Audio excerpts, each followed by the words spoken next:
Hello again, Struck. Welcome back to another evening of streaming, or it could be day where you are. And today will be some more Torchlight 3. I will be continuing the level up of this forged electrode setup. In fact, I did level, as I promised, I did level up a bit that hero last night off stream after my stream ended, and I beat Kronk, and I stopped around maybe a little bit after beating Kronk in Act 2. So we are continuing from that part of the game, meaning wrapping up the final few quests of the Highwood Frontier, and then moving on to the Equinox Frontier to Act 3. So I'm gonna pour myself a little bit of water. Oh, in the meantime, I just noticed Bloodsire and Max Blood followed my channel while I was offline. That's some bloody nicknames, and I appreciate the follow to both of them if they end up watching this. So yeah, Bloodsire and Max Blood, thanks again for the follow on Twitch. Yeah, moving on, I'm just gonna quickly hydrate.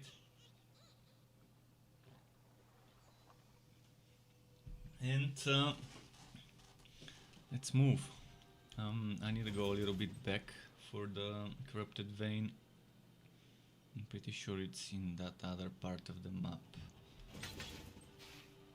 Oh, and I've been loving Conjure Electrode Forged. In fact, I still haven't unleashed the full potential because Conjure Electrode is not maxed out. But once it's maxed out, believe me, with that casting speed and spamming pressure shot with the casting speed will be amazing, because right now I've seen how it does with the 50% casting speed from 1000-volt burst. And it's amazing. Spamming pressure shot with fast casting speed is basically DPS over volt. And I can't wait to gear this build up and test it. I wasn't planning on doing that, I was planning on doing Walkaway Storm. But then I saw the casting speed bonus from 1000-volt burst affecting pressure shot, and I was like, okay, new plan, new plan, casting speed setup.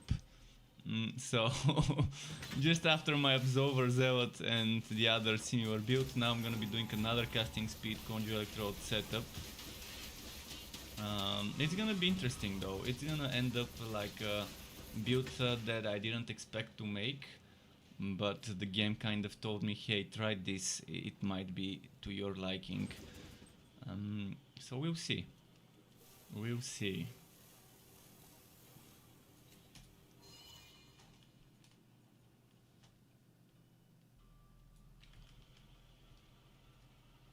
So what have we here?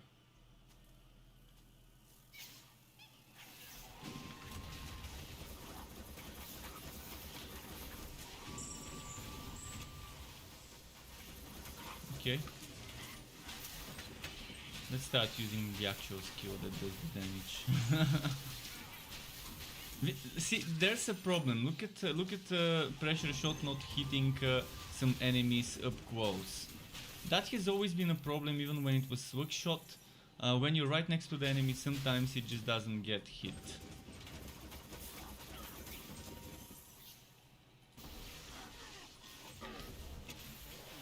You see what I'm talking about when I say casting speed over wall. For that, I mean, I couldn't show you for long.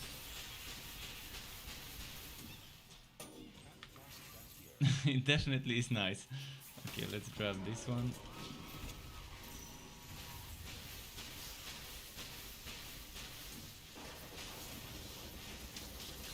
So I'm experimenting, respecting certain things. I need to remove that 1 point from Walkaway Storm, for example.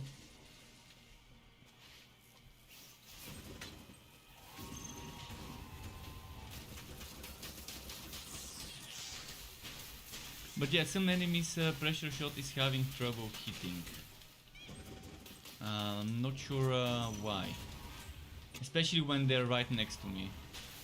Let's do this boss portal.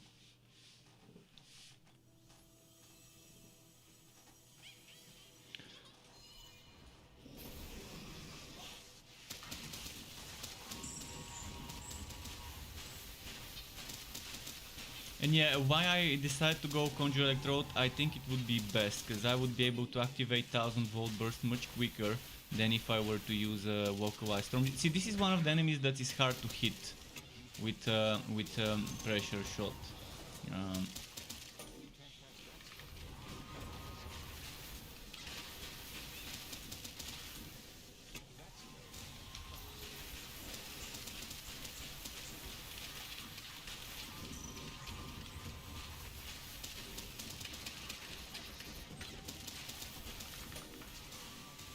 But yeah, I think it's gonna be a very, very strong build when it's finished.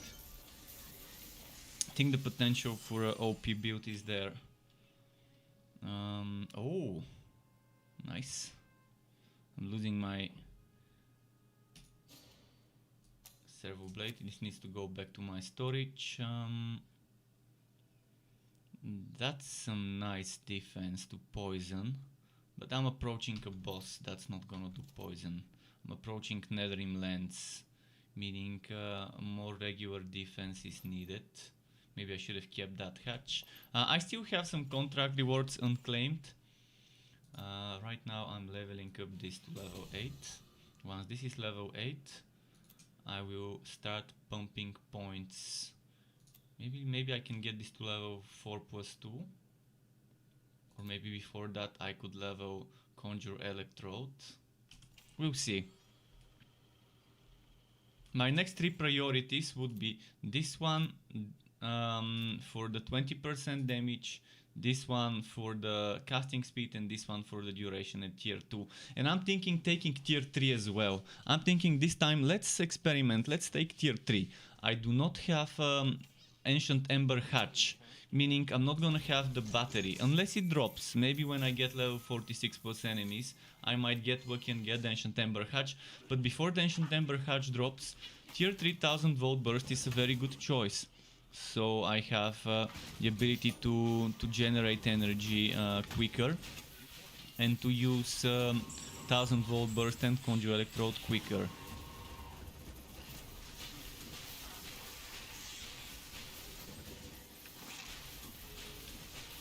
With Imbue Relic from the Ancient Ember Hatch, things would be different. It will be a game changer. That means I wouldn't need to invest those points into tier 3 1000 volt burst, but I will still test it, how it will be with tier 3000 volt burst and Imbue Relic, if I get Imbue Relic, if I get lucky to get that item to drop.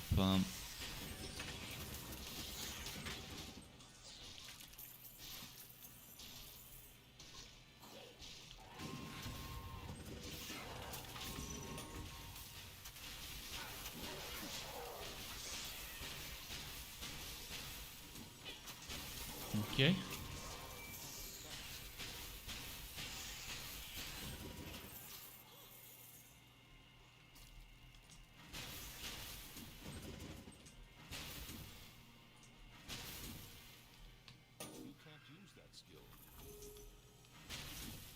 See how I missed this one, and I missed again, and I missed again, and again.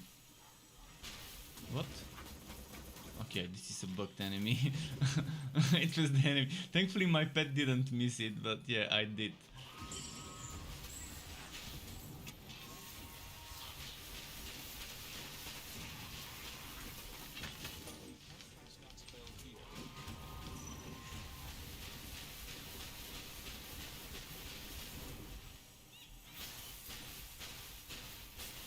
Did you see how fast it's shooting while 1000 volt burst is up? It's just OP. I'm telling you, it's amazing. This one can also be good with the setup for what's its name, for the uppercut. The uppercut could also work very well in such a setup. Wait, I've missed something. Oh, don't tell me I have to go all the way back there. Ah, I need to. It's over here. I knew I shouldn't rush ahead.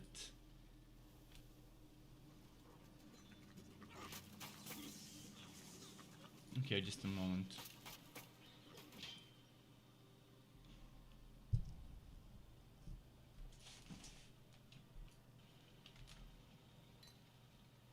I think this one I touched. Oh, I didn't. There we go. Okay, it wasn't that far at least. Where I needed to go.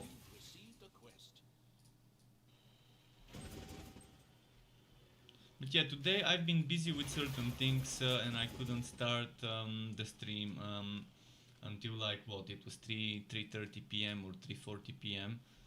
Took a while to fix certain things, which I'm gonna show later what I was fixing. No, not fixing, but let's say setting up.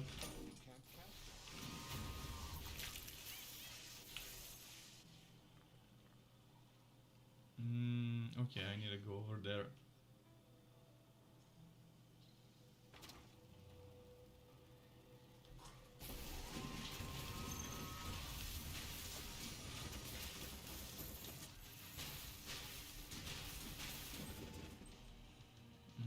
Let's keep moving. How is my pet? Need a new cannon. Before this, the new cannon would be very welcome. I can break my set.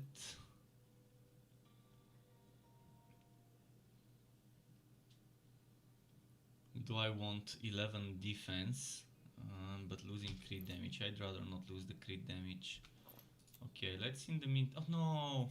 Well, I've opened it, might as well do it. Clicked on the wrong thing. So yeah, let's just do this map. A little bit of extra XP never hurt anyone.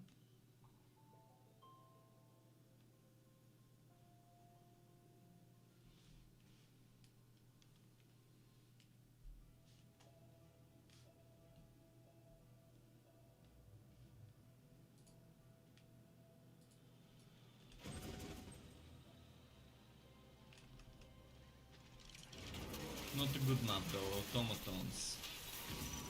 Meaning it's not gonna have great density or anything like it.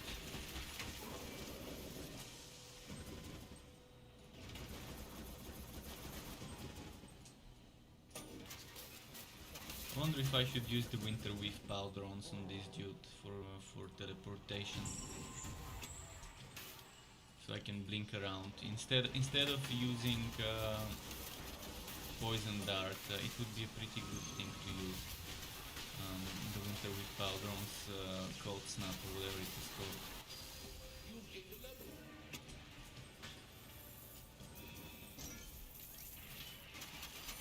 Let's experiment a bit. Okay, just a moment.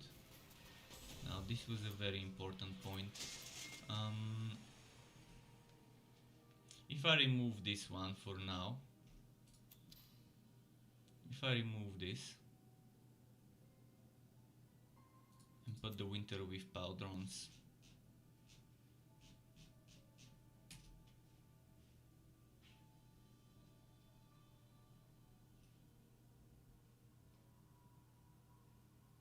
that's also very good.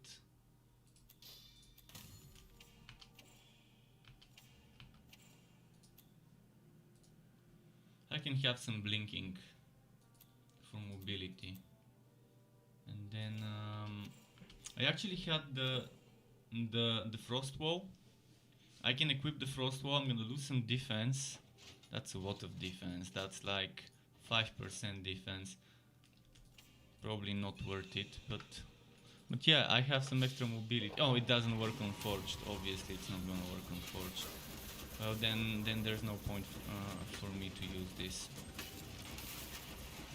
The winter weave gauntlets I'm probably gonna use though. Let's clear out the enemies and use the gauntlets there.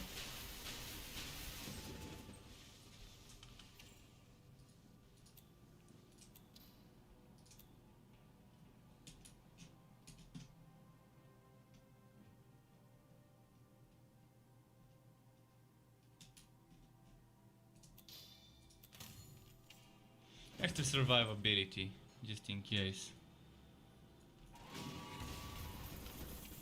That means I can put back. What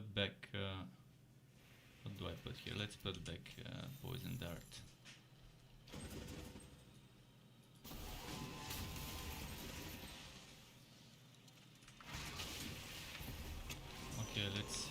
take this.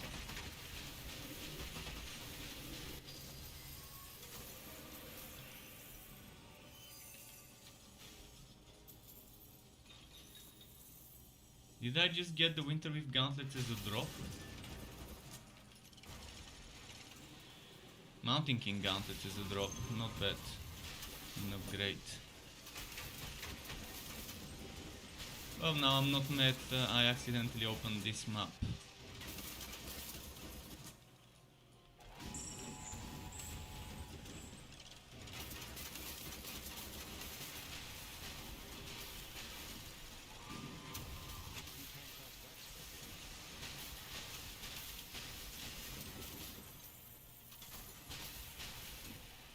Oh, and a Liu General. Liu General joining the mix. I've actually got one earlier and I dismantled it. So 28 Mountain King gauntlets. It was about time to get an upgrade on those.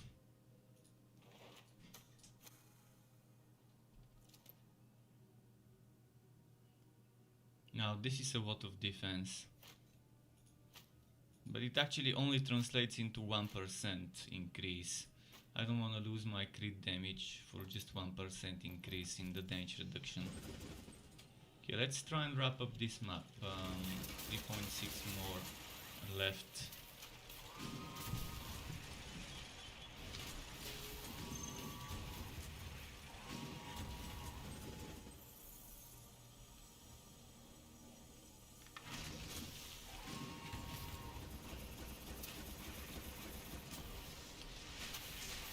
Oh, no, no.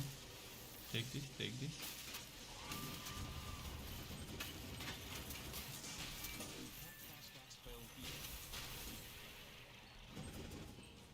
Over here. Over here. And let's see.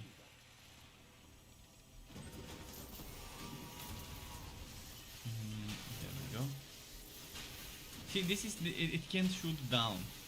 They need to fix the skill so it can shoot downwards like some other skills can. It's pretty weird in that way.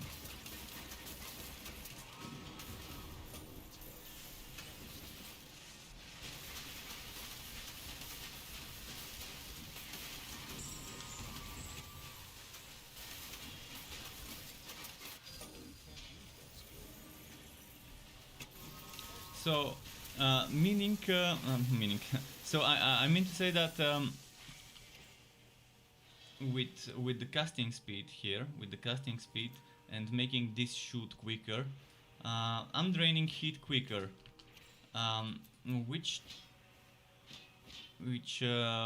makes me want to get this one sooner rather than later. This extra cooldown for Vortex Bomb to get it down to, I think it gets it down to 3.6 seconds, if I'm not mistaken. And that would be more heat generation and more often spamming my stuff. But yeah, just a moment. One more code sheet. Okay, I think it's time to drop that sheet so we can exit this map and continue my quest. Oh, it's actually dropped it. Let's go.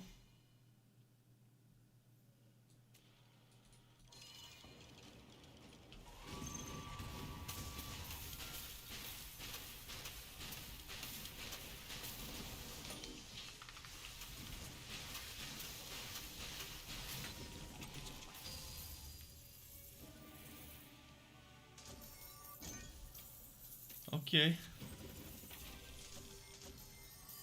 No good drops. Let's see if there's anything worth equipping in the meantime.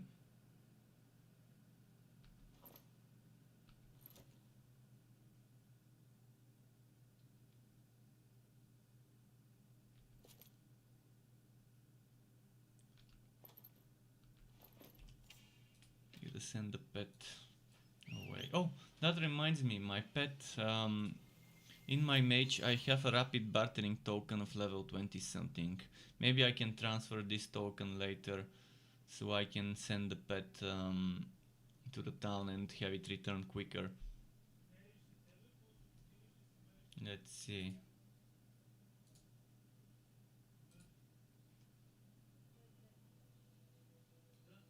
What's happening here? Come on, load up. Right, oh, it ported me at the beginning of the map? Seriously? Why is this even a thing? Now I have to go all the way back to the end. And Jacek is saying hi mate and hi guys. Well, hi to Jacek and hi to everyone as well. Welcome back, Jacek. I hope I'm not mispronouncing this, by the way.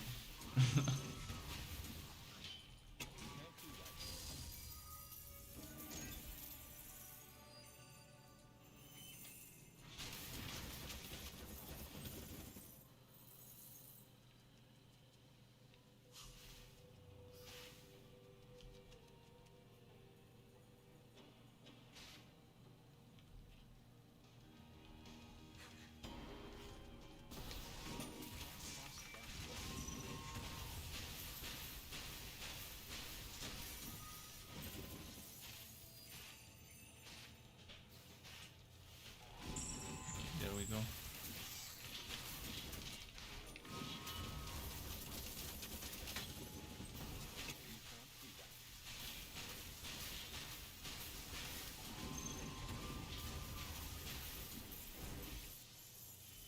Okay, so which way do I go? I think it's just straight that way. I was almost there, I was almost at the sanctum before I entered that map. I'm not gonna stop now. Your pet has arrived. Wrong way. Okay, we gotta go this way now.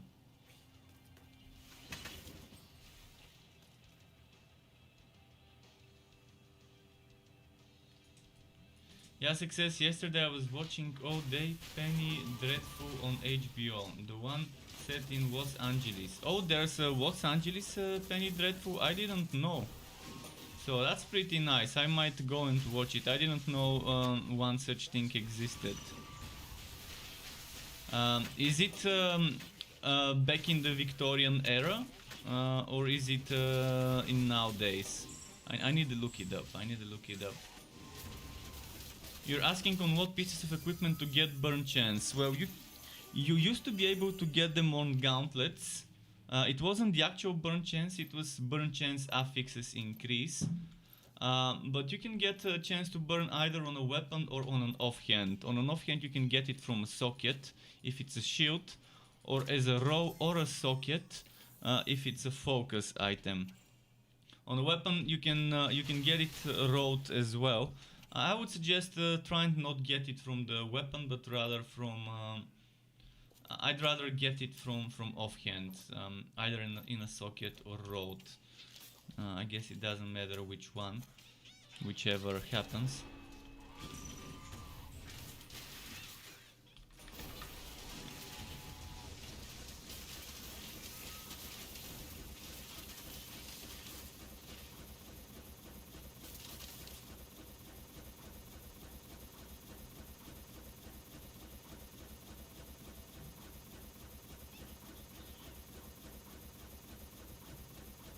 You're saying that second season needs to come because so many things are left unresolved. That's nice. Well, I'm gonna look into that show and maybe watch it. I've been looking for something new to watch. There have been some nice things on Netflix the last few days, but I've finished watching those. So there hasn't been not every single new anime has started its new season yet. So I've been kind of disappointed with this new season's animes. There's probably only one that I've watched so far from the new ones. But we are still only Wednesday. By the end of the week we would see what else is coming this season.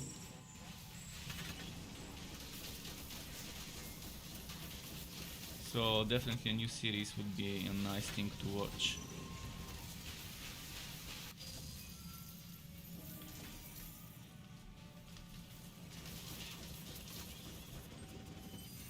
I'm not gonna go into a map again and then get debated and go back to the start of the map.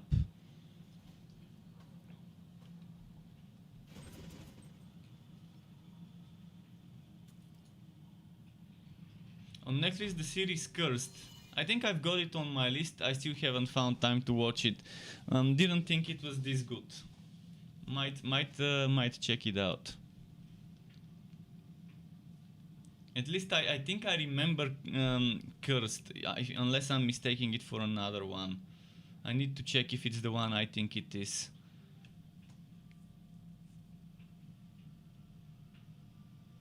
You're level 35 sharpshooter now. Well, blazing pure maxed or explosive arrow? I would max out explosive arrow. I mean, it depends which one you're using more often.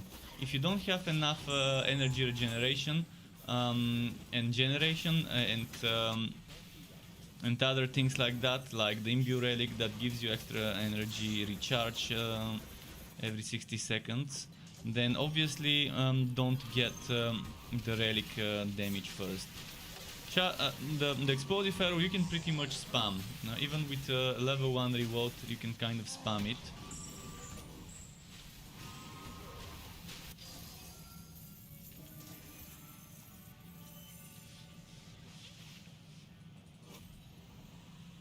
Oh, Netflix Merlin? It's actually not Netflix Merlin, it's BBC's Merlin, and I used to watch it long ago when it was on BBC. I liked it back in the day, but it wasn't anything too fancy and too special. In fact, the final 1 or 2 seasons were pretty boring. But yeah, it was okay. When I was younger, I definitely enjoyed that Merlin show. The other Merlin show was better. I think it was called Camelot, which was, I think it was with Ralph Fiennes, or was it his brother? I can't remember. That one was the better one, and unfortunately it got cancelled. But it was the more mature and, in my opinion, the better Merlin type of show.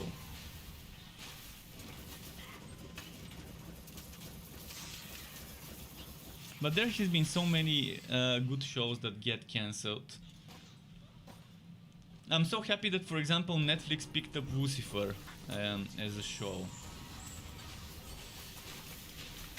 Neil Gaiman has very good good things under his repertoire of books. I like Good Omens, pretty fun show, and pretty interesting comic book. And I can't wait for them to make a TV series about the Sandman. A Sandman TV series would be amazing, talking about Neil Gaiman stuff.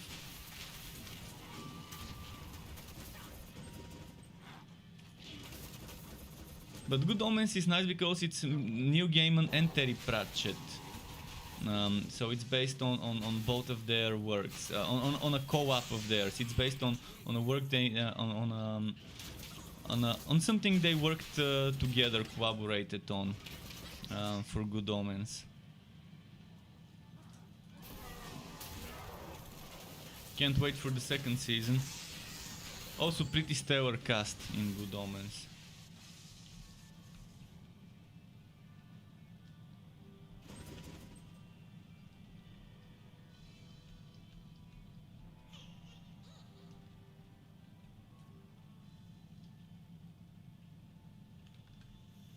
Saying Camelot with the actress from Penny Dreadful. Do you mean Eva Green? I can't remember who was playing in Camelot, but if I'm not mistaken, Eva Green was Morgana. Maybe it wasn't her.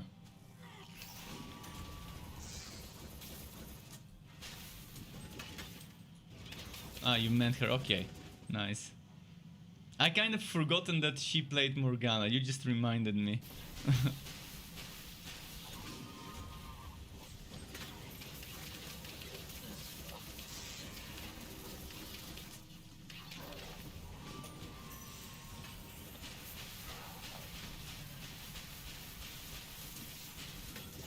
But yeah, this casting speed is just off the charts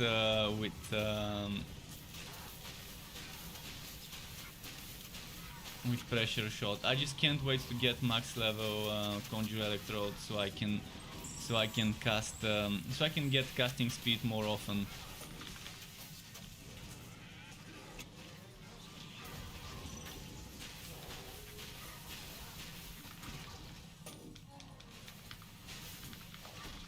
What's happening? Am I pressing the wrong button? Oh, finally. I had to press like 15 times my R key before it can actually cast poison dart. Sometimes I'm not sure what happens. Some skills just refuse to cast until I press the button like 15-20 times.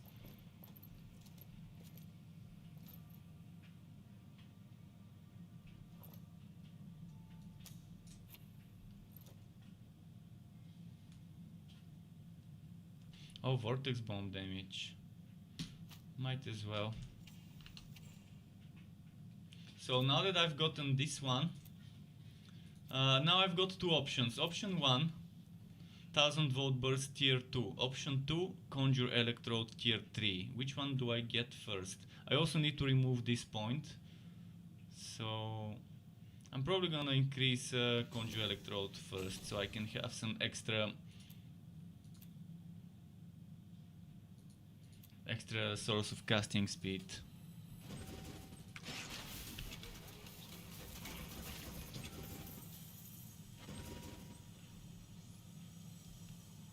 Oh, and we are reaching an important point where I normally open gear bundles. I normally open gear bundles right before the big bosses of every act to try and get some extra gear. If I have goat, I also gambo during that time. So let's do it. The problem is I don't have much room to open gear bundles. I'm gonna probably collect 15 levels worth of gear bundles or something.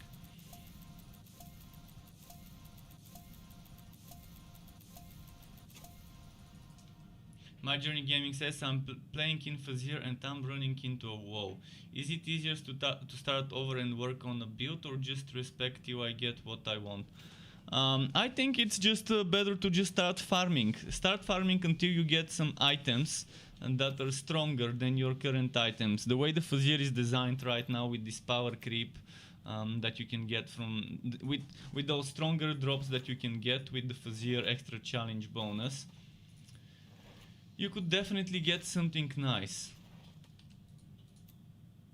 I'm not saying it's guaranteed to get something nice, but it's an option. It's a possibility to get something strong, something stronger with that challenge bonus. I'd say just farm something within your range. Let's say you're stuck at level 40, then just keep farming something near level 40 so you can get decently stronger gear, and focus on gear waki, uniques, things like that. If you get dividing gear waki or uniques gear waki, that's probably the best thing you can get. Dividing or uniques with gear waki. Obviously if you can get all three of them together, that's nice, but you won't be able to until like level 150 or so in the dungeon. What's happening with the pet? Few seconds, come on pet. Your pet has returned. There we go. Yeah, I'm gonna get a legendary, but it's gonna be a junk one, obviously. I really need a new cannon. Come on, give me a good cannon, that's all I want. A good blue cannon for now, for this boss fight. Wouldn't mind a new piece for extra defense, but it's fine even if I don't. Thankfully this build is semi-ranged, so if I focus on the ranged aspect of the build, I can kind of kite and shoot from afar.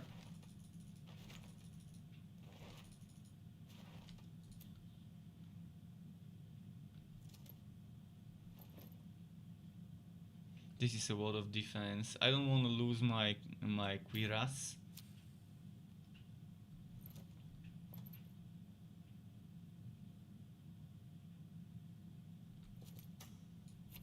We'll see. All right, let's try it. Let's try the boss fight. I'm even gonna do something. Oh, actually, we're still not at the boss fight. That's nice. Then I can go to my fort once I reach the waypoint and get rid of some of the gear, and maybe pick up new gear from my storage. See, I'm not hitting. It's right next to me. It's not getting hit. This is what I'm talking about. the lifespan of the projectile of pressure shot doesn't start immediately next to you. And if there's an enemy right next to you hugging you, the projectile starts traveling after the enemy, which means it doesn't collide with the enemy.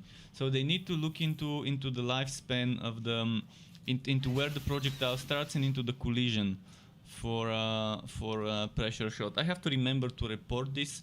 I reported it more than a year ago with Swag Shot and Ghost Train and other things like that, where when you are close to the enemies, it just misses. So I'm not sure if they ever had a ticket for this, if they fixed it and then it's now broken again.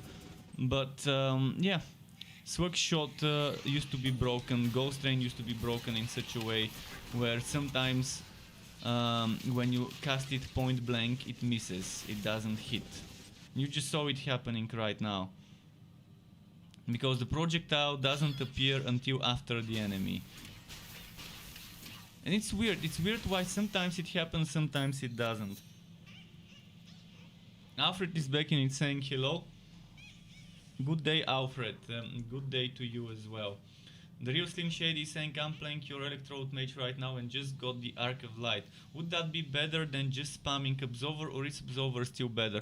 Well, Arc of Light is not better, it's equal, I would say. See, Arc of Light can never get 5 projectiles, because it doesn't benefit from the tier 1 and tier 3 bonuses of Absolver. Even if you level up Absolver, your Arc of Light is not gonna be stronger. But Holy Bolt is cheaper to cast, less mana cost.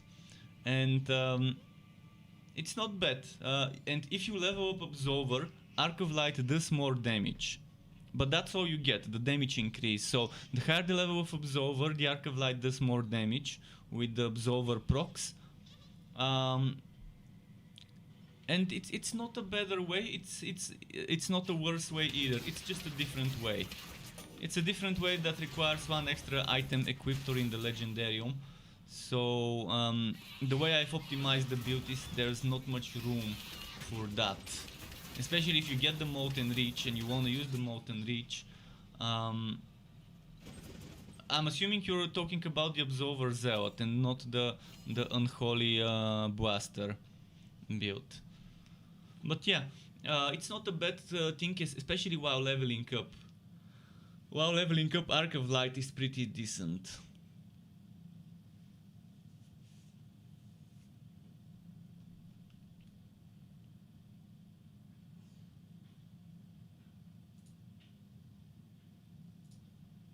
So, come on. Yeah, the Absolver Zealot 2.0, Arc of Light is not bad. You can use it, and eventually, maybe later on, if you do get the Molten Reach for Entropy, or if you just need to optimize the build better, you can maybe remove it later. But play with it. Play with it. You're not gonna lose much. And what just happened? Let me quickly check. Jacek just super chatted 675 USD. Thank you very much. Let's see his message quickly. Just a moment. He said, there's no message. He just used a very interesting. It looks like a Barbaron. We used to have. There used to be an Italian something like a comic book when I was a kid, and we used to have those in Bulgaria. And in my country, we used to call them Barbaronite, which kind of translates to the Barbarons. I'm not sure if this exists, but this thing, the smiley face, I'm actually gonna show it on screen. It looks like it. It looks like it. Just a moment, it's over here. This thing. And by the way, just a moment. Just a moment. To disable Firefox.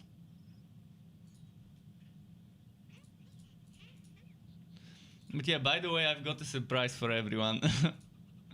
Boom! Look at that. I've got my green screen. This is Sky. Sky? This is Sky. It's kind of I'm still kind of tinkering with the green screen. I'm still tinkering with sensitivity and stuff for the light and everything. But yeah, that's kind of it. So there's a lot of things I need to configure, and I've been playing around today, but I decided to kind of tinker with it later. But yeah, let's keep the camera on for now. Yeah, I've got my lights to 19%. One light here, one light here. Those are at 19%. The one at the top is at 100% right now. And it's still pretty flashy. But yeah, I came here to take some items from my storage for the forged. Some high level, not high, mid level items. Let's see. So I'm getting used to all the light in my face. I'm still getting used to it. It takes a while. Okay, I've got a stronger one here. That's good. Oh, a Mega Blaster with 400 damage. Don't mind if I do. Right before the boss fight. The beautiful beard, yeah, it's a long beard. I actually gave it a beard cut the other day. I gave it a beard cut. But the thing is, this beard, I need beard oils. This beard is all over the place. It's very hard to tame it. It's like a lion's mane. It's hard to tame it, and I'm probably gonna need to buy beard oils to kind of try and tame it as much as I can. Let's see. I'm trying to equip some gear before Sadista, and I hope my portal doesn't disappear. Is that rapid bartering? Phoenix token. Ah, I don't think there's any lower level gear that I can get.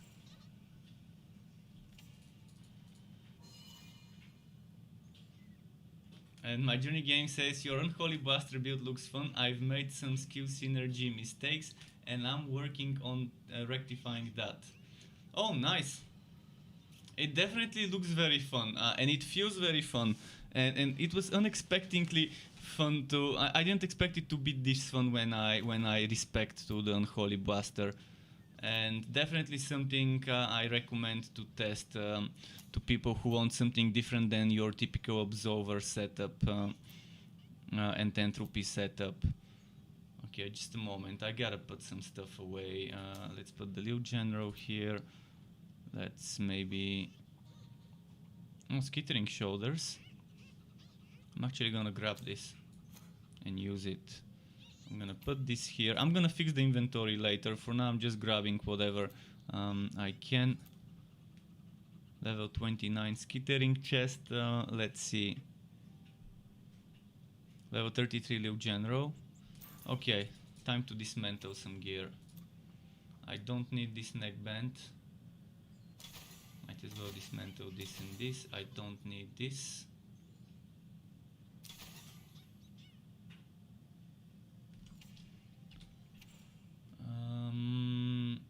Yeah, I wanted to equip this and put this here. Oh, level up. Level up. And let's go to my portal before it disappears. I hope... Oh no, it disappeared. Actually, no, never mind. This was the waypoint. It wasn't a portal. And Marwan Brown says Inquisitor Martyr is the Warhammer 40k universe ARPG. Yes, I've heard about it. It's the worst isometric ARPG game I've played in many years. I actually pre-ordered it with my friends, with my real-life friends, and we kind of liked it at first, but then I saw how shitty it was, and I kept returning every time there was a major update rework, like the melee rework and things like that. I just kept returning, and I kept getting disappointed. It's the game that I just it's the worst game for me. They ruined the mage class.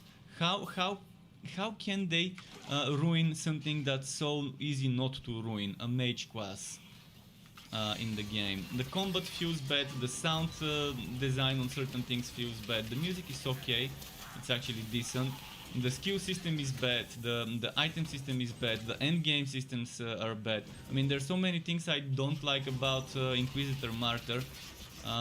It's my most disliked ARPG, so I'd rather not talk about it. There are just too many things I don't like about that game. It's so disappointing. Inquisitor Martyr. And it's a shame because it's such a good universe and there are so many good things to do in the 40k universe. Yet it looks so plain and so basic. And the mechanics and combat are just tragic. Especially on the mage class. I can't respect someone who messes up a mage as bad as New Core did with Inquisitor Martyr. Especially with that thing that it constantly summons some enemies. You get something like overheating or whatever, and then you get those enemies that come from some portals around you. Yeah, I went with the 2.0 melee rework. I kept getting back into that game. It's not on this account that I'm streaming for. It's on my personal account because I ordered it long ago, before my streaming account existed. But yeah, I just kept returning, and every time I returned, I just couldn't enjoy it. There are just some things that I can never get past, especially the mage mechanic being the way it is. Or the skill system, or the itemization system, or the maps and enemy types, and the combat. They're just... Where do I even begin?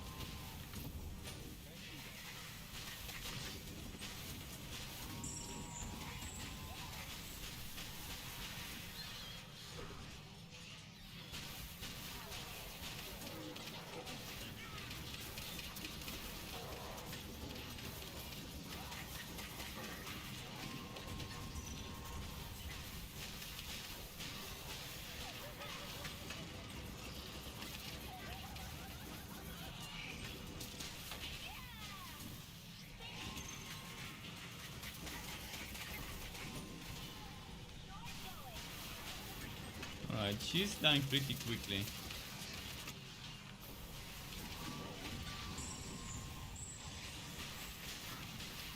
I can't even see... Oh, there we go. That's where she is.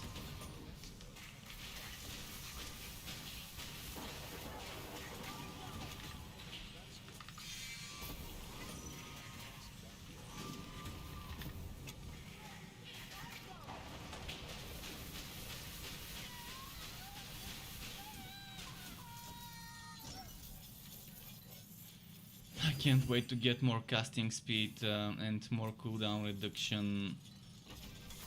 This build has so much potential. A Conjure Electrode Forged. And again, when I started this hero, I was planning on making a Vocalized Storm build. Oh, chance to shock weapon. Nice.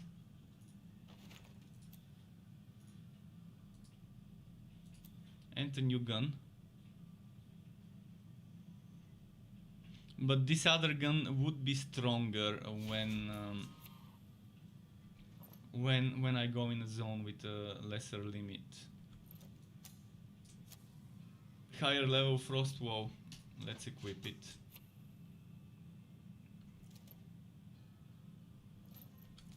Okay, this act is done. Starting Act 3 now. And Marwan said he recently got Minecraft Dungeons. That game is actually pretty good. Yeah, it's actually pretty fun. There is some depth into the game that's not on the surface with Minecraft Dungeon. And it might seem very basic to some people, but it definitely has a lot of good stuff in there to enjoy. And Marwan said he has that with Path of Exile, some reason he can't enjoy it. I actually know exactly the reasons why I can't enjoy Path of Exile. But yeah, it's like that. And by the way, yeah, this is Sky. Sky? Oh, he's sleeping. He's probably getting used to the lights. He's probably getting used to the lights.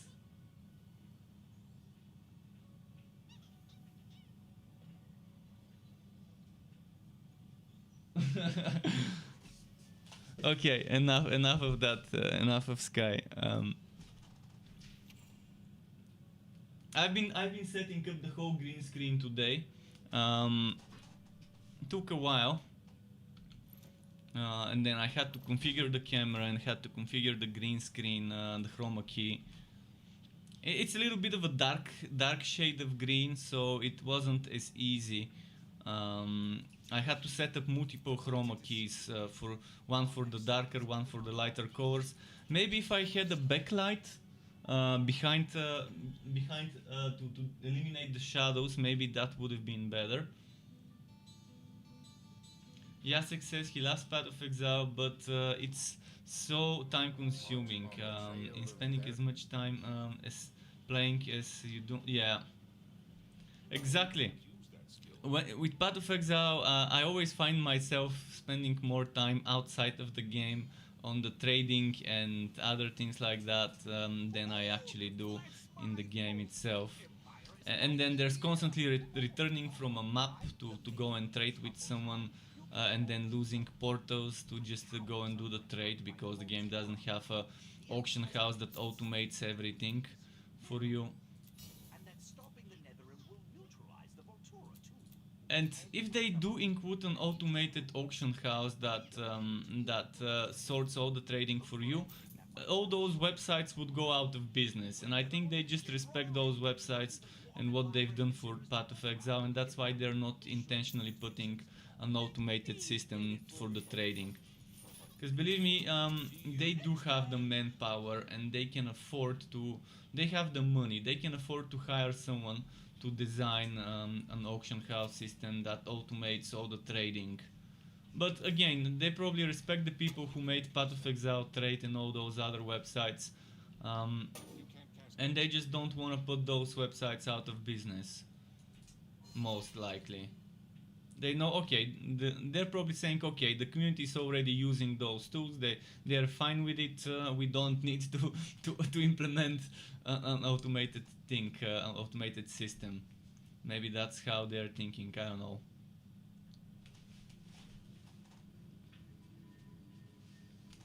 Alfred says, what an adorable cat. He has two himself and he treats them like his kids.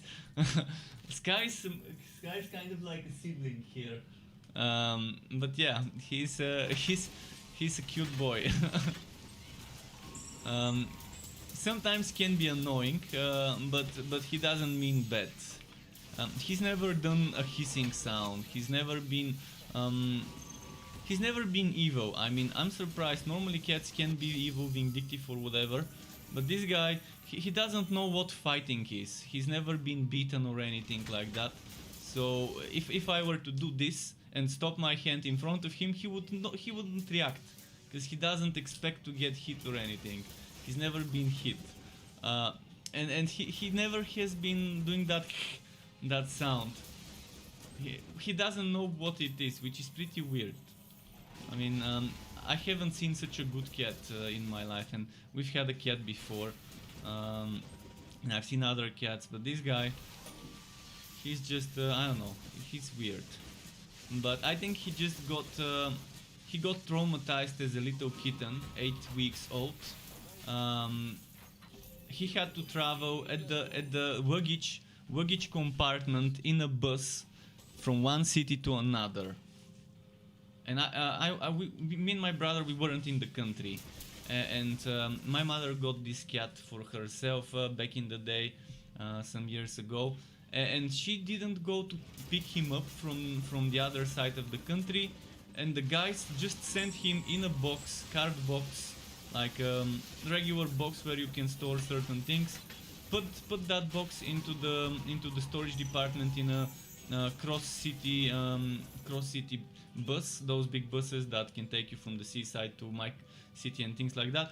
And he was there near the engine with all those loud noises in the dark, 8-week-old kitten. You can imagine how traumatized he would get. This is the worst thing you can do to a kitten. That's barely old enough to get separated from his mama cat, and to just put him into some sort of loud, weird place, dark, for like 5, 6, 7 hours or so to travel. And I think that's why he's this good, because he probably got traumatized as a little kitten and the little poor guy.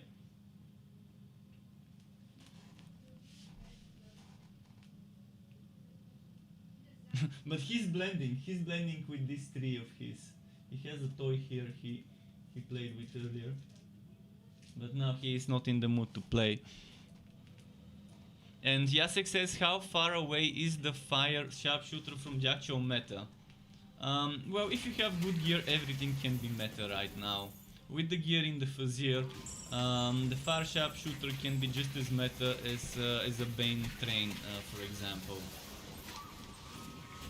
You can get enough defense and enough damage with every build right now. So right now, it's kind of balanced. Yeah, some builds are better before they gear up, but when you get max level Fazir items, everything becomes pretty much OP. Everything becomes immortal and unkillable. If you play it right, and everything becomes super strong DPS wise.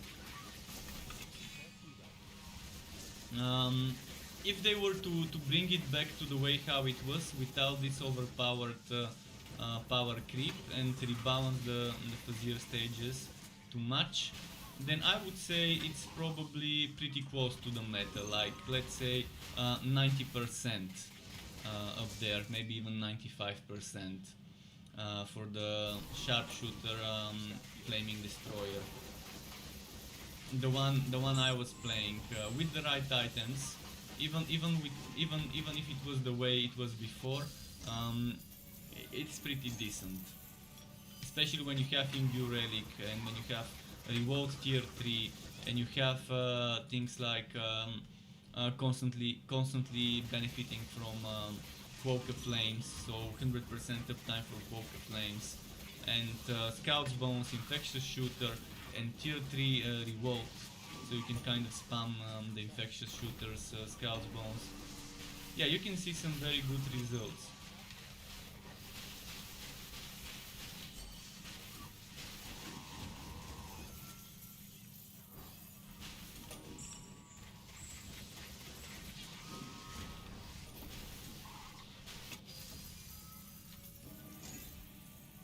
And Red Starfly says, looks fun, has the game gotten better? Yeah, the game has gotten much better, especially the Forged hero. After they reworked the Forged, it's much more fun to play this class. I'm just loving what they've done to some skills, especially this skill, Pressure Shot. This is my new favorite skill of the Forged class. It still has some bugs, like it can't shoot down a slope. So I can probably shoot up. No, actually, I can't shoot up the slope. I can shoot up or down a slope, which they need to fix, because other skills can do it. So they need to just apply this property to the blueprint of this skill, and that shouldn't be a hard fix. And as I said earlier today, some enemies you can't hit, especially point blank. Point blank, it's something's wrong with the skill. Point blank, sometimes it misses some enemies, but it's still my favorite Forge skill, even with those things that need to be kind of tinkered with and fixed. And with that casting speed, it's just amazing. Troy says, I was about to ask when you'd get a face cam. Well, today's the day. I got my green screen yesterday, last night, before starting my stream, like an hour before I started it. So I didn't have time to attach it to the wall. It's like a big green sheet. Big green sheet, and I attached it with some nails to the wall, with roof nails. To the wall, and set up the camera in the software, set up the chroma key. In fact, I had to set up, as I mentioned, 2 chroma keys. One for the dark green when there are shadows, and one for the light green when there is no shadow. And my 2 lights, one light here, one light here, those 2 lights, they're at 19%. And the temperature is 5400 kelvins I've set up. I can fix the temperature as much as I want. And then there's a big light up there the same one as those, and that one is at 100%, but it's not lighting up much because it's rotated in the wrong way, and I don't think that's fixable unless I buy a new socket or whatever it's called, the thing you put up there. Let's see if I've missed some other messages. Yasik says, and I found goblins very useful as distraction. Meat shield. Oh yeah, Goblin Legion is pretty good for distraction and stuff. And Alfred says, one of my cats are a rescue from a pretty bad home. She can act like the devil, running around like a crazy, but she can also be the most cuddly cat in the world. You love her all the same. This guy's the same. He would go crazy. He would just get the crazy eyes and then start running from this room, from this place here where he is. He jumps on the bed. My bed is over here. He jumps on the bed. He jumps down from the bed, runs through the hallway. From the hallway, he runs through the big living room. At the end of the living room, and if the balcony door is open, he would stop at the balcony and then he would come run back here, like. He's doing quaps. He's doing quaps, lens or whatever you wanna call it. He gets crazy like that, but that's the zoomies. That's actually the zoomies. When he gets into playful mood, he normally gets like that after eating, where he gets that energy boost and just needs to do something with all that energy from the food.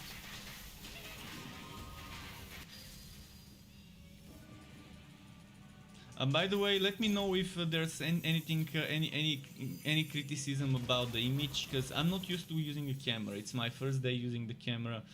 Speaking of the zoomies, that's the zoomies. So I'm kind of still not used to it. Let's send this one home. I can't pay attention to how the camera is and how good it is, how bad it is. I think I've kind of tried to make the covers look as natural as they do. I think my lips look a little bit too pink. Maybe I need to fix the saturation. I don't know. We'll see. We'll see.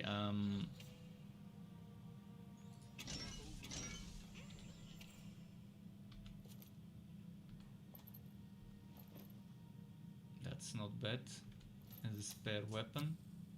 But this one's better as a spare weapon. Oh, so chance to shock or extra levels for swag shot. Both of them are good, but let's check something.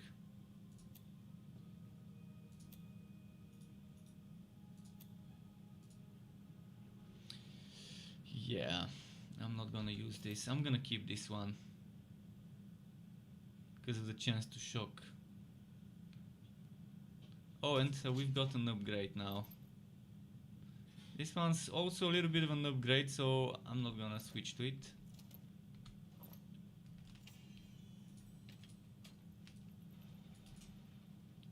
Bit by bit we're progressing this dungeon.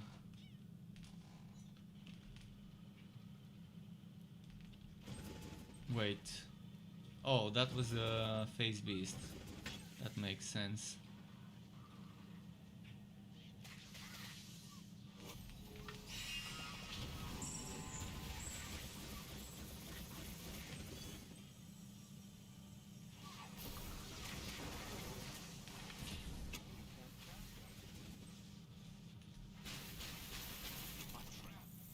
Dead end.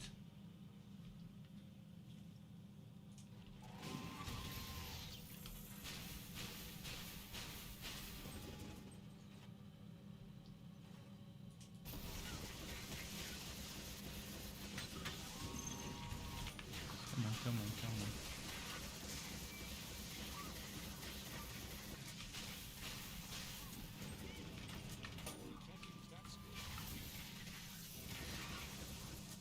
Okay, I'm gonna keep moving. Peter says Railmaster plus Cold Heart, Ice Shield, Frostblast and Flamethrower Car, Shield Car, Egg of Mayhem, Doom Pipe works well for hardcore mode if someone wants to finally finish the story. Yeah, Cold Heart is good, so is Blood Drinker and so is Bane as a survivability thing. And if you add the Winter with Gauntlets, but you get the Winter with Gauntlets at higher levels, so you actually need to finish the story to get the Winter with Gauntlets. But if you have the Winter with Gauntlets unlocked, for example, let's say you found Winter with Gauntlets on another hero, and you can use them with your Realm Master, and that's gonna be actually a good thing. It really helps with the survivability. With that extra Frostskin, and this Frostskin can trigger things like Breaking Point. Ice Shield's Frostskin can also trigger Breaking Point, so it doesn't have to be the actual Frostskin passive. If you want to trigger Breaking Point, the other ones would work as well.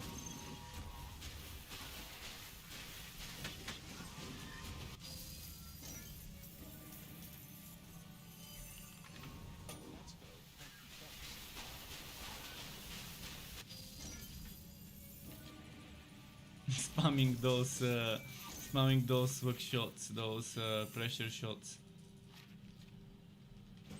Where is the chest? There should be a chest. If I'm not mistaken, there should be one somewhere.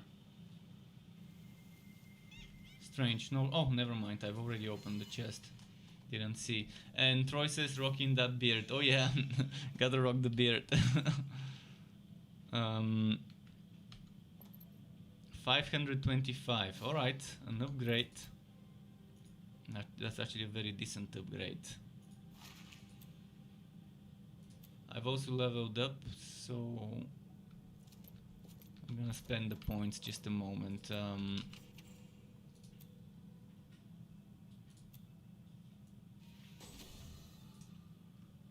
I keep forgetting to remove the point from here.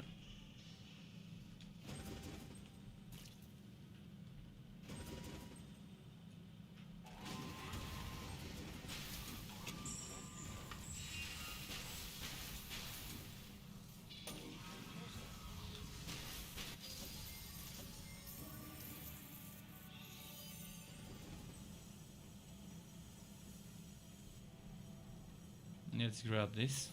I'm gonna quickly go to my fort and put 1 point into Conjure Electrode again. Alfred says chem looks good, but there is some fuzzing on the edges. Yeah, this fuzzing on the edges, I didn't have enough time to mess around with it. It's mostly because the what's its name, the green screen is dark green, and I think the best way to fix it is to have a light that illuminates the shadows from the bottom of the thing. Because I did pick exactly the same green color, and as I said, I had to set up two green screens, not two green screens, two chroma keys, to be able to even get rid of the background completely. For now, it's still work in progress. I just wanted to stream and spend less time tinkering with the camera. Maybe after my stream, I can tinker with the camera. Maybe tomorrow, I can tinker more to see. And it's something that I guess it's hard to get it right the first time. Let's see. Yeah, let's go back.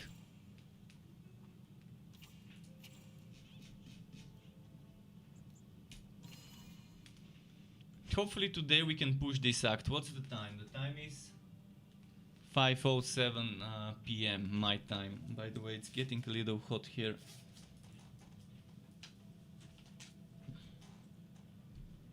Getting a little hot here.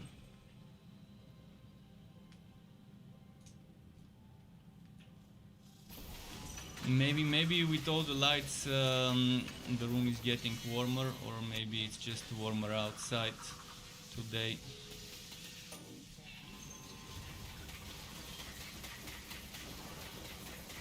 What's the best advice for new players? Wife bound your weapons. When you're leveling up, wife bound those weapons. Just a moment.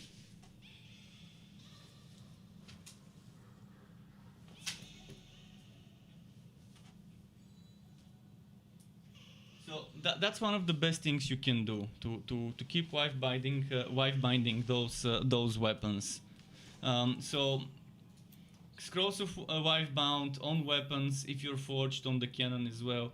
Don't waste them on armor because then you're not gonna have enough. And if you're a new player, just enjoy the game, don't rush it. Enjoy the game, don't rush it, don't find yourself out-leveled by the content. If you rush too much, you're gonna get out-leveled by the content, if you get more than 3 levels higher than you enemies, you might have a bad time. Your gear might not be up to speed. You're gonna start getting potions that you can't use. So make sure you never fight more than 3 levels higher than you. So if you're level 30, your limit should be fighting level 33 enemies. If you're level 10, your limit should be level 13 enemies. The moment you start getting into fights with enemies 4 or more levels higher than you, they start dropping potions you can't equip, you can't use. Items you can't equip yet, which is not a problem, you can equip them later when you level up, and potions you cannot use, which is the actual problem. And I can advise you to use Flaming Destroyer or Electrode as your first relic, as your first subclass. Regardless what class you pick, the Electrode subclass and the Flaming Destroyer subclass are a good choice. So that's one advice I have for new players. Those provide you very good.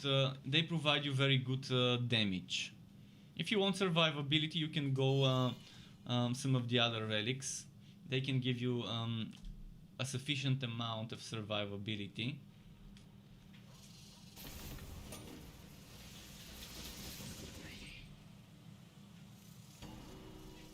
Okay.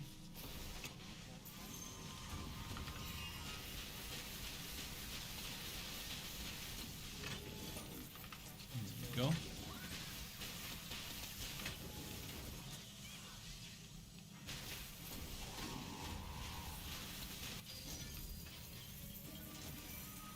I'm not gonna get debated and waste time into that portal.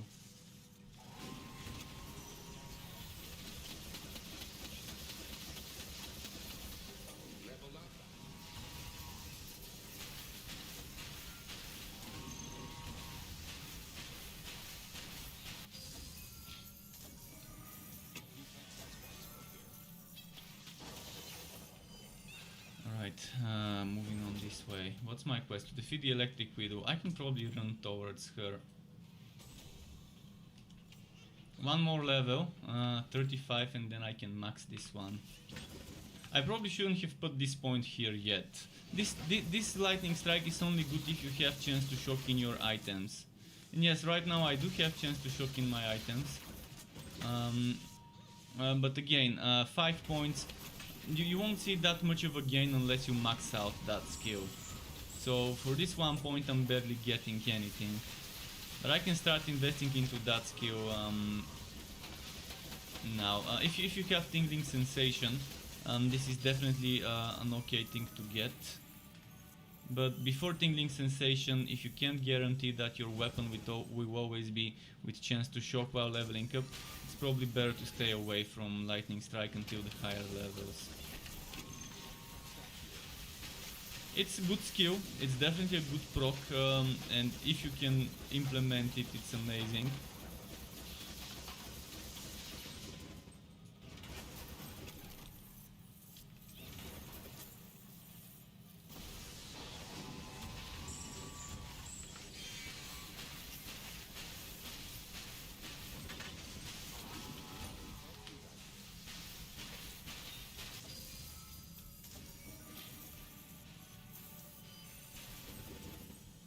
Okay.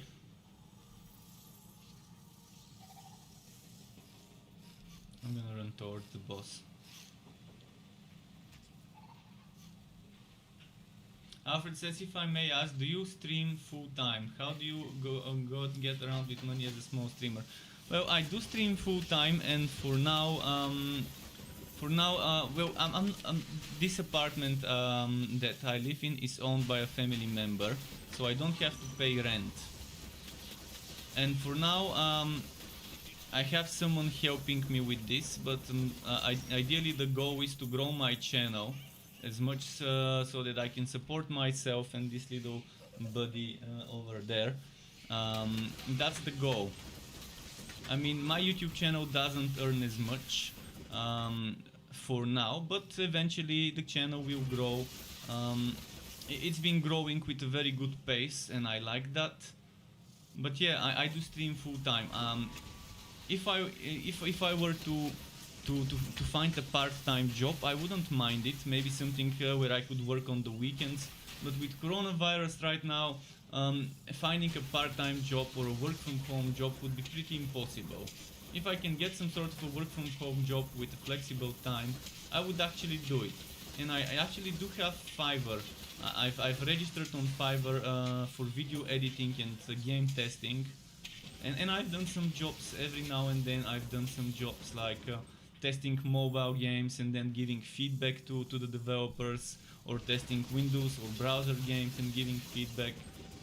I've even done some editing, but the thing is, I can't do like super professional masterful editing. I can do editing, yeah, but I'm not a master because I don't have much experience with film. I have experience with gameplay editing because I do that all the time. But when it comes to actual footage, and it's a different approach. Editing footage for film or for vlogs and things like that, there's definitely a different approach, such as using less transitions and effects. But that requires the person to do the shooting properly. So, for example, in a vlog, like for example someone traveling around, it would be nice if you have some nice B-roll footage, nice footage of the places that you're talking about. Like you were saying, hey, I visited this place, and then we saw this wonderful waterfall or wonderful river or wonderful mountains. And then a B-roll of that, maybe some drone footage. And there's different techniques of how you can shoot this, so you can make a natural transition. Like for example, if the drone or the camera, if you're doing like a pan, you can end the pan with a quick, we could make it a flowy movement, and then at the end you can make like the last split second super quick, and then you can use that as a natural transition before the previous shot. But for example, in gaming it's different. In gaming, those things can be done, but not really easily. I've got itchy ear. Not sure why. Something's itching there. But yeah, right now my goal is to just get this as something that can support me and the cat. Not asking for much, but it's happening. Bit by bit, it's happening. I mean, I've been a YouTube partner since July.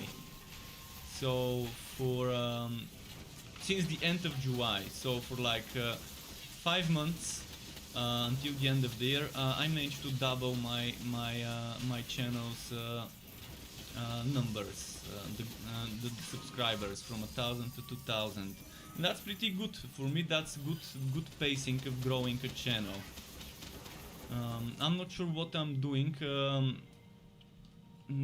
to make this happen, but YouTube is helping people discover my channel, and that's good. I guess Google is also helping because of my website, and it's like a synergy between YouTube and Twitch and YouTube. People find one thing from the other and vice versa.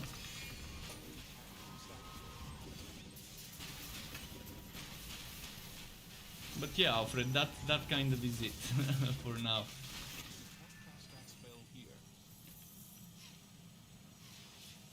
Jacek says, Revolt 4, Explosive, Arrow 8, Ignition Source, Magma Burst, Firestorm 5 point, Summoning Smash 3. Now where do you go? Do you have the Infectious Shooter? If you have the Infectious Shooter, max out Scout's Bones. If you don't, I would say... And Wijo says, are you Romanian? I'm Bulgarian. Pretty close. kind of neighboring countries. And just a moment, I need to answer Jasek's question, and for that I need my browser. Firefox, there we go. Just a moment. So sharpshooter, flaming destroyer. So he said he has this maxed out, he has this maxed out, he has this maxed out, and he has 3 points here. Well, do you have Quoke of Flames? Do you have Quoke of Flames? Let me read the chat. He said reload 4 and explosive arrow 8. So he has it like this right now. And I'm assuming he has the extra 2 points. That's why it's that way. Now, what I would say is good for you is to get to start investing into Quoke of Flames. Get Quoke of Flames maxed out, or at least get it to level 6 for the time being. You can also try and get Energizer as well. Also, make sure you get Sacrifice to Goose, maybe at 4 points plus 2. Also, make sure you have Shasta. If you don't have Shasta, I'm pretty sure you probably have it right now, but you need Shasta tier 2. It's a must-have for any build. You need this one. So yeah, hopefully that's kind of something that you have right now.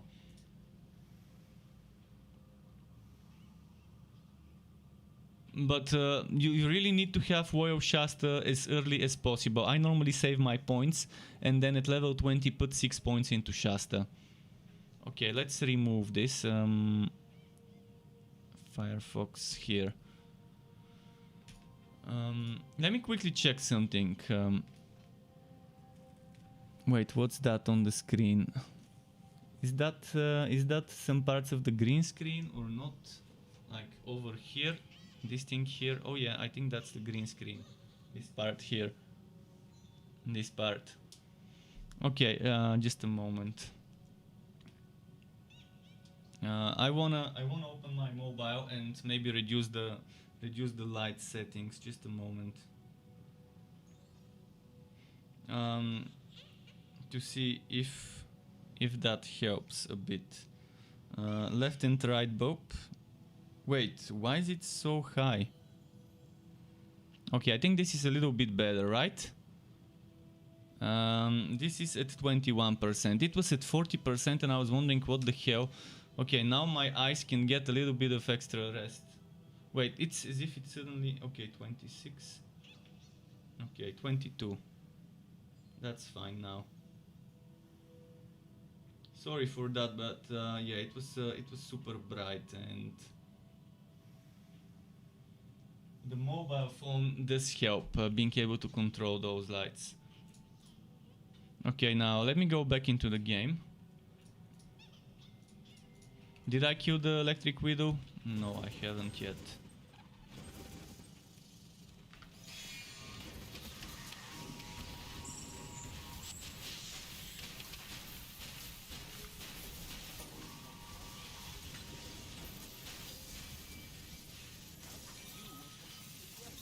Let's see if I've missed any chat messages.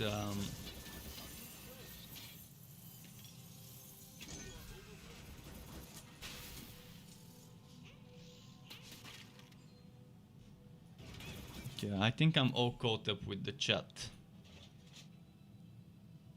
I'm actually gonna keep the one with less defense, but some electric defense and crit.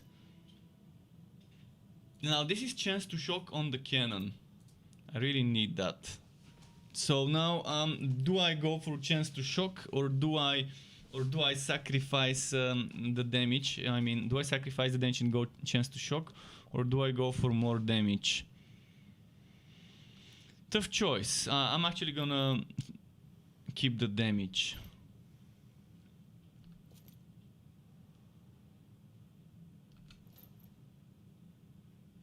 This one though, this one will be more damage overall.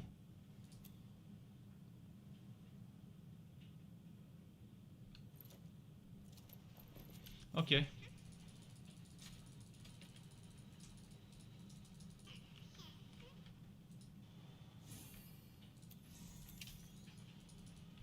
Let's go out.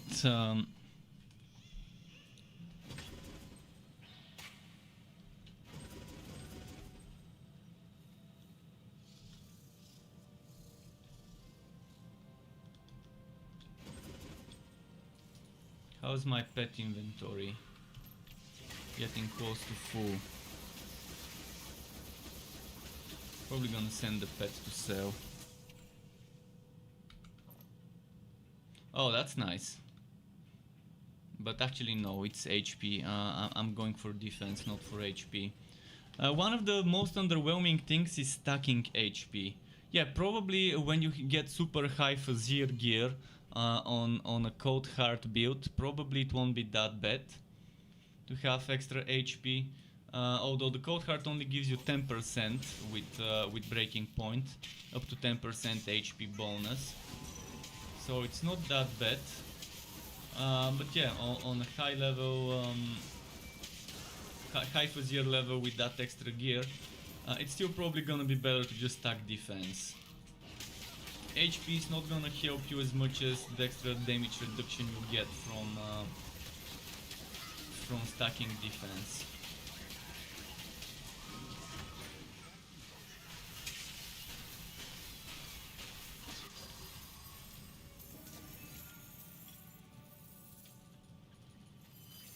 Jacek said, I love this flaming sharpshooter build.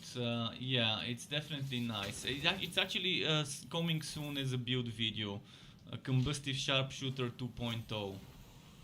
It is coming soon. I wanna make one or two builds with this.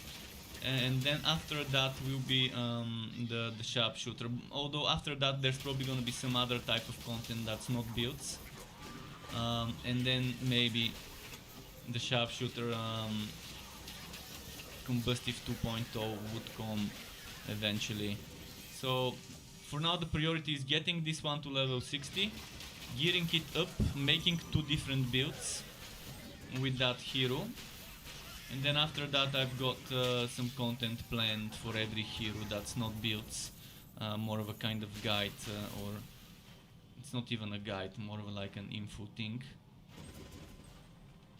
Reworking my showcases, updating those showcases for 2021 with all the new changes.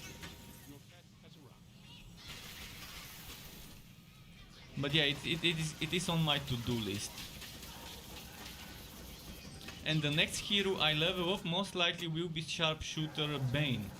After I'm done with some of the 2.0 version builds, I plan to make a few more 2.0 version builds.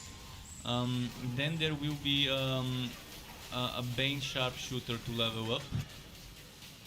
Not sure when, but eventually. For like a summoner kind of build.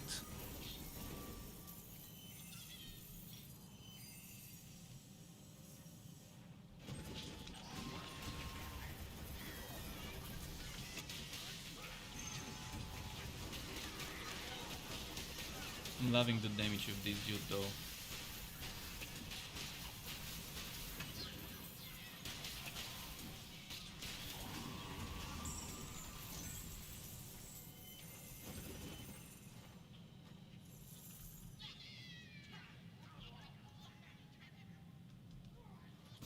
Oh, I've leveled up and I forgot to spend my points.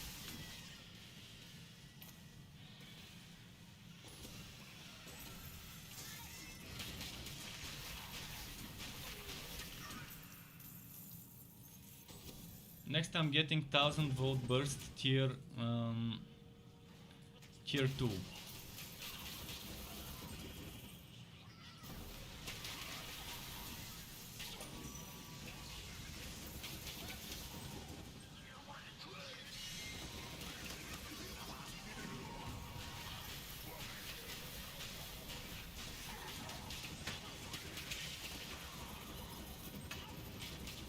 Okay, there we go. Alfred says he tried linking a build, but it seems it did not work. Yeah. Links, only moderators and me can post links, because there's been a lot of bots coming and spamming the chat every now and then. Especially when I switch to a title that's kind of the hype, like when I was streaming Baldur's Gate around the launch. Those bots normally follow games that are kind of games with a lot of people streaming them and a lot of people watching them. So, for example, when one game launches, like Cyberpunk Baldur's Gate, there would be bots coming in my channel, spamming, and I kind of need to have this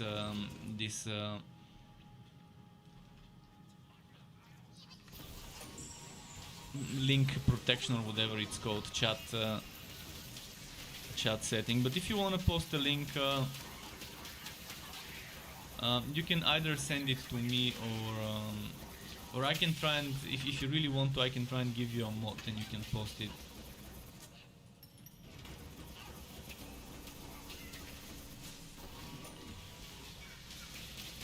If it's one of my builds, I can post it myself. I can just go and grab the link from my website, or you can just say the name of the build. Unless you made yourself a build on the calculator. If you made a build on the calculator, you can just send it myself, and I can try and share it. Do warn me if you're sending me a message and you want me to share it. I need to know, because I won't see the message. My screen right now doesn't show me that.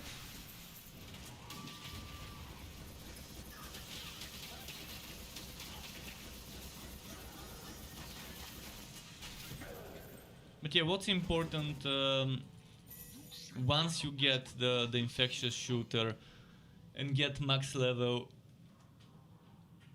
what's its name? Scout's Bones, to try and get Imbue Relic, so you can keep up the extra buff from Cloak of Flames, and then max level Revolt as well. You won't need max level Revolt until you have max level Scout's Bones with the infectious shooter. I mean, it's probably gonna help you, but it's not gonna be that needed, because I never need that extra charge on Revolt. Unless I'm using Scout's Bones and I wanna do triple Scout's Bones one after the other. I never feel the need to use Revolt 2 times when I'm just spamming targeted strikes or explosive or anything else. Maybe with onslaught builds you might need it. Alright, let's get the next waypoint and then go to the town to collect the quest.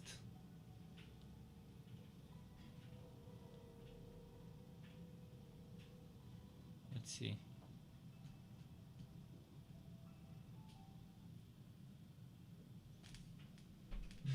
Sky is still sleeping. You can see that's what he does all day. He sleeps in the day and then at the evening, since he's a night animal, a nocturnal creature, he starts moving. Kinda getting tired, but yeah, let's hydrate a little.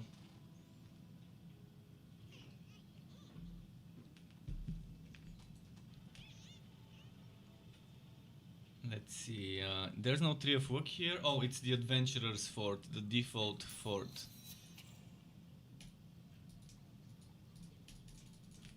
Why can't I teleport? Okay, teleported now.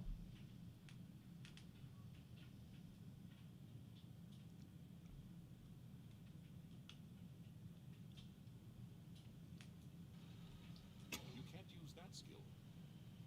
Excellent work. This codex running should make the translation come quickly.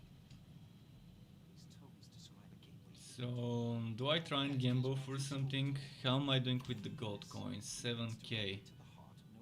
Oh, that might be pretty strong, by the way. Let's quickly check. The Netherlands gained access to the core. Head to the machine works and take the service elevator to the summit. Make haste. It's not bad. Let's have it.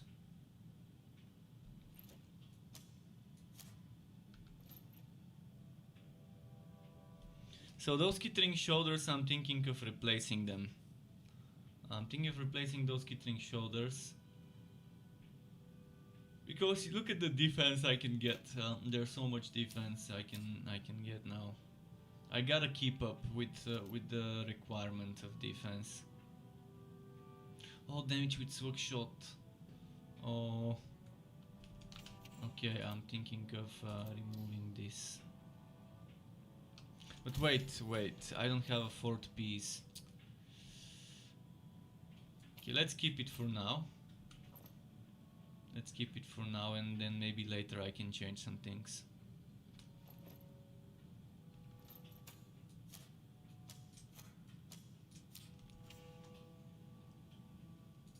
Okay, let's see what I'm looking for. I'm looking for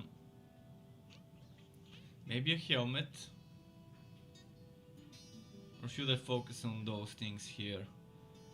Let's try and get a helmet. If I get a Mountain King helmet, it's gonna be amazing. At this level, that's really what I need. They're hurting your pet. Your pet is wounded. My pet is wounded? Really? Really? In the town?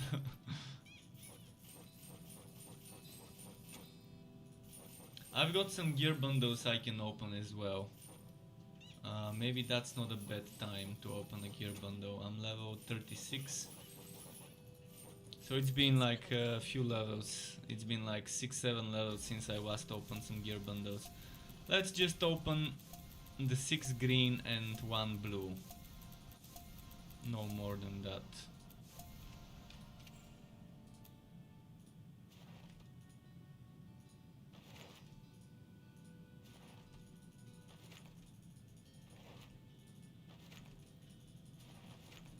I think I just got a very good weapon, we'll see. Mountain King will.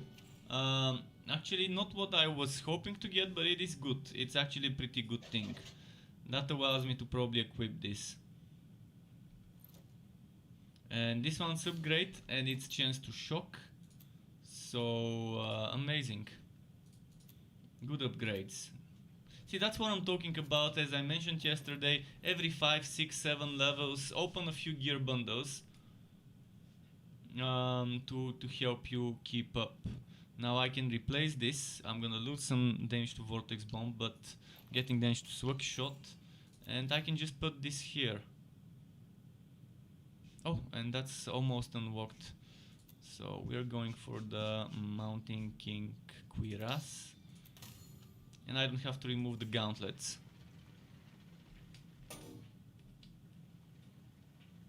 Oh, I forgot to sell. I've got some stuff if you need it. Okay. Alright, off to the machine works. So we've got another 5 hours roughly. Give or take 6 minutes. So within those 5 hours I hopefully can finish this act. I mean, I'm definitely not rushing or anything, but I'm pretty sure I would be able to finish that act within like 2.5 hours tops. Come on, load up. Boom, boom.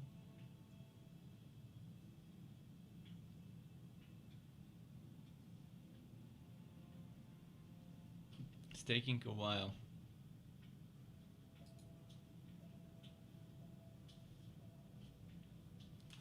Good day, adventurer. There we go.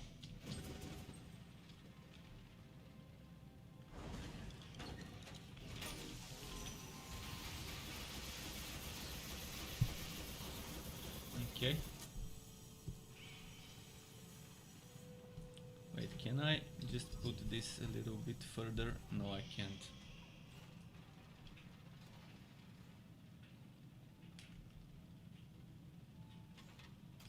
Maybe I can just scooch over there like this. Oh, the waypoint. Let's go back for it.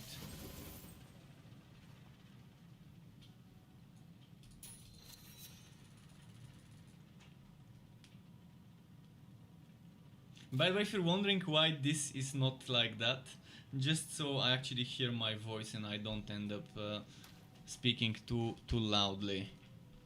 It kind of beats the purpose of having headsets, but yeah, when they're like this noise cancelling, it kind of is. It kind of feels weird when I don't hear my voice and not sure if you know it, but yeah, there's something about me and probably other people. When I can't hear my voice, I start talking louder so I can actually hear it myself. And that's why when I stream, I always keep one ear on the headset, kind of slightly tilted behind the ear.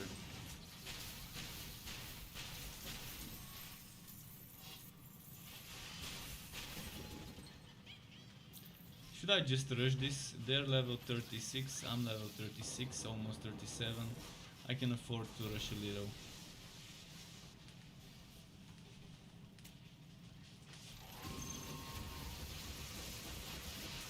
Only stopping for elites maybe.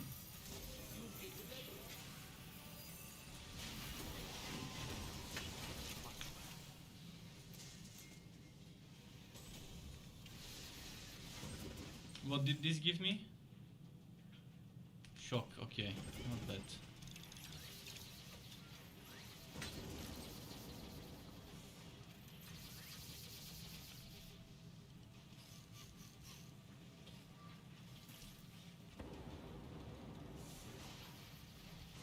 Should be over here somewhere, maybe around the corner.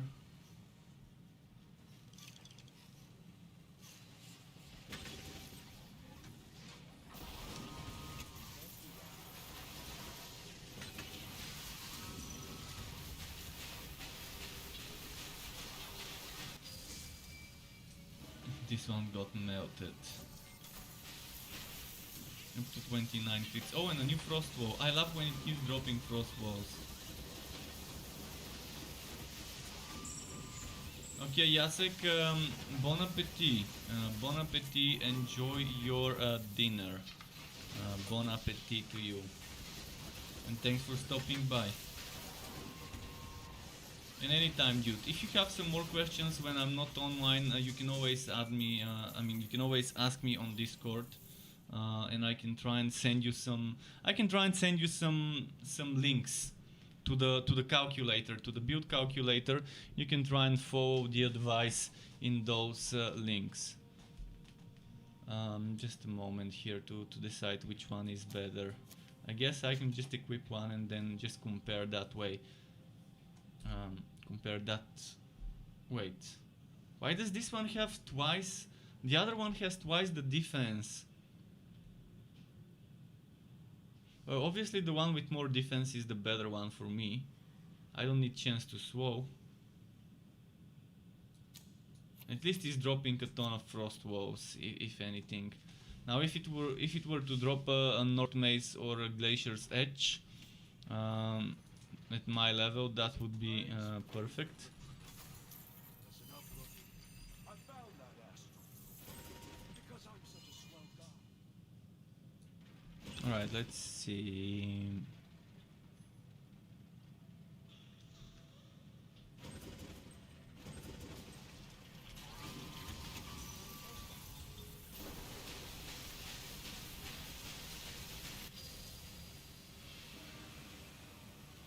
Okay, this one got shot. I'm still wondering what to call this build. I'm thinking of maybe implementing Sniper Watt in the build. Something like Sniper Watt. Probably Zap Bot Sniper Watt. Shock Bot Sniper Watt. Something like that. We'll see.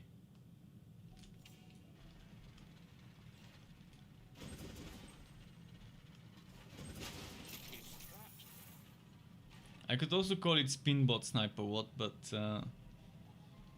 it doesn't necessarily have to be played with Cyclone mode. This would be a flexible build. If you don't want Cyclone mode, eventually I will max that one out. But if you don't want to max out Cyclone mode, you can max out Rapid Fire, or Shotgun Blast, or Rapid Strike. So that would be super flexible. I just preferred Cyclone mode to build heat with, but someone else might not.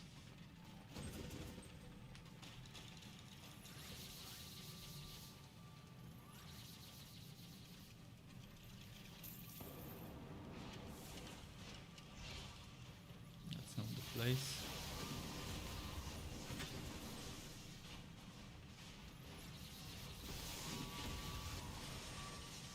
Oh, it spawns some enemies. Alright.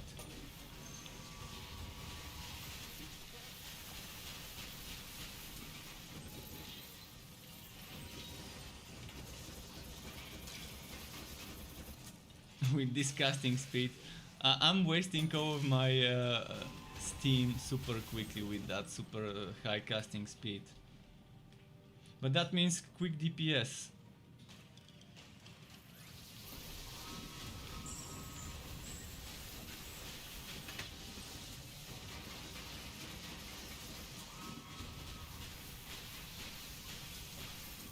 I really wish Cyclone mode actually benefited from the casting speed. Unless it does and I'm just blind. But I've seen other people saying the same. So maybe it's not just me that doesn't see a difference in Cyclone mode when you have casting speed maxed out.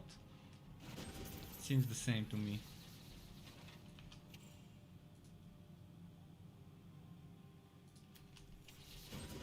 Just to have something there. Oh, I missed my turn.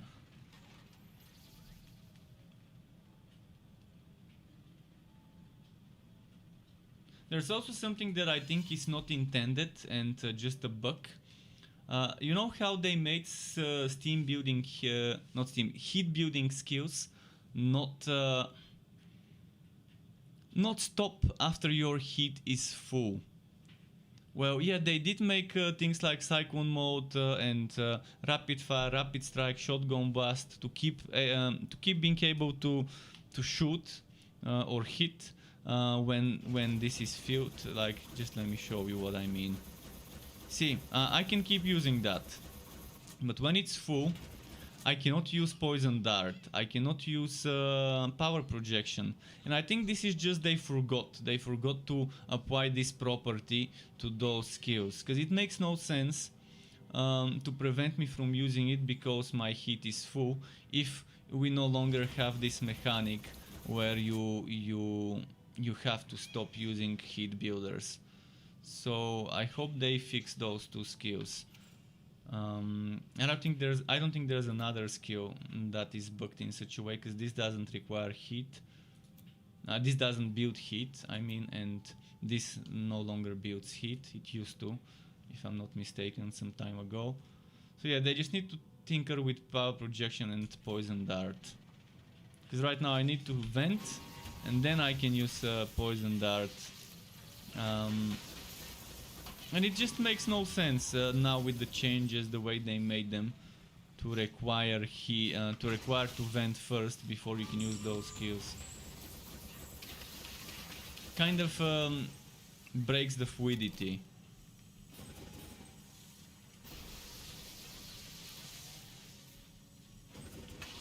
You have to remember to report this to make a ticket on note if it hasn't been made already.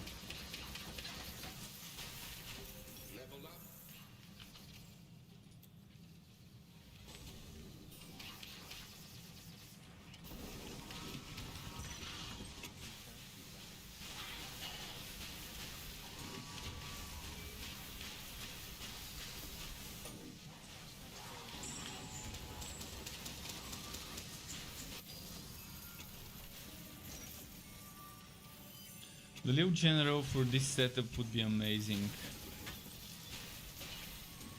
Just like this is gonna be very similar to my mage builds, to the last two mage builds from the last 2 days, in regards to how I synergize the items.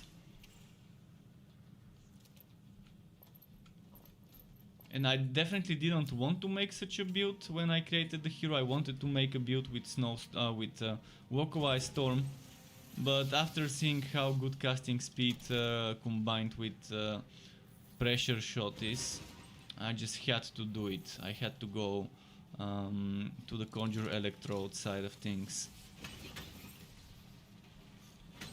for extra casting speed, and so I can dump the energy quicker, so I can use 1000 volt burst quicker, which also is extra casting speed.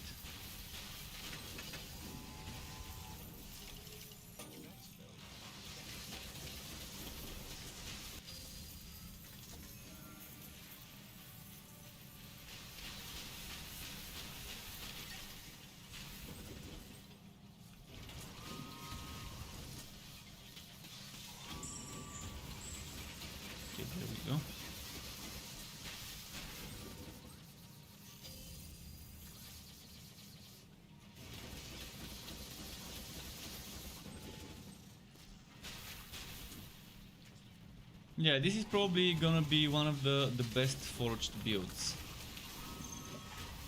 in regards to how much DPS you can do to bosses when fully built, when fully synergized.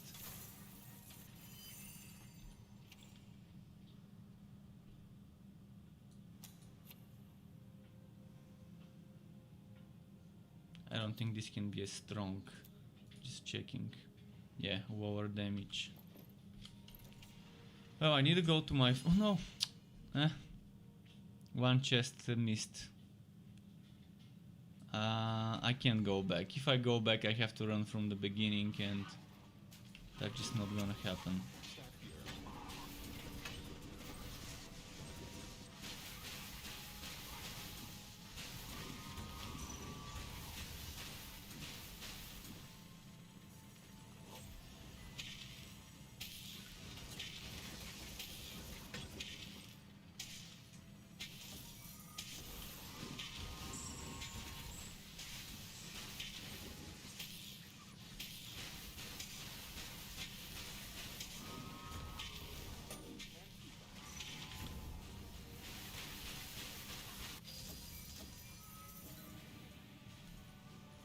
Nice.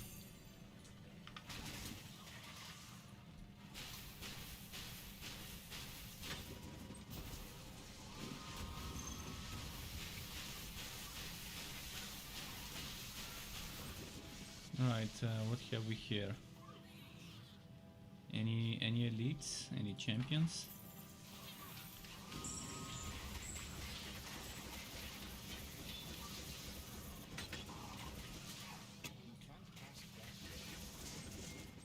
If only spin to win wasn't this crippled in regards to movement speed.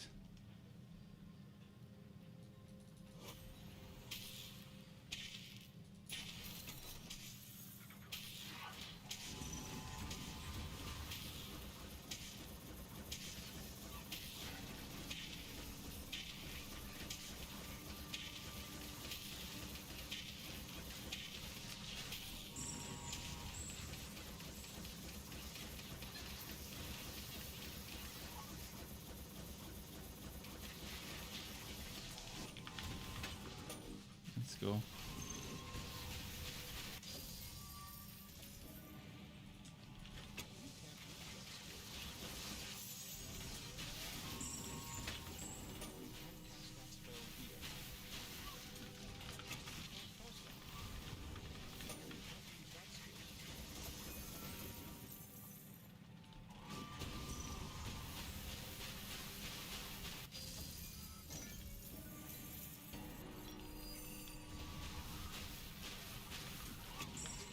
Okay.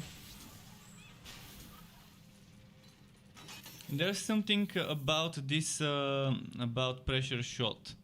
The every fourth pressure shot always critically hits and deals double damage. I don't think this works properly. I mean, it does always critically hit, but I'm not seeing anything that would say double damage.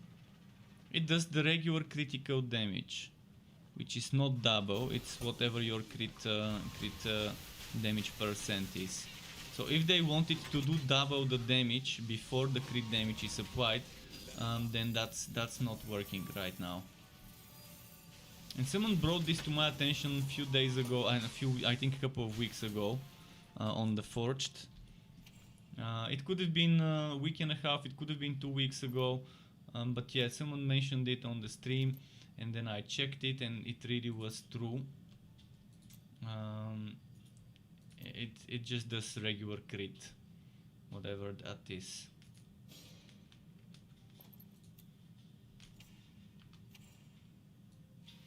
Okay, one more level and then I can get tier 2.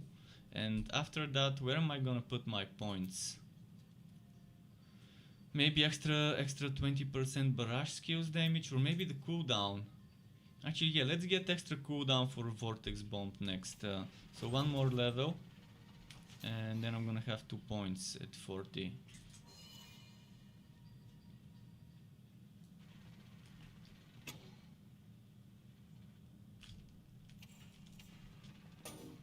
This cutscene. Let's cut the cutscene.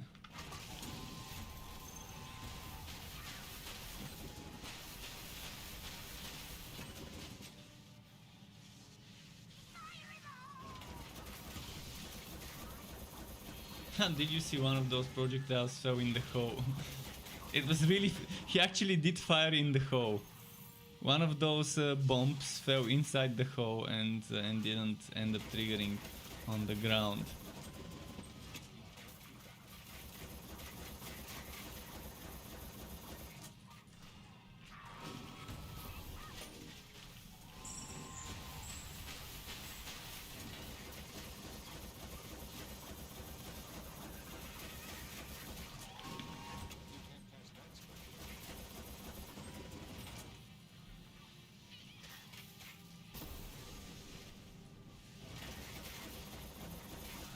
Vacuum, there we go.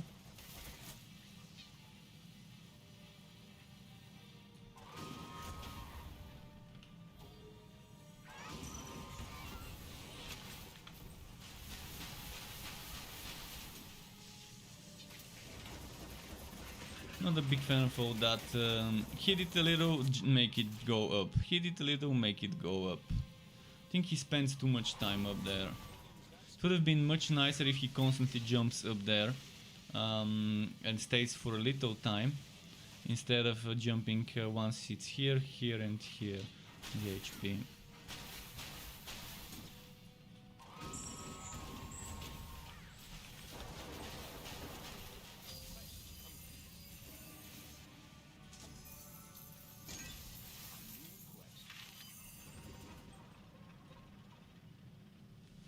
What's here now? Red nose retriever.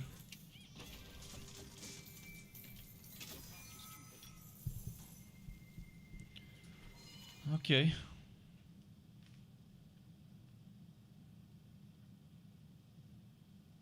And Benjamin says, "Hey there, Struck, nice build by the way. Welcome back, Benjamin. Welcome back, Vega.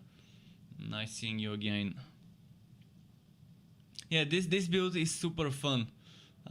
This is again, as I said, as I was leveling up, and around level 20, when I got 1 point into 1000 volt burst and saw the casting speed and how good it combines with pressure shot, I was like, change of plans, 180 on the build. Actually not 180, let's say 90-degree change. So instead of a Walk-Away Storm, decide to go for Conjure Electrode, even though the plan was to make a Walk-Away Storm build. But the difference would be just 10 points here instead of 10 points here. I'm gonna make a screenshot in the skills segment when I make the build video, where I have the points reworked, just shifted from one place to the other. So either way is good. But with Conjure Electrode you can end up dumping energy faster, which means you can end up getting 1000 volt burst more often, which means you can get this 50% casting speed for 10 plus 10 seconds more often, and it's actually better. I think it's the better, the more meta kind of setup out of the two. Even though you don't get that permanent 25% extra damage and movement speed, which with Imbue Relic you can kind of keep this up 100% uptime. I think it's better to have this casting speed here and this casting speed here, and just constantly have 60% casting speed for pressure shot. That would be better. In fact, I'm gonna go tier 3000 volt burst and experiment how good that would be, even with Imbue Relic. I mean, obviously before I get Imbue Relic, it's better to go tier 3. For some builds it might seem like an overkill to get tier 3000 volt burst and Imbue Relic, but let's see. I will test it. Hopefully it drops. Hopefully the Ancient Ember Hatch actually drops after I reach level 46, because it's a level 46 plus drop. It can drop if the enemy is 45 or lower. So I still can't get it. Fire damage. Is this fire damage? It isn't. Fuck it then. I need to go to my fort again. It's a good build though, I'm so happy with it. Oh, let's talk to Bolton, so I don't have to come back. We're all shaken up, but now is no time to falter. Pass through the Voltura village to Boltown, and then And I'm gonna check my storage. Maybe I've got some level 30-40 items I can equip there that are better than what I'm wearing. Still taking a while to get used to all the lights in my face. My eyes can't handle that. I looked into those gamer glasses that block the UV light and the blue light and all of that. But they're fucking expensive. Even the ones without prescription are expensive. But if I get gamer glasses, I'd rather get prescription ones. Because why not? I do need prescription glasses. Anyways, but yeah, those I forgot the name of that brand, but there's that one famous brand of gamer glasses. So maybe now that I'm streaming with lights, it would really help me to keep my eyes safe. So we'll see. Even if I do decide to get those glasses, it's gonna be after a GPU. GPU first, health later. That's kind of how it's gonna be. But yeah, they're really expensive, those prescription versions of those gamer glasses.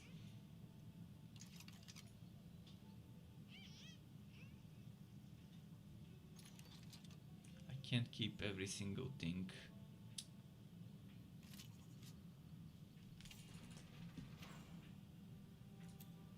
Okay, I need to get rid of... I'm gonna get rid of this and this. And maybe the other bomb walker too. I'm out of room to keep Wobby items right now. There's only so much Wobby items I can keep in my storage.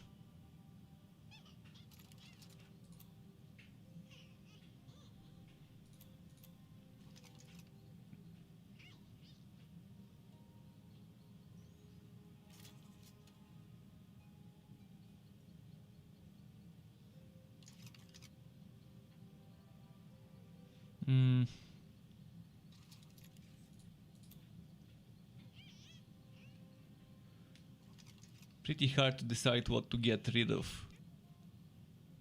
I'm gonna get rid of this. No sockets, level 60.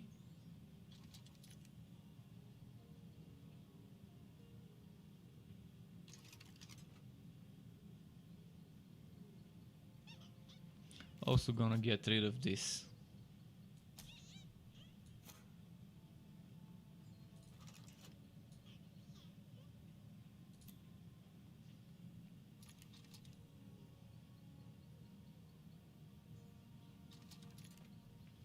And I'm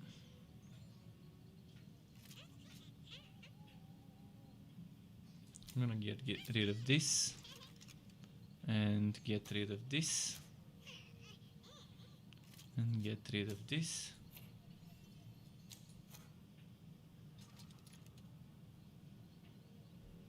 And now I've got some room.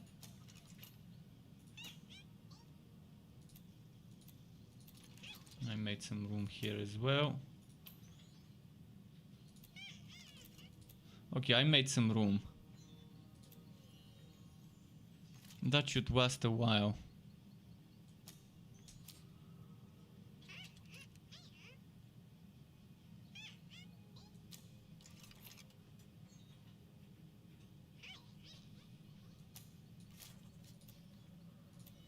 And maybe put some Wobby items. What's that? 12?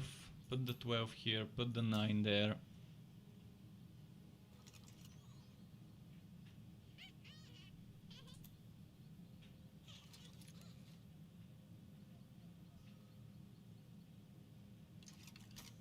Let's get rid of this, no socket.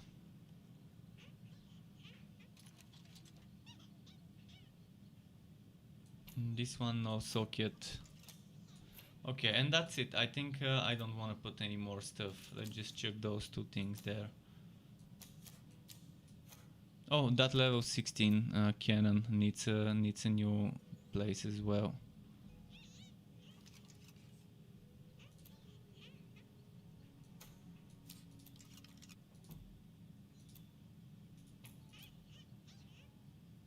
Okay. Yeah, let's go.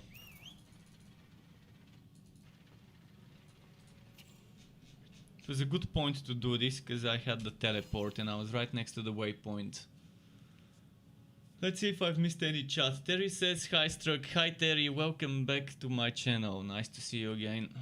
Sorry if I'm a bit late with the reply, I was kind of in the zone with rearranging my inventory.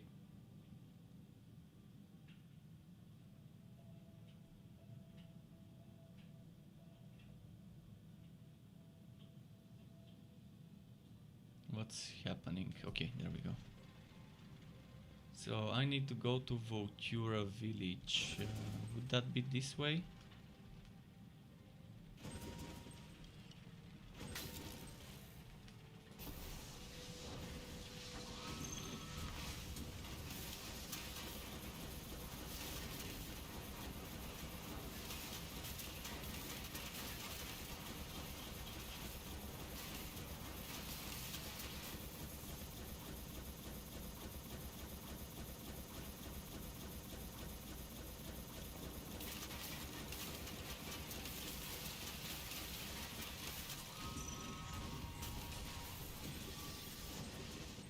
Okay, boom.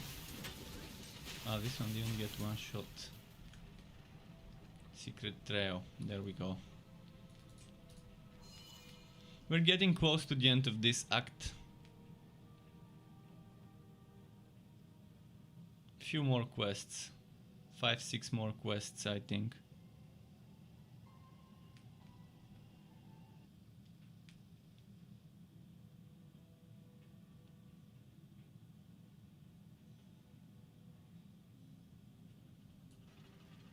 And Terry wants me to give Sky a petting. Alright, we can actually do it. Sky? He's kind of sleeping, but yeah, that's him.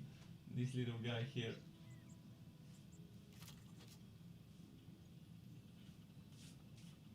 Okay, gave him the petting. So yeah, you can actually see him, but you can see his back. Obviously, all the lights in his face, he wouldn't keep his eyes over there. When he's sleeping, he wants some darkness.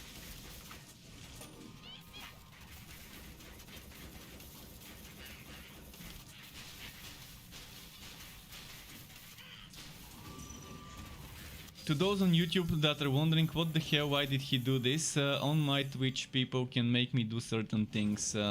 I have to actually, I have to make new things. Now that I've got a camera, you can make me swap myself or other things. Maybe. I'm not promising anything, but maybe I can add something like if you use 6,000 points or something, creator points, which is free, by the way, to those who are wondering. Those points are free, people get them as they watch. Maybe I can add some options there. I'm open to suggestions. What would you like to see with those creator points? Just no dubbing, anything but dubbing. Don't make me dub. I'm not a fan of that. But yeah, open to some suggestions.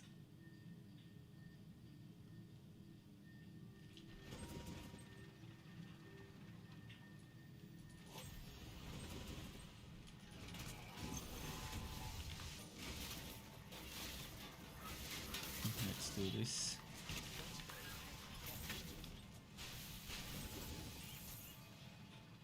Rub the beard. Yeah, that's actually that's actually an interesting one. Nice suggestion. Although I do that very often. Even without that. But yeah, that's actually pretty nice. Rub the beard. Let my hair down. My hair is pretty long. It's like over here. I think it's where it reaches. Not sure if the camera catches my hand.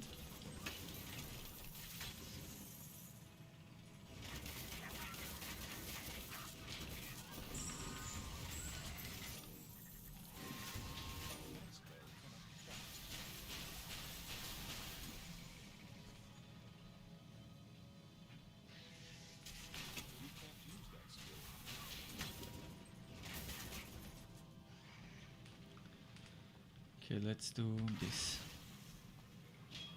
And this. And this.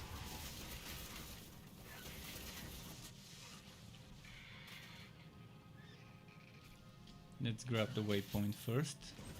It's rigged.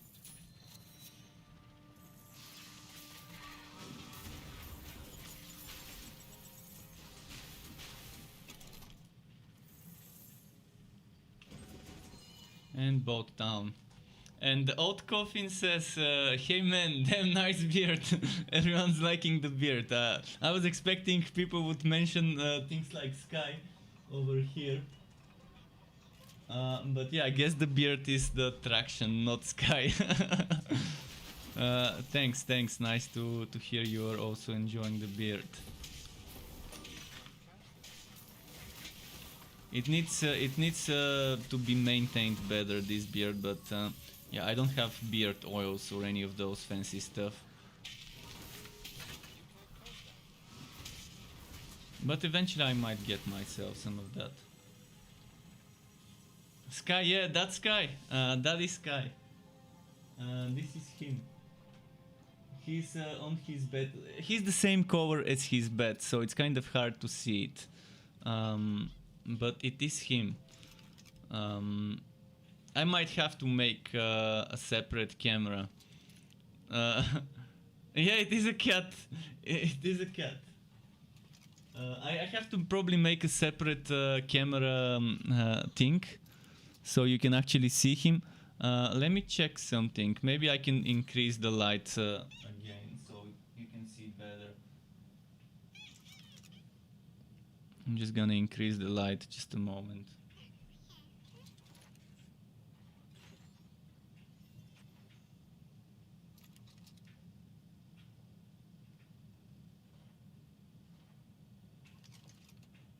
Oh, and now you can see the green.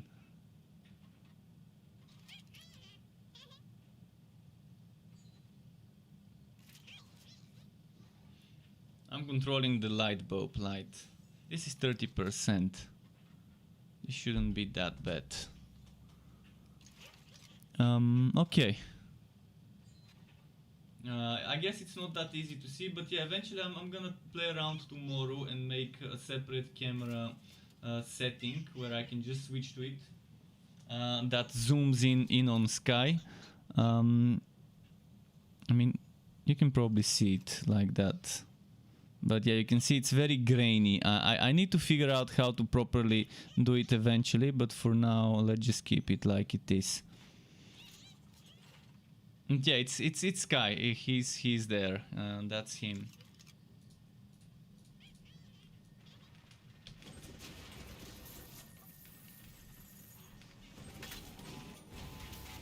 It's hard to tell him apart because the bed that he's lying on is actually it's actually the same color as him, so it's hard to tell the difference. Yes, I do need backlighting. I do need to get backlighting to get that thing sorted. He definitely is a dark furbow. A grey furbow. I'm gonna look into some lights for the back to make the green screen easier to manipulate, to remove the shadows. Without shadows, I wouldn't need to use two chroma keys. Right now, I'm using two separate chroma keys. One for the lighter, for the lighter thing where there's no shadow, and a separate chroma key for the dark green where there is a shadow. I mean, I could play without the chroma key and you can see the green screen. I wouldn't mind it honestly, as long as it's not the pink that was before, that was there before. But it's gonna look weird. If I have the green screen one, why not use it?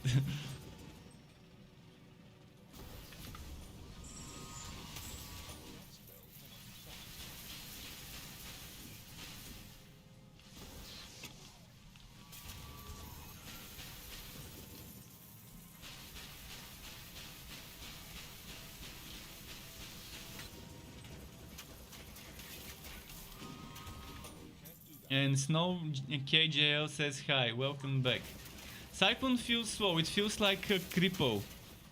It feels like pushing a trolley with the food brake on, a supermarket trolley with the food brake on. I've been telling them to fix it, to bring it back to how it used to be, and they refuse to because they think it's gonna be overpowered if you make Cyclone mode 100% movement speed instead of whatever this current movement speed is. The developers think that that Cyclone, they think that you shouldn't be able to spin out of danger, and you should stop spinning to get out of danger and do normal walking, which is pretty bullshit because people don't walk out of danger, they use ramming robot.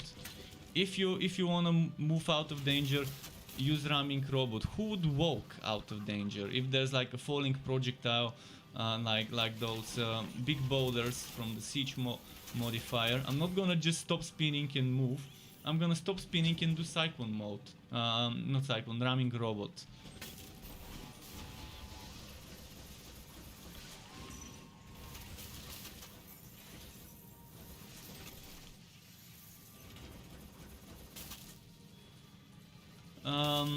I mean, I know right now where you can't. Basically, that was said before Cyclone mode before the Forge rework. That was them, the developers saying it before the Forge rework. When we had to stop spinning because when you reach full heat, you had to stop and vent. So right now you don't even need to stop to vent, which kind of okay. I can see that. But again, it's not gonna be overpowered if you can just keep spinning and move out of danger. I'm not asking to move at super speed. I'm asking to move at regular 100% base movement speed, without any additional movement speed from passives and triggers. So let's say the movement speed from Walkaway Storm, that 10% shouldn't be applied to Cyclone mode. Additional movement speed from things like the charged up from arc powered shoulders shouldn't be applied to Cyclone mode. But there's definitely a lot of things that give you movement speed, and yeah, prevent those from giving Cyclone mode extra movement speed, but make Cyclone mode move at default movement speed, excluding the buffs. That would be, I think, something nice, and we just need to unite as gamers and tell them that we want Cyclone mode to not feel like pushing a supermarket trolley uphill with the food brake. It feels weird, it feels super weird, it breaks the whole fluidity of the setup. It kills the whole skill for me, yet it's one of my favorite skills in any game, to have a spin to win kind of thing. And it's definitely not gonna be overpowered, because if people wanna make a Cyclone mode as the centerpiece, as the major damage dealing skill, why not? Why not? Give them the freedom. I mean, right now my major dealing skill is actually not Cyclone mode. It's broken. It's not letting me use power projection. Why can't I use power projection? Okay, that was a weird bug. It wouldn't let me use power projection. It's still not letting me use power projection. You can probably hear this is me pressing number 4. Okay, now it let me use it. What the? This has been happening with power projection and with poison dart. The game just doesn't let me use it. Sometimes.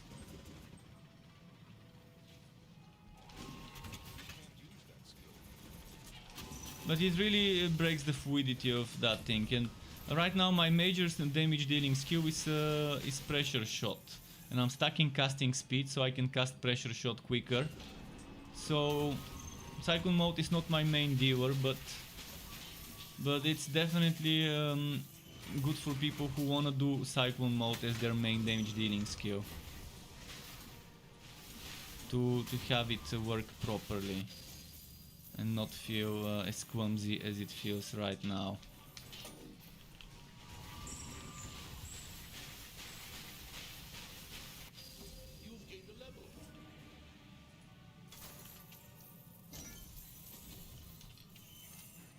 Glacier's Edge. So which one's better? Oh, that one. Obviously that one. Now I have 50% cooldown reduction. Now I wish I had Imbue Relic. It would have been perfect if I had it. Oh, actually I can use Frost Nova. Perfect, Frost Nova. On a 5-second cooldown, not so bad. It should be 4 if with the fracking strike tier 2, which I still don't have, and they still haven't fixed it on every class, just the Dusk Mage. The Dusk Mage is the only class that got a treatment where this passive cooldown to Dusk Mage skills became cooldown reduction, and this one would probably get changed to cooldown reduction instead of Forge skills cooldown reduction, and the same for every other class to get that same treatment as Dark Spears tier 2. Yeah, I would read the chat. Just a moment. I'm gonna check what I've missed.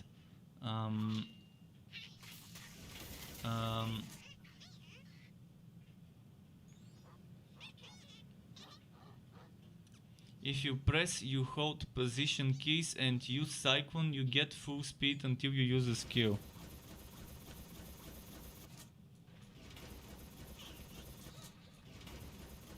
If you press hold...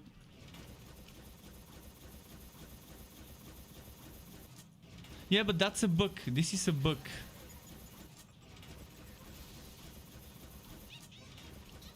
This is a bug, and I have done it in my builds. I've used it in my build videos, but I haven't taught people how to do it. But this is not intended. So yeah, it's good to know that people can do it, but again, we shouldn't need to do something like this to get it.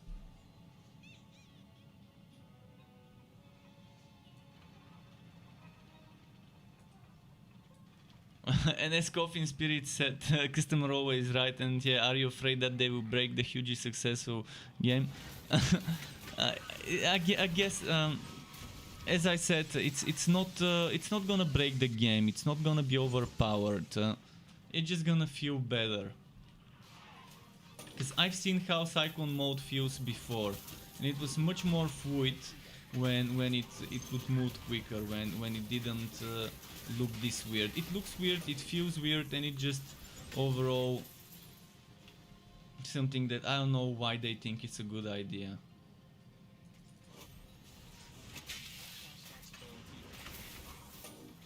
But yeah, this bug here, this is kind of see, now I'm getting the movement speed bonuses that I'm benefiting from. So this is broken. This definitely is faster than I want it to be. I mean, if they don't fix this bug, I guess this is one way of doing it, but...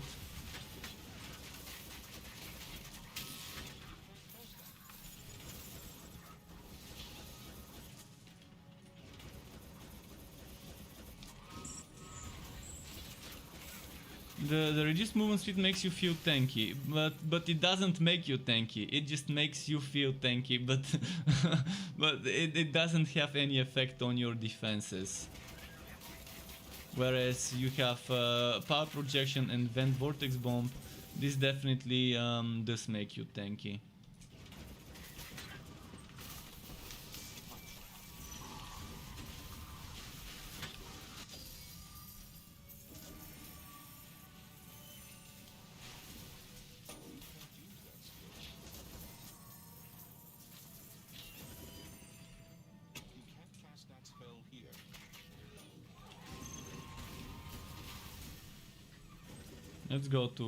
Let's go to the Echo Landing right now.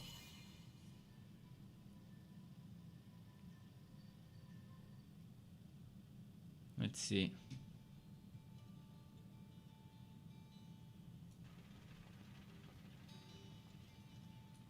You're a sight for surprise, boss. Automata, spiders, townsfolk, you name it. The mad scientist Shrieking is hacking them together to create pawns for the Voltura army.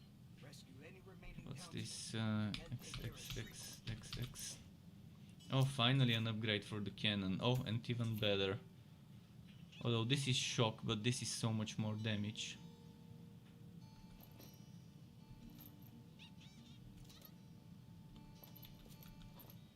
Okay.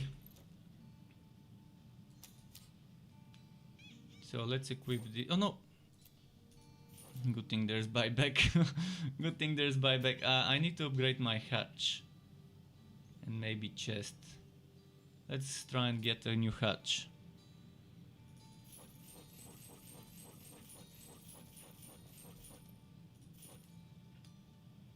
A bit better. No crit damage, but still more defense for now. I'd rather get the extra defense while leveling up.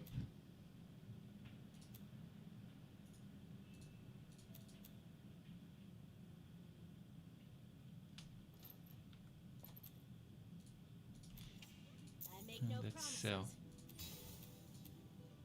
Thanks for the gold. You can't do that. So what's my quest? Back to the Voltura village. I think the waypoint was kind of where I was, pretty near. I should have teleported to my portal instead of the waypoint. Yeah. Well, there's a boss I didn't kill, so it's not all bad. Oh yeah, the map is kind of broken. It's saying that there's a... Okay, there we go.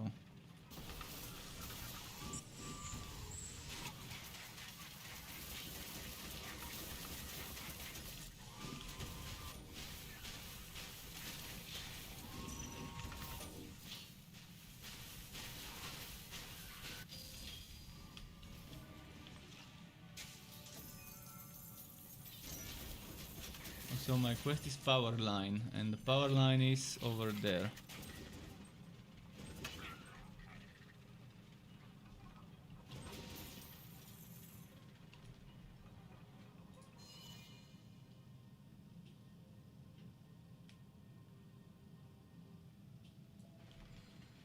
Oh, it's this quest.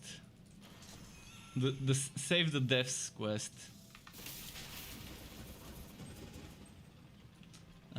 Those are all names of deaths. The damsels in distress in this mission.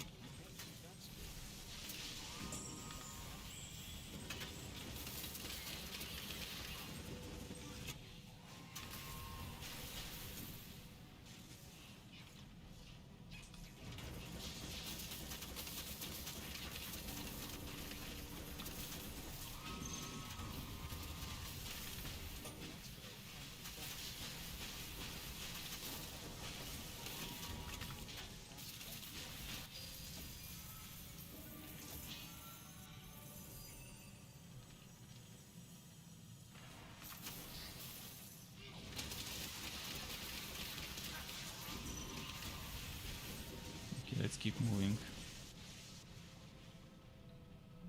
I'm equal level to the content, so a little bit of extra rushing won't be a problem.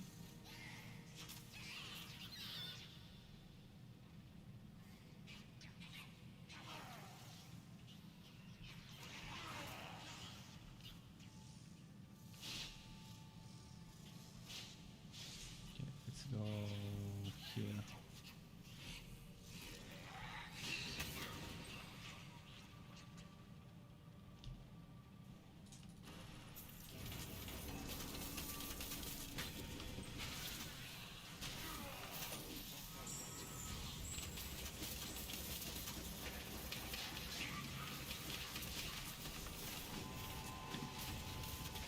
Oh, whoa, whoa.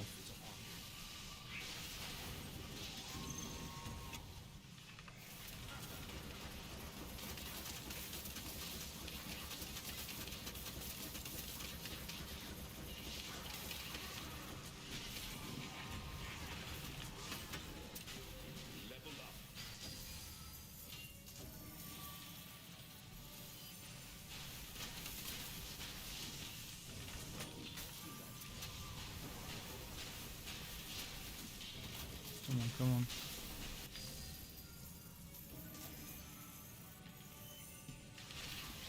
And El Castillo is back. He says, "Hello, buddy. How are you?" I'm fine. Thanks for asking. Welcome back to you.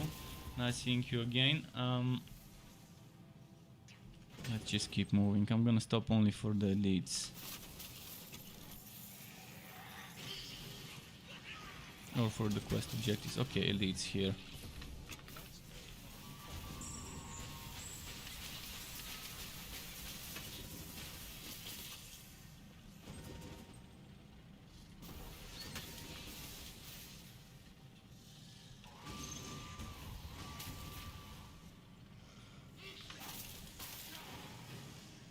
Okay, one quest objective.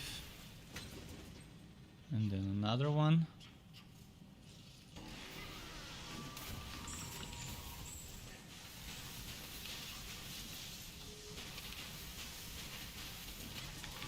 Ah, move.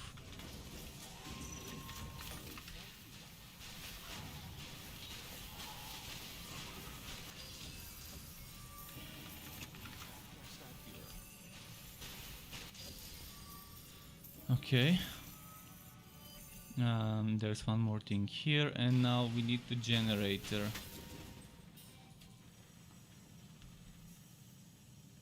Electroconverter. It's over there, okay.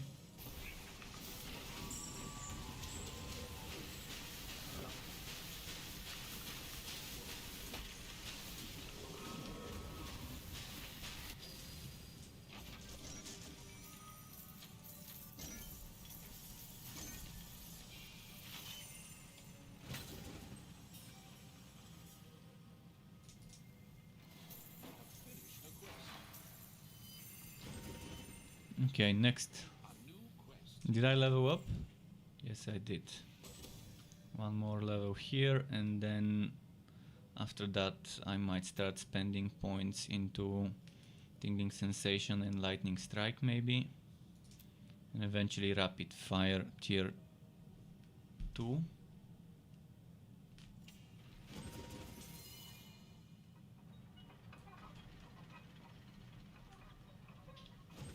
It's gonna be such a fun build with so much DPS.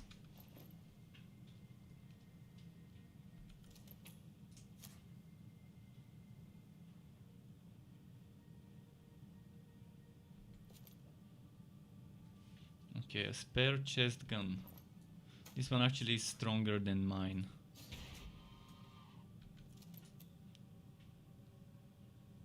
Maybe let's keep this as a spare in case I die.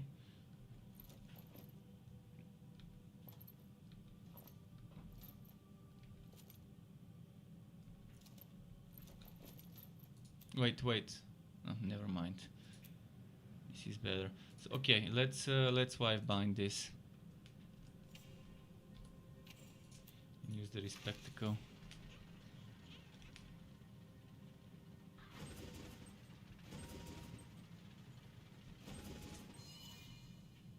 Moving on with the quests, bit by bit, getting there.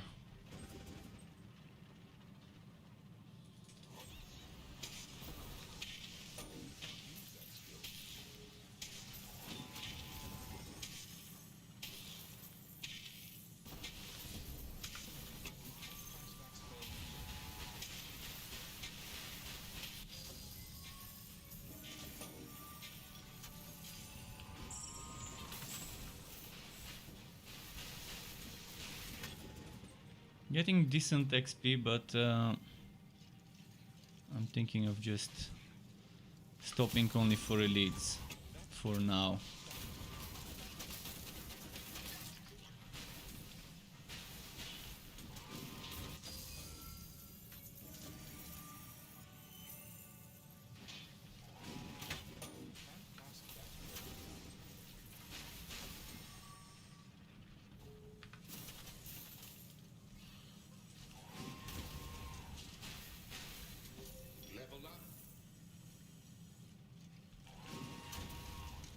Okay, I can now level up that tracking strike.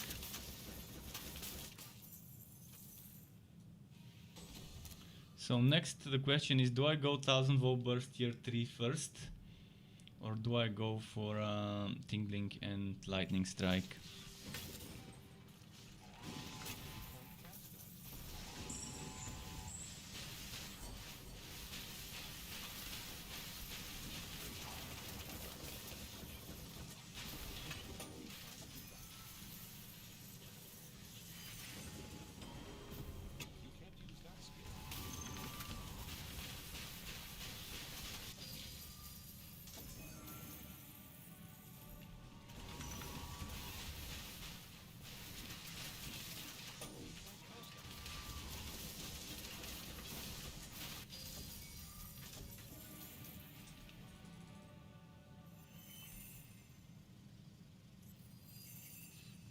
I'm loving this casting speed.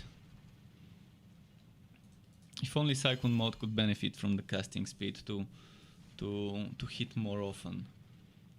To spin quicker. Not to move quicker, just to spin quicker. And result in hitting more per second.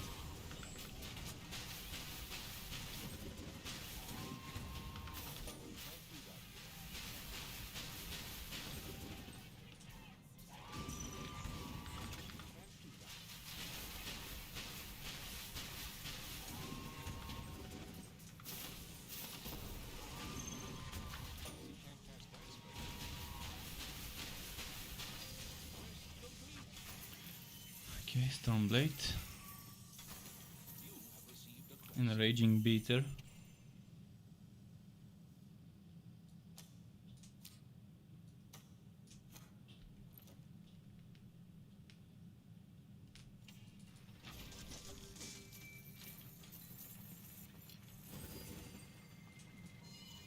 And M. Dowet says, will you have enough survivability without Blood Drinker Relic? Sure.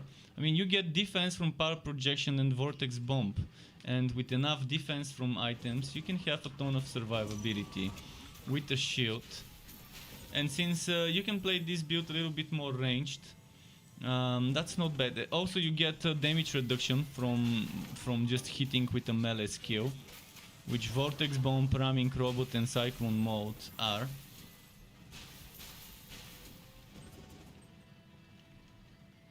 And with enough damage, you shouldn't worry about the survivability too much. You just need better items with more sockets and more defense and things like that. So it's not gonna be that bad. Just a moment. Okay, there we go.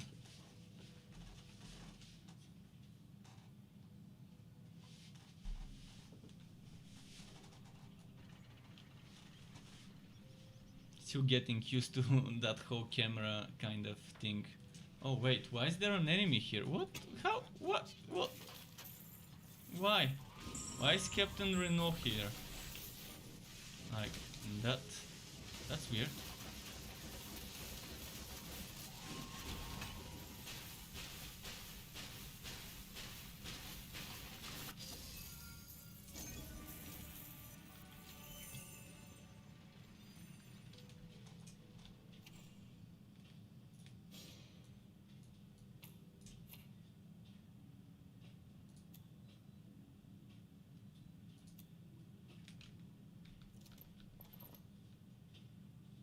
Vortex Bomb and Slug Shot damage.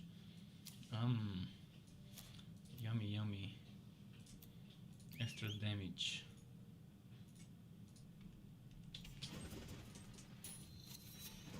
Is there a work tree here?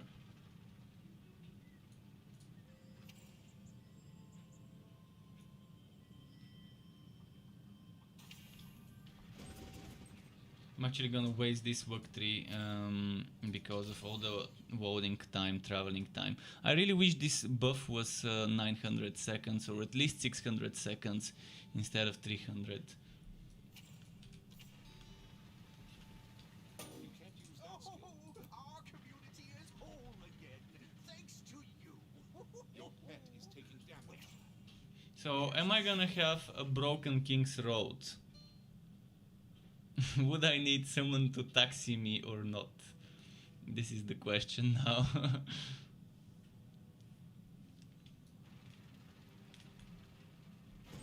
On a forge there's no teleporting, so good news, bad news, good news, good news. I was lucky. Wait, what's this dude doing here?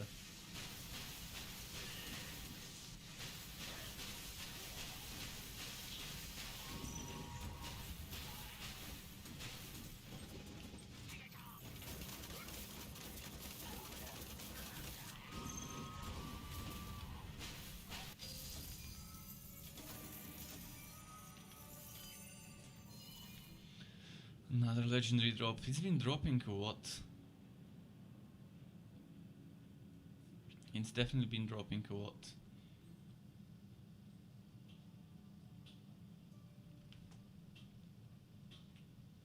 Let's see.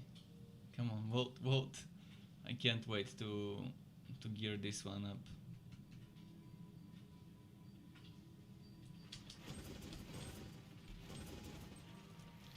Let's see. Your pet has returned. Over here maybe?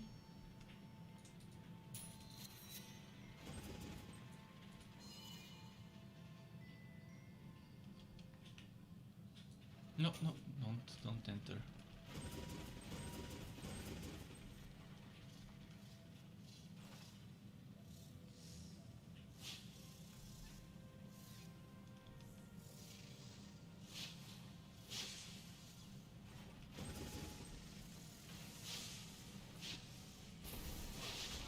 Oh, perfect.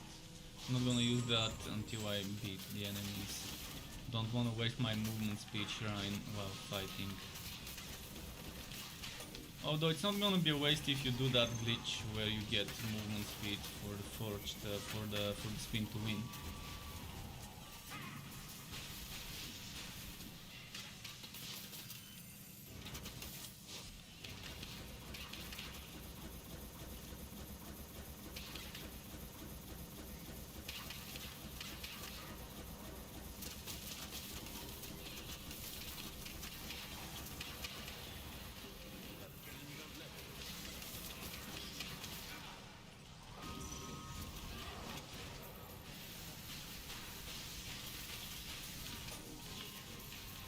Come on.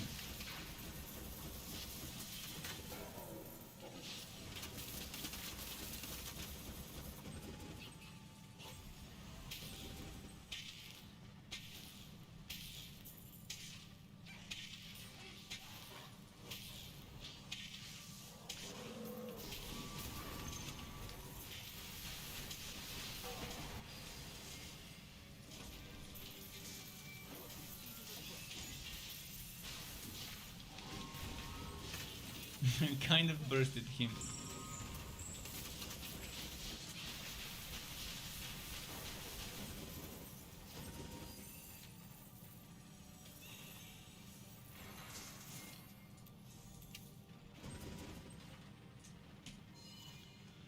Moving on.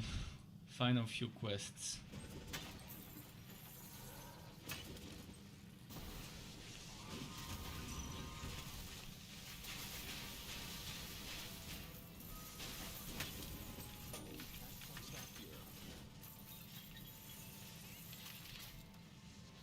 Let's go this way. Oh, no, this way, this way.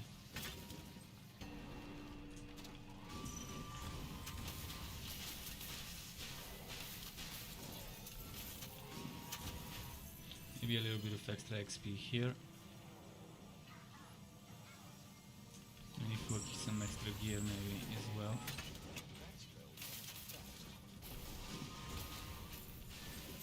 Pretty strange, there wasn't even a champion in this place.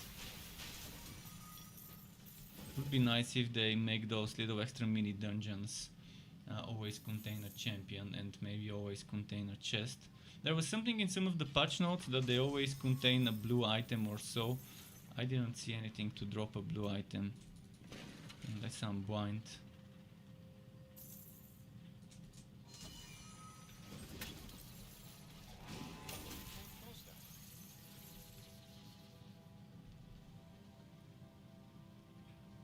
How do I get to that throne? Oh, I see, I need to go around. That's a weird way of making it, but okay.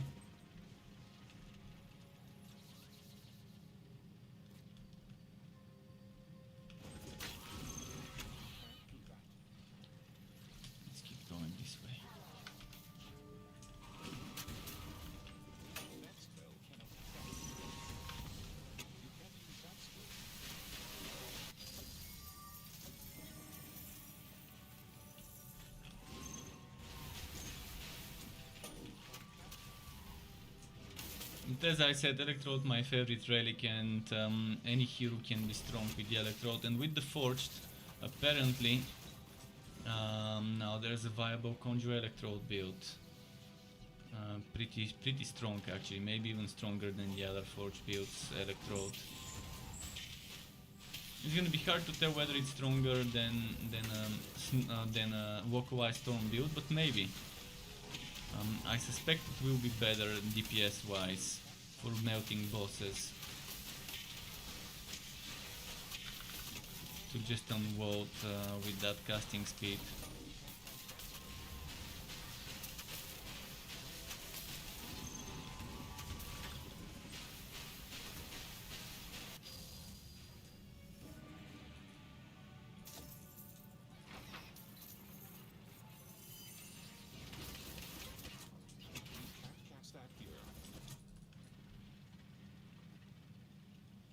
Where's the... oh yeah, I see where.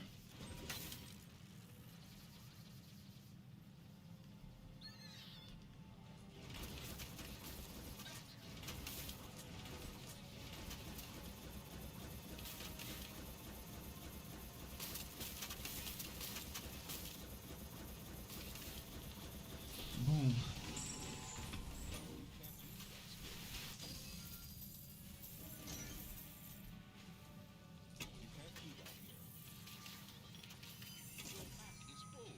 And when did I get full? It's been dropping a lot.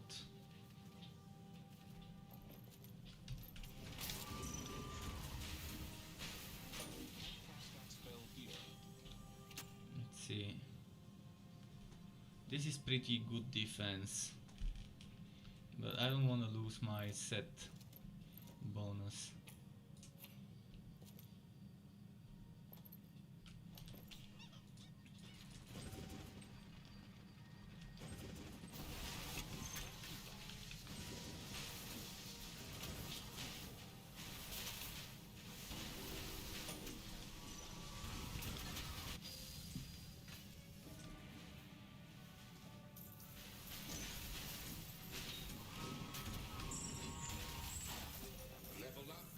Five, 2 more skill points. What was I leveling up now? Kind of forgot. Oh yeah, let's get Tingling Sensation. I think it's time.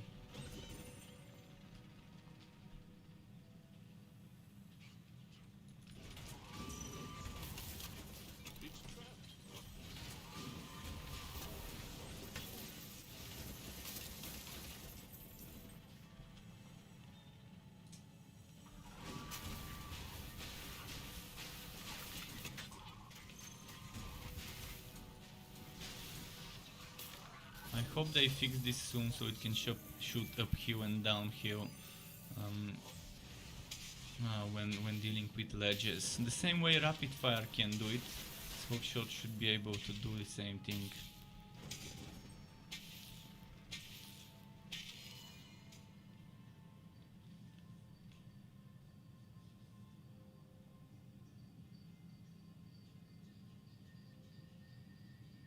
Okay, I need to put my hoodie back. It's getting colder.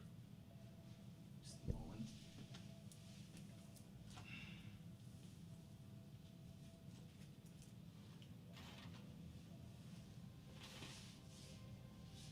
He's good.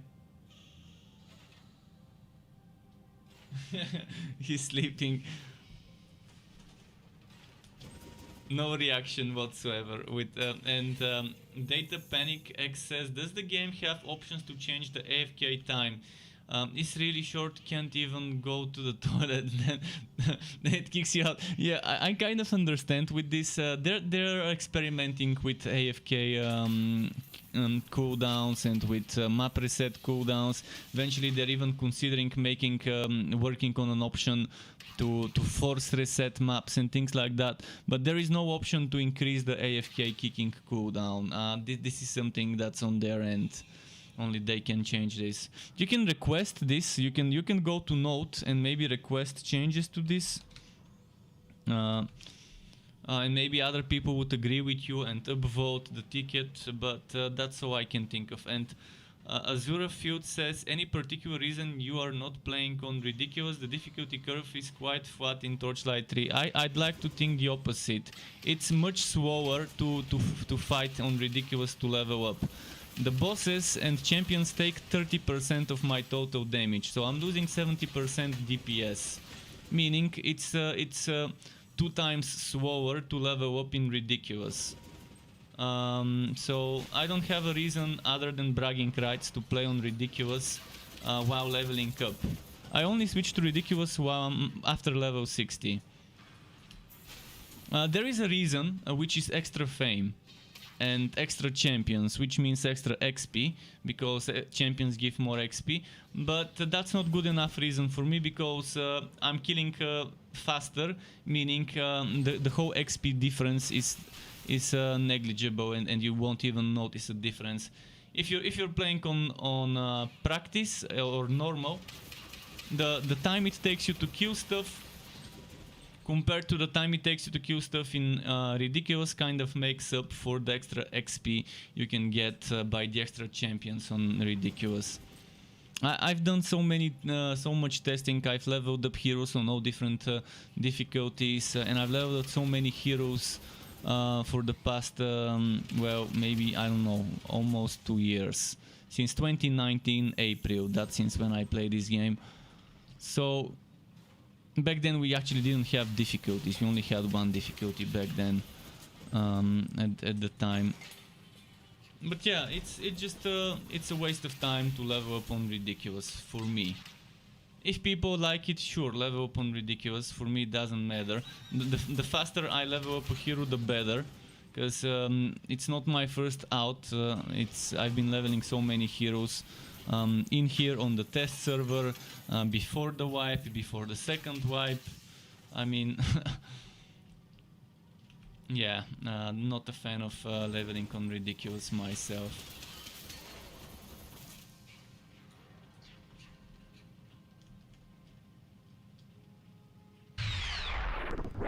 And Data Panics just follow. Thank you very much for the follow, Data Panics.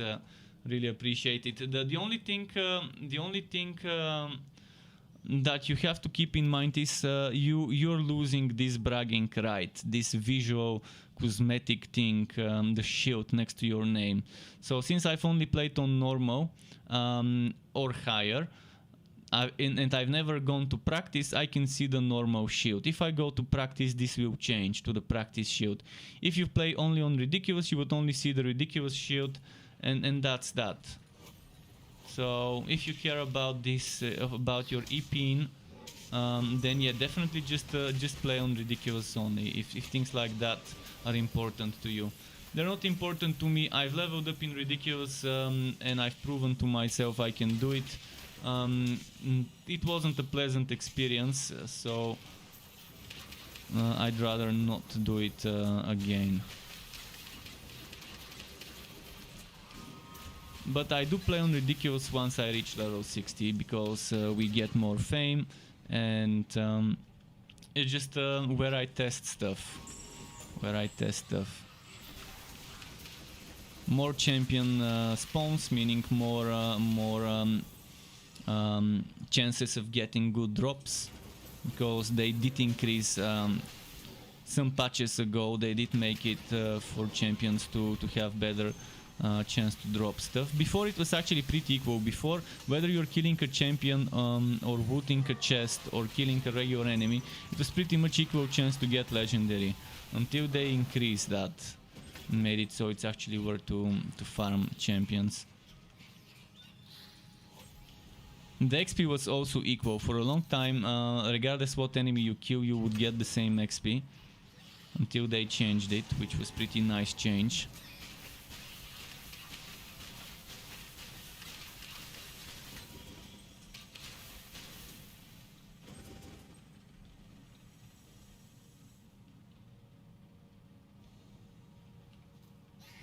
You don't kill anything on Ridiculous except uniques and quest mobs while leveling. That's fair enough. That's also fine. If you do it that way, that's fine. Again, killing uniques and other champions takes a while on Ridiculous, because they take 30% of your total damage. They have 70% damage reduction on Ridiculous. Uniques, bosses, if I'm not mistaken, actually 30% is for the bosses. You do 30% of your damage to bosses, and I think to uniques it's 45% of your damage. So uniques, yellow and purple enemies, all three types of champions, those will be I think 45% of your damage. So they have 55 damage reduction or something like that. I need to find the real numbers in one of the patch notes from this summer.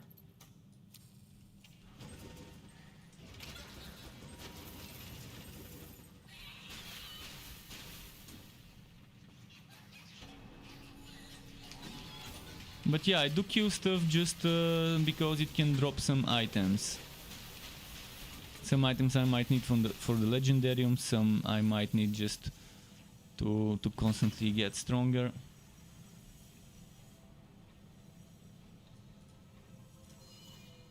I also don't like getting out-leveled. On Ridiculous, it's gonna be very hard to get out-leveled by your content. In fact, most likely you would be out-leveling your content on Ridiculous due to the extra XP you can get there.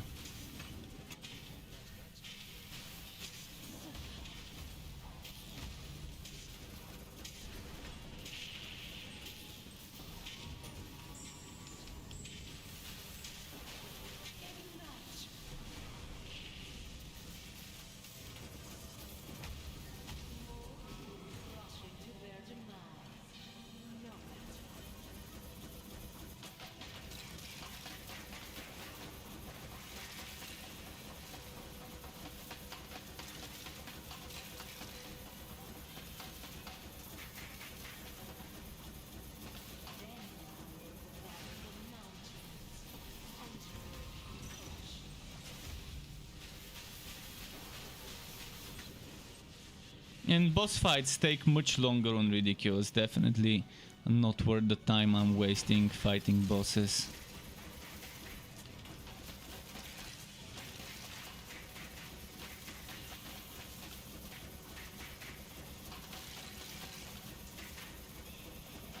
But I like it, I like that regardless what difficulty I select, I can always change it, so if I want a challenge, I can go to a higher difficulty. If I just want to speed through stuff, I can just go on an easier difficulty.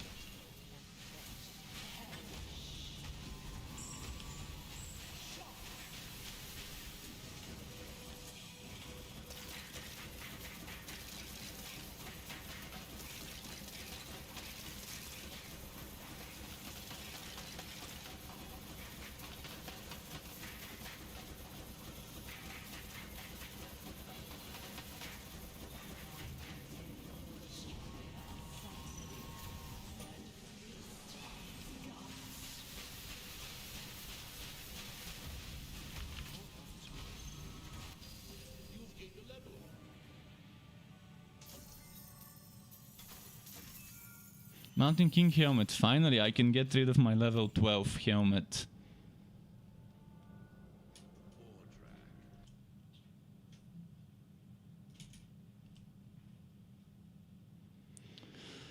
Well, definitely not happy with this. It doesn't have a single piece of defense, it doesn't have crit chance. At least it has relic energy generation.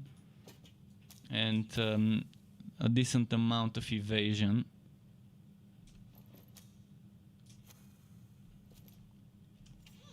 Okay, let's go do some Fuzzier now.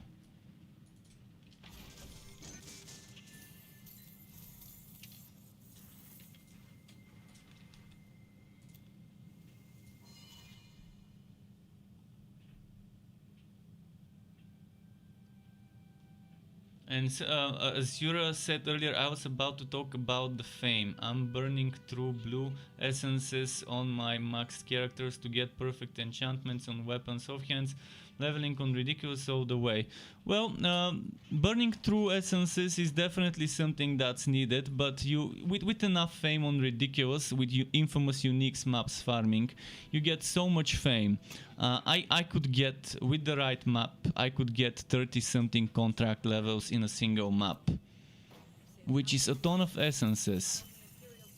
And yeah, that's pretty much if you get a good infamous uniques map. But again, I don't do Fuzzier much. I'm not the kind of person that would push the Fuzzier. The Fuzzier is one of the things I dislike the most about this game.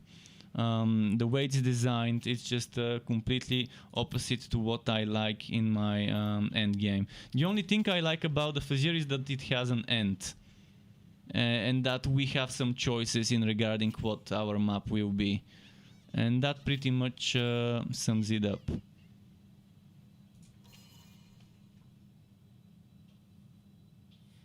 And the power creep is the thing that was completely uncalled for. I mean, I know a lot of people wanted this power creep, but now they have so much problems with the balancing as a result of this overpowered challenge bonus in the items. And to make up for that challenge bonus, they made the Fuzzier scale faster.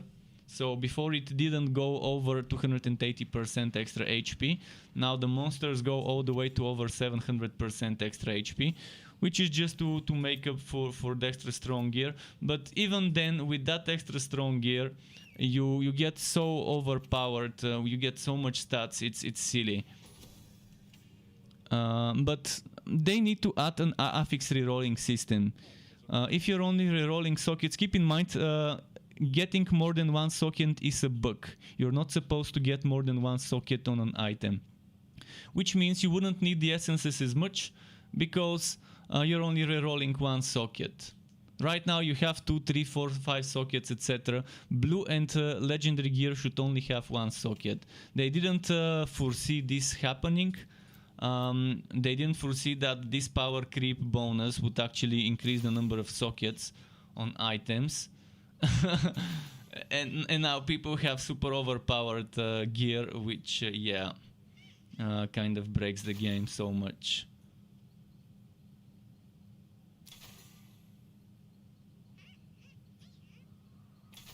But that's how it is. You can't foresee everything that's gonna result after a specific change in a game. Sometimes it works out, sometimes it breaks the game, sometimes it's okay. It's not easy to predict exactly all the bugs that can happen from new things. This DPS, don't look at this number here. This number here includes crit chance and crit damage. Look at this number here, the attack. And by the way, why are you telling us about the DPS of your sharpshooter?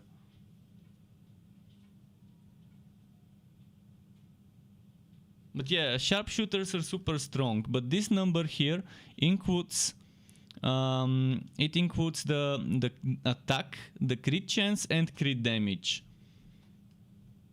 And it doesn't include certain things like extra damage to Taunted from Shasta. So this is not the real DPS. This is just some sort of average number there you can kind of look at. But it's better to just mention the attack instead of the DPS. Because with the attack, it's much easier to kind of gauge what someone is talking about. Because yeah, again, this doesn't include invisible DPS, such as vulnerability on enemies, such as damage to taunted enemies, damage to sword stunt, and things like that. The invisible things you don't see, such as this Sonic Pulse now increases the damage of your Steam spending skills by 40%. So yeah, there's a lot of invisible things that you don't see in that number. That number is just it includes attack, your total attack with the crit chance and the crit damage, and that pretty much is it. Maybe I'm missing something, but I think that's the major things that are included there in that number. Okay, let's see if there's something else I can wear. I should probably go down to my storage in the basement and see what I've got for my hero to equip.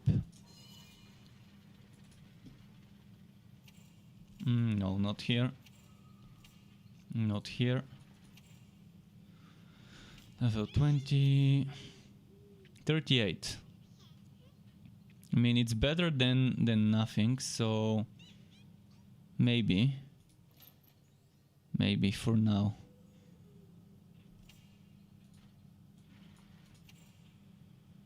$44. Okay, we've got a new gauntlet to equip.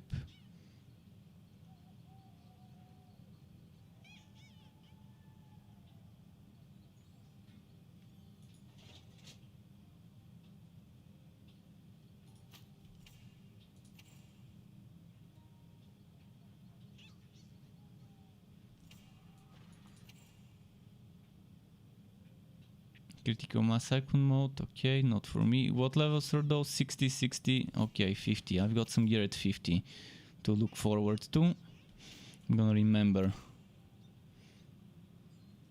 46. Now we are talking. Now we are talking.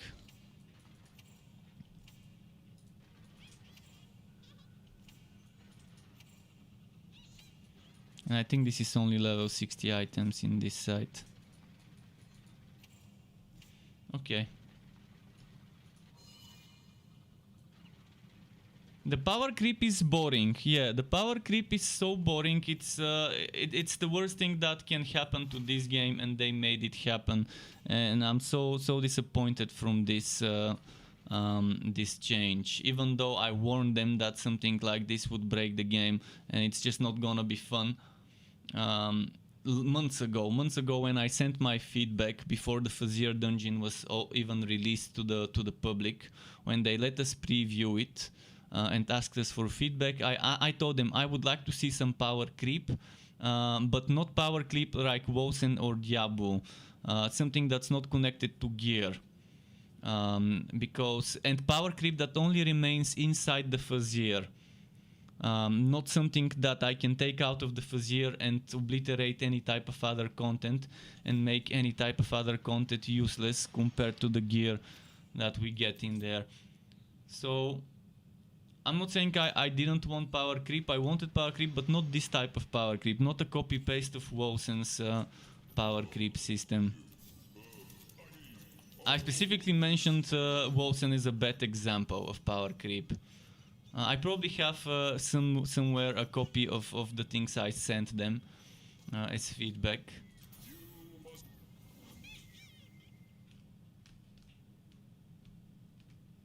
Without increased status, well, what's the reason to farm Fazier with this increase? It's basically getting a stronger number.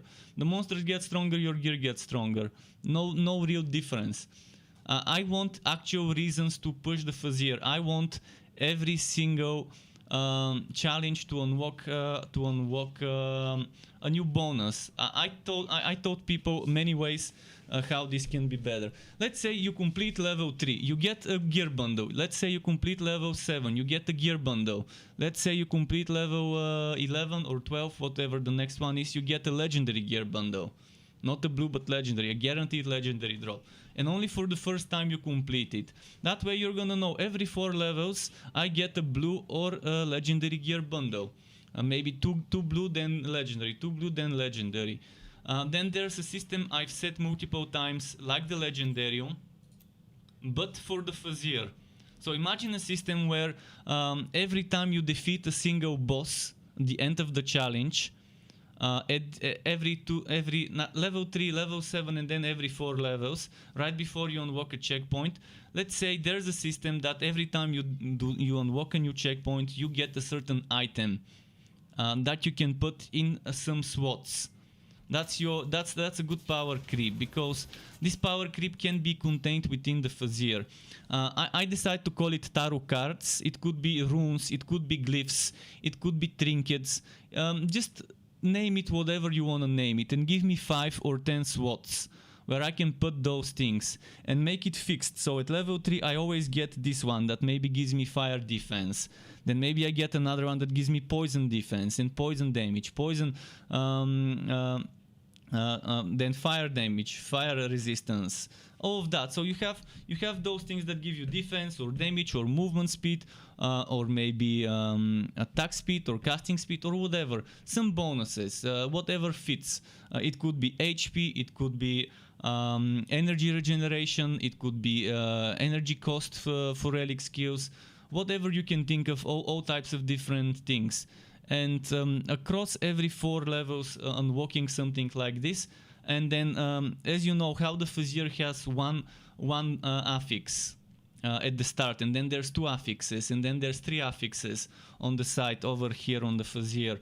So once you start fighting those stages where you have 2 or 3 affixes, maybe you should start earning stronger buffs, stronger things that give you 2 or 3 affixes, and then maybe you have a limited number of slots for the ones with 2, and maybe 1 or 2 or 3 slots for the ones with 3.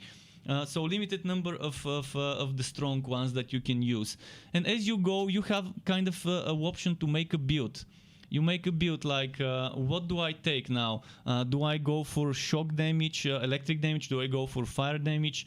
Do I go for more defense to this element because I'm fighting enemies of this element in my next map?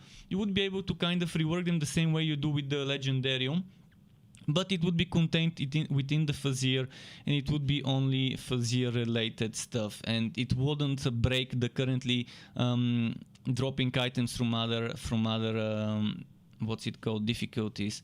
Just a moment, I'm thinking what to put here. So that's one way how you can do power creep without breaking any type of additional endgame activity and making it dead on arrival. Right now, if they add an endgame activity without power creep, it will be dead on arrival because the gear there would not be able to compete with the Phasier gear, making it super boring. Like the Alpaca level, perfect example. It's kind of pointless to do it, since unless you want fun. It's actually fun to do it, but again, it's kind of not really good to do the secret Alpaca level because you can get gear that you can use in the Phasier. So power creep shouldn't be on an item. It should be separate within the dungeon you're doing, within the type of endgame you're doing, so that you don't cripple any further additions of endgame. And see, if they add new endgame, they have to now design power creep in that endgame to make people wanna do it. And it can fit in certain types of endgame if you have something like survival mode, like the Crucible in Grim Dawn, or if you have something like Delph in Path of Exile, where you kind of have different stages and stuff like that. Yeah, they can implement in such types of payload mode or defense on waves mode, they can implement reaching certain stages, giving you the stronger items, but they're limiting themselves to only that type of endgame, and that's not fun. That's limiting their creativity to fit within a cookie cutter type of endgame, and I think that's gonna be boring to only have very similar types of endgame. And yeah, I've said it multiple times. I've written this as one example on Note 2 months ago, 3 months ago, or whatever. Where is it? Just a moment. Let me share it here. Firefox.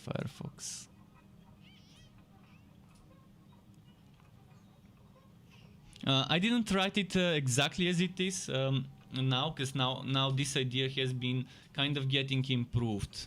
This idea has been getting better over the time.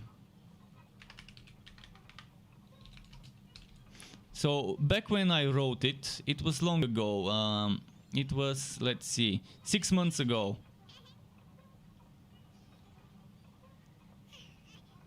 6 months ago is when I wrote this. And obviously, since then, I had better ideas. For example, that being tarot cards, and you earning a deck of cards and having to constantly change whatever you take with you is much better than what I wrote here. But this is something I wrote 6 months ago. So this idea is feedback I gave them long ago about how they can make power creep without breaking the balance in the game. Just a moment. Okay, I'm ready.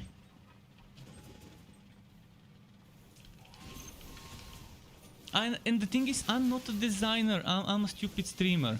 I'm a guy that likes to play games. I'm not some developer, game designer, or something that can make a good system. So a game designer can take this idea and take it up few more levels, make it so much better as an idea, so much more intricate, more rewarding, more of anything you can think of. So yeah, I'm definitely not some super intelligent developer, designer that can make intricate game systems. I'm just making the most basic of the idea, the skeleton. And that's not the only idea I've given them. I've given multiple ideas sent as feedback over the time, ever since alpha, when it comes to endgame, because endgame is what I care about the most. It's what makes those games survive on this market. Nowadays people want endgame. Gone are the days of Diablo 3 where Diablo 1, not Diablo 1, Diablo 2. Diablo 2 where back when the game launched there wasn't much endgame other than the secret cow level and maybe killing bosses repeatedly until eventually later mods started coming. Now people expect games to have a ton of things to do after the game is beaten. Look at Path of Exile, look at Grim Dawn, games with years of development, with shitloads of content, shitloads of things you can do. See, Path of Exile has mapping, it has Uber bosses, like, not Uber bosses, but bosses like the Shatterer and whatever the other one was, the Elder. Then you have things like Delph, you have things like those mechanics like the pyramid, I forgot what it's called, Apex. Then you have the what's it called, the other thing, you have the Betrayal League and all sorts of different things there. And then look at Grim Dawn, you have Uber bosses like the Ravager, like the one in the desert, like the Avatar of Mod Grogan. You have then things like Bastion of Chaos, Port Valkyrie, Steps of Torment.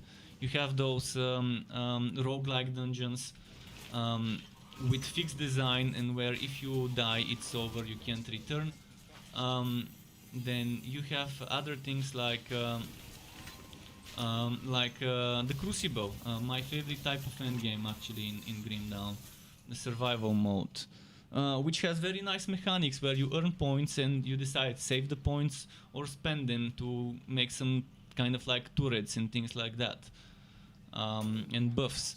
Then you have the Shattered Realms, the typical rifting. I mean, yeah, people like different varieties of endgame, and for me, as a game, I think every ARPG isometric looter needs to have on launch 2 completely separate different activities. I think Last Epoch right now has it very well. It has the survival mode, it has the rifting.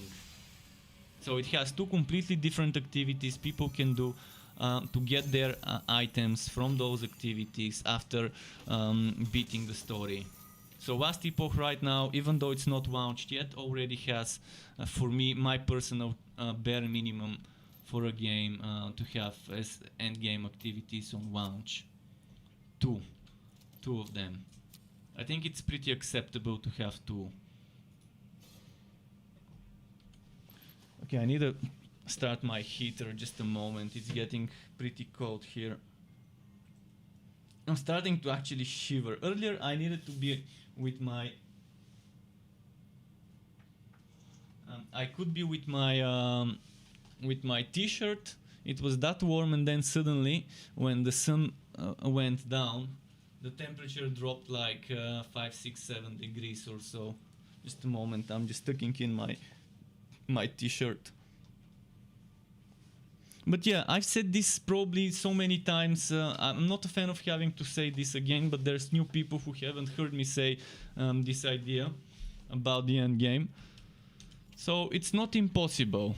It's not impossible to have power creep without connecting it to items and to actually give you another extra layer of customization. Like when I make build videos, if they implement such a system, I would always include a little bit of segment of what things to take for this build when pushing the Fuzzier. What synergizes well with this build when pushing the Fuzzier. That would be amazing to have a separate section for Fuzzier pushing when making builds. If they make something like the Legendarium, but within the Fuzzier.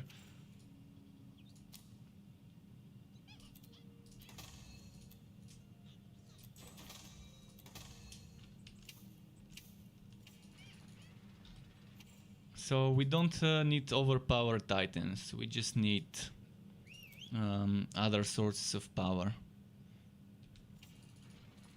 Okay, let's keep pushing a little bit. It would be amazing if I get the Gauntlet map. Let's quickly check if there's a Gauntlet. Oh, Gauntlet. Nice, I can spend a few levels in this map, and it's also goblins.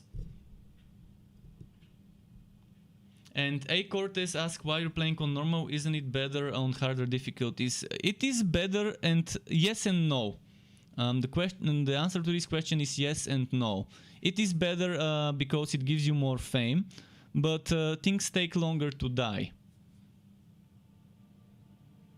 So I get more fame and I get more champion spawns, but I play on ridiculous after level 60. Before level 60 I don't do ridiculous. I've done it before, I don't feel like doing it again. It's not like other games where you clearly get better wood. Yeah, you get 20% gear work out of 100 limit, but gear work doesn't guarantee you legendaries. It guarantees you more drops, and yeah, more drops translates into more legendaries, because there's more times the dice rolls, but I don't care about legendary items before level 60 much. Because the good items drop after level 46, some of them, and the ones that don't drop at level 46 or 60, like Molten Reach, it's a 60 plus item, then those ones I probably already have. I've unlocked most of the items in this game. The ones I'm missing are probably 4 or 5 items from the ones that are class specific. I'm missing one. I'm missing the Tenderizer, the Molten Reach, and I think that's it for class specific. Let me see quickly. Forged items, I've got 19 out of 24. But it's not the class specific set. It's just things like the Winter Weave wheel. I'm missing hatches and wheels. That's what I'm missing. Hatches and wheels. So yeah. From those items, I'm missing the hatches, the wheels, for some sets that are for specific, and then I'm missing Tenderizer, Molten Reach, and some ancient Ember and Winter Weave pieces, which only drop after level 46. And as I said, the Molten Reach only drops after level 60, so it's not like I'm gonna get it here in those levels, and it's not like I'm gonna get it on a Forged as well. It's a Disc Mage only item. The same goes for the Tenderizer. It's a Realm Master only item. It's not an amazing item though, I don't really like it much.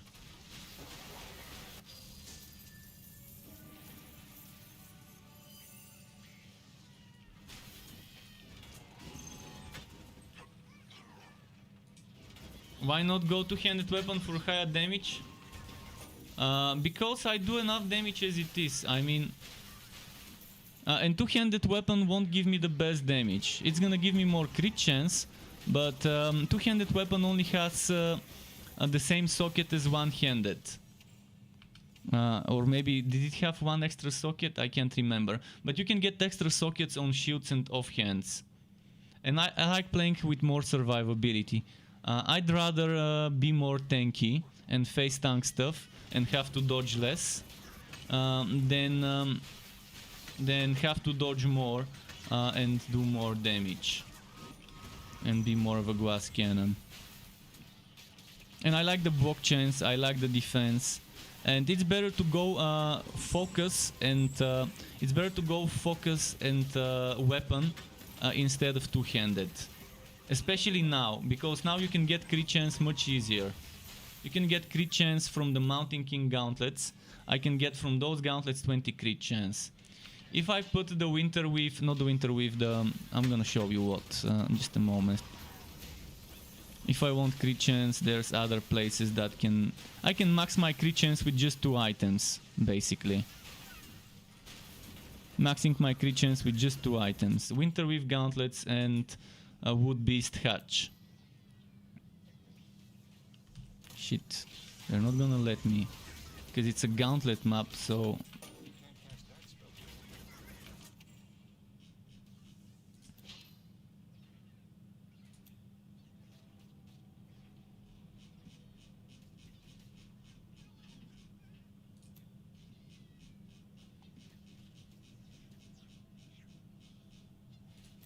See, this is 25% crit chance. And the Mountain King gauntlets is 20. And I'm already at 45. And 40 is the limit, so... that's maxing the crit chance with 2 items. So that crit chance from a two-handed weapon. And a little bit of extra attack, which is, I think, what, 15-20% of extra attack from a two-handed weapon. It's just not worth it. On an offhand, I can get chance to shock in a socket, and chance to shock would be very good for my DPS, much better than using a two-handed. And I can get it either on a socket, on a shield, or on a socket of a focus, or I can get chance to shock road on a focus if I'm lucky. That means I can focus on getting flat damages on my weapon instead of having to sacrifice an affix on my weapon. But while you're leveling up, this is min-maxing stuff. While leveling up, min-maxing stuff doesn't really matter that much, because you're changing your gear every few levels. And yeah, since I'm playing on this difficulty, it doesn't really matter. I do enough damage as it is. I just want to be over with the leveling quickly. If I had the option to skip and instantly level up with the click of a button by talking to some sort of endgame cheater NPC like the one in the test server, I would do it every time I level up and out. Because I've done the story so many times, I've leveled up from 46 to 60 so many times as well. I'd rather be able to just skip it and make an endgame only hero. Hero that's straight to the end game, straight to max level and to farming. And the test server allows us to do that. That's why I love it when they enable the test server, when there's gonna be a big patch and they want us to test some things. I can go on the test server, test some kind of combinations of classes and subclasses, and make some builds there without wasting much time. I'm gonna quickly check if I've missed some messages.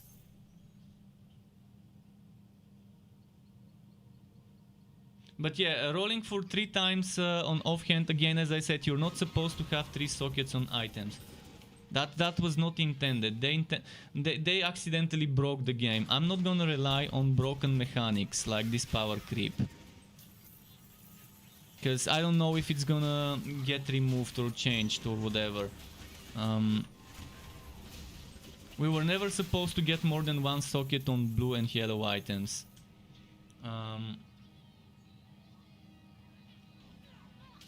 Let's see if I've missed any comments. I'm going back to the comments, so just a moment. Azurafield says, I've seen some with 2 damage affixes, though sadly they didn't have any enchantment slots though. Yeah, I've seen some of those as well. Focus items are very good for your DPS, much better than going two-handed weapon. And again, chance to shock, chance to freeze are amazing. Chance to freeze can pretty much make the monsters, other than bosses, super easy mode. If you want easy mode, implement chance to freeze in your setup. Even if you have to sacrifice some damage, you're gonna be pretty much standing next to the enemies, constantly applying the freeze. I think if they wanna rebalance this, they need to make a break bar. You know how some games have a break bar? Where you can stun an enemy or freeze it or whatever, but then after the freeze or stun is over, you can't restun or refreeze for another 5, 10, etc. seconds. So they need to make something like this, because freeze right now is super overpowered. Even though it doesn't work on bosses, you can pretty much freeze walk enemies. But yeah, on focus items and on shields, you can either socket, freeze, or shock, or bleed, or whatever your build needs. And then focus on your weapons for the flat damages. There's other ways to do it, but yeah, that's one way. The max crit is 300, not 330, unless they increased it. It used to be 300 and you couldn't go over 300. If they increased it to 330, that's definitely an interesting change, and I would like an increase to like 350 or so. I almost never get this far enough into min-maxing, because we don't have an affix rerolling system, and it's madness in this game to try and min-max. You're gonna waste so much precious time for not as much gains to min-max. If you min-max to like 85-90%, that's good enough. If you try and get 100% min-maxed without an affix rerolling system, yeah, good work. Good work getting the items with the perfect rolls in this RNG fest. We need Diablo 3 style rerolling. I've been asking for a year or more for something like that. Power level does not work. You get a little bit of extra XP if the enemy is 4 levels or higher than you. A little bit, maybe 10, 15, 20% extra XP if you're fighting enemies 4 levels or higher than you, but it still does work if you have a high level taking you into level 60 maps and you just stay back within range to get XP. It still is faster. But the thing is, when you're power leveling someone, they still need to complete Act 1, 2 and 3 to unlock Fazir. Otherwise they won't be able to do their own Fazir, because Fazir is walked behind completing Act 3. Just a moment.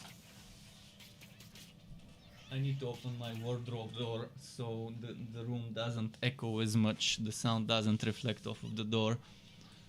That should be a little bit better. But yeah, you still need to do it. But if you level up someone to 60 and they can just rush through the story, if you give them all the waypoints, it would be super quick for them. But I think the best way to power level someone is to just run with them as they do their story. And give them every single waypoint and pretty much obliterate every enemy they encounter. That's probably the best way to power level your friends. Okay, let's see what other comments I've missed. Azurfield says I wasn't talking about 3 sockets, I meant the regular ones. Oh yeah, with the regular ones you can see something, but that's super hard to get. 3 perfectly min-maxed super rolled stats. Almost impossible. That's why I said we need an affix like Diablo 3 to reroll the affixes urgently. It would be the perfect sync for essences. It would be the best way to spend our essence and to give us something to do with unnecessary yellow items and unnecessary blue items that are either bad rolled and we don't want to upgrade, or something to do with ones that are bad rolled but we want to keep and upgrade and kind of re-roll if we want them as a base. So okay, then you would still need to get through the campaign. Yeah, exactly, as I said, you still need to do it, and it makes no sense. As I said, the best way to power level is to just run with your friend and help them do the story quickly. That's the best you can do. Your gear gets down leveled to the level of the content +1.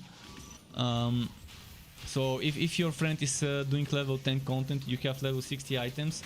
If I remember correctly, they would go down to level 11 in a level 10 zone, if I'm not mistaken, unless they change something.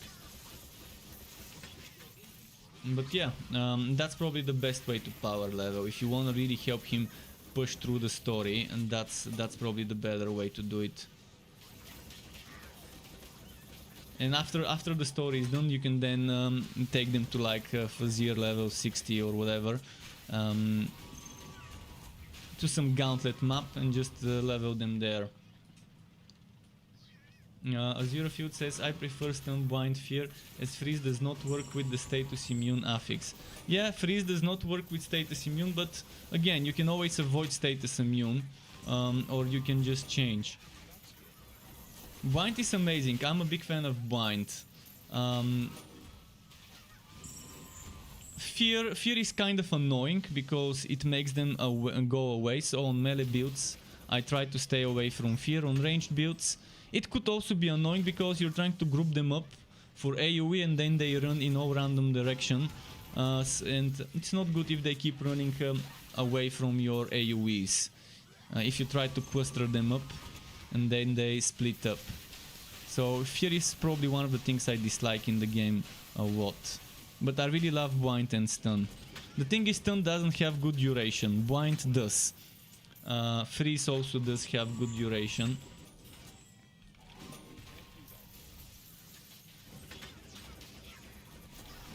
So Blind is probably the one that can really help you with the survivability if you don't want Freeze. If you don't want something that can be countered with status immune. But even with status immune, I've been able to shock. And I think you can freeze. I haven't tested it, but maybe you can freeze status immune. Because it says immunity to shock, yet why am I able to shock and trigger Lightning Bolt, Lightning Strike, this skill, on status immune maps? That status immunity is either broken or it's not full immunity. Something's happening there. Okay, I'm almost caught up to the last messages. A Cortez says to M Duet, but can't a max level friend one-shot the whole campaign? Yeah, see, that's how it goes. He will almost one-shot everything.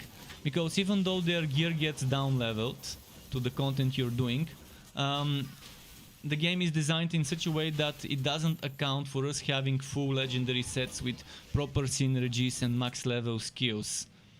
So, considering this, it negates the down leveling, and they're gonna be one-shotting 99% of the things probably. Because yeah, at level 10 we're not supposed to have max level of every skill in a build that we have, and we're not supposed to have fully synergized builds with set bonuses and everything.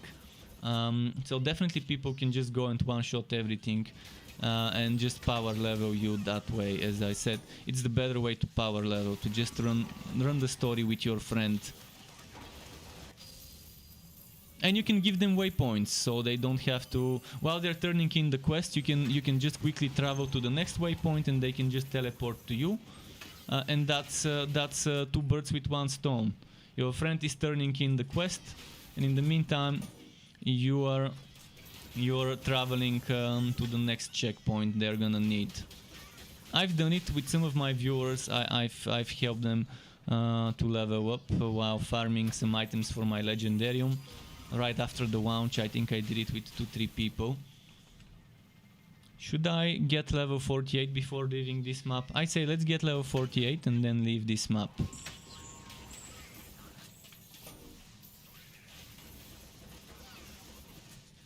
And Mduet says, sure, if you want to speedrun it, I suppose that would save some time. Yes, indeed. Zerofield says, when playing with the status immune affix, some elites still seem to be affected by freeze, chill, so on. Yeah, I think it's not just the elites, it's regular enemies as well. I've seen shock proc a lot on status immune maps. So I think maybe they have high resistance, but not complete immunity. Maybe. It's either a bug or intended. I'm not sure what it is. but I am seeing shock triggering a lot and other things like that.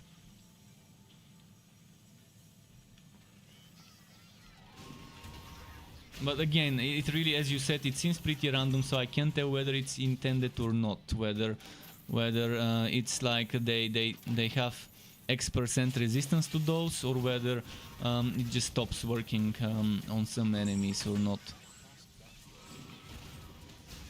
I'm gonna get level 48 in this map and then switch maps. Okay, let's do that.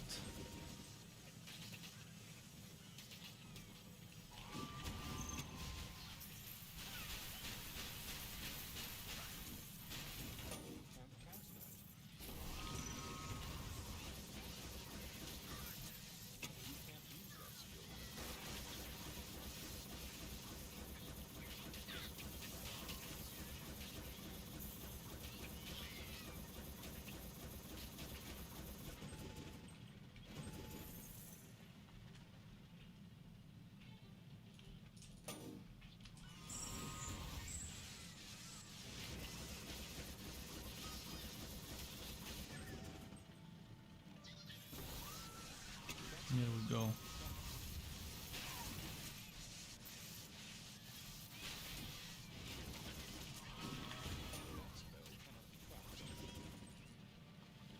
Okay. They respawned here, so let's stick here for a bit while the wave is there. With Gauntlet maps, it's about riding the wave. There's gonna be a few consecutive respawns in one zone, and then you have to move to the next one. Where the wave has moved, or you can wait in one place, but that's pointless to wait for the enemies you just killed to respawn.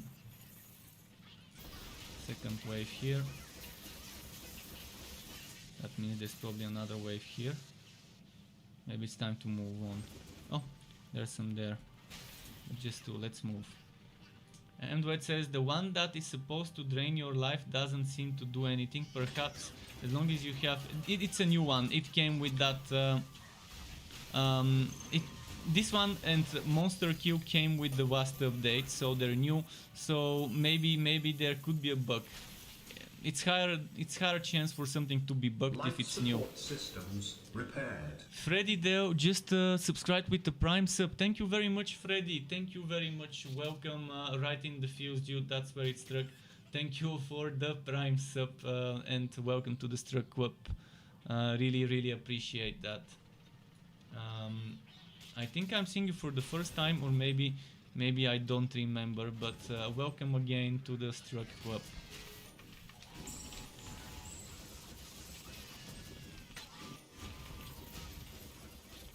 And what was I talking about?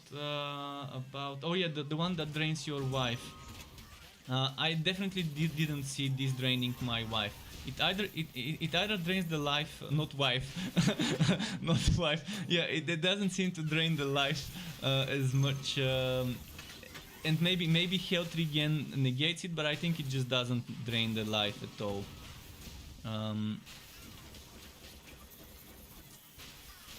And since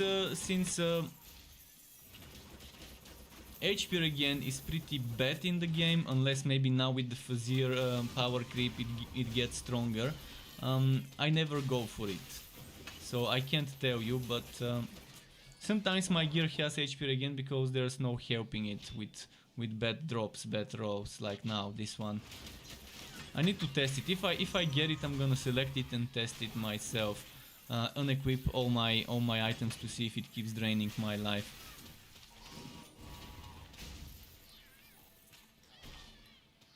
Yeah, poison stacks up to 3 times, and it has always been like that, and it has always been intended for bleed and burn to be different. But the way I think they intend us to do it is to stack bleed with poison and burn. And I think they need to change chill. I think chill needs to reduce the damage enemies do. So maybe give chill X number of stacks, and every stack gives you X damage reduction to the damage enemies do. The same way, for example, Curse of PP and Damnation work. I think this would be the best thing they can do to chill. That would make going for that passive in Cold Heart very convenient, very useful. Something that I wouldn't mind taking on tanky builds. For example, it could be 1%, 2%, 3% per stack, and it could be 5, 6, 10 stacks, whatever. Whatever they think is balanced. I think this would be the best thing to do. To chill. Chill right now is super underwhelming. Yeah, it kind of works like Swow, but it doesn't count as Swow. So damage to Swow doesn't count when you chill an enemy. And if they want that extreme defense as they were thinking of when designing the Cold Heart, I think this would be one step closer to achieving this, to motivating people to actually select the chill passive, reducing the damage enemies do by X% per stack for X stacks when you chill.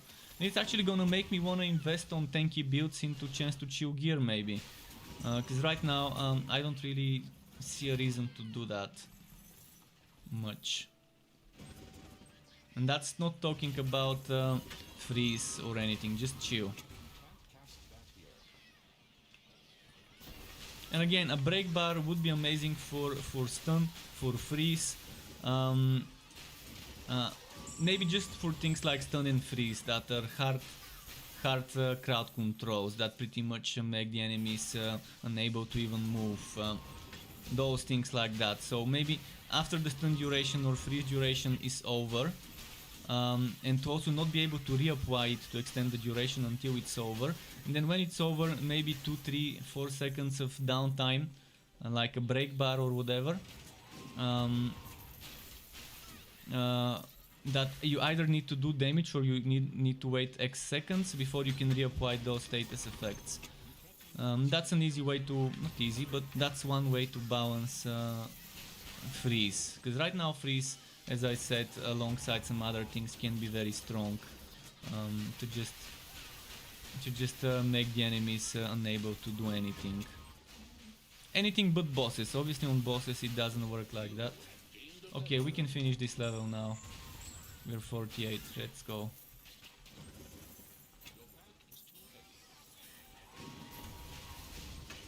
No, wrong way. Might as well get some extra XP.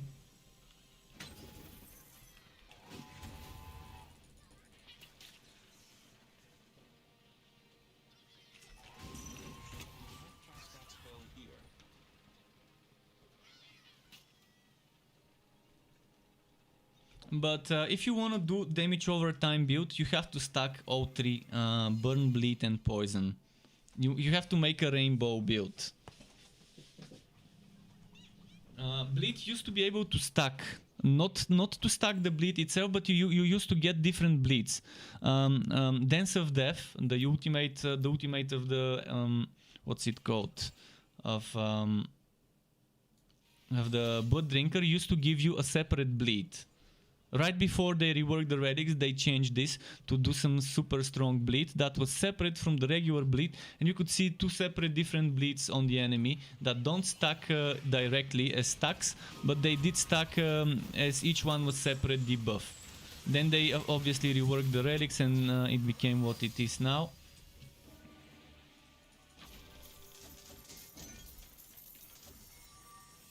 I think there needs to be something different to fire and bleed, like an additional effect, or maybe longer duration, or something, or maybe doing more damage per tick than the poison, to make it kind of equal.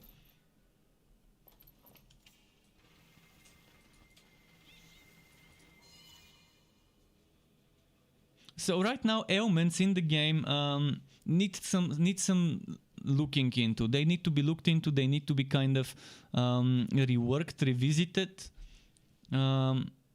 so they can define why this one has less stacks than that one, why this one should be used in the first place, what makes those different. Not just about the bleeds and poison and burn, but also, again, as I said, things like chill, like freeze, etc. There are ways to improve things in the game, many ways that you can give us some more choices, because yeah, right now if people want damage over time, they either go rainbow or they go poison.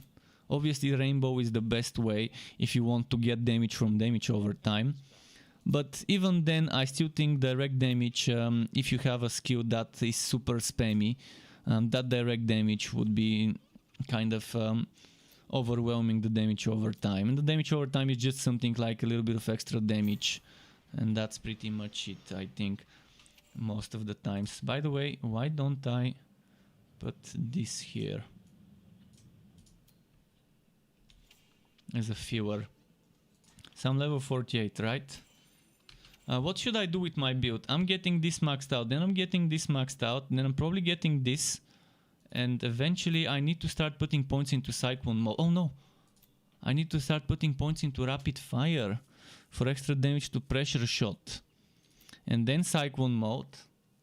And then if I have room, either damage to Rapid Strike to get this not damage to Rapid Strike, but points in Rapid Strike for damage to Vortex Bomb and Cyclone. But I'm thinking of going max tier 1000 Volt Burst. Especially since I don't have the Imbue Relic yet.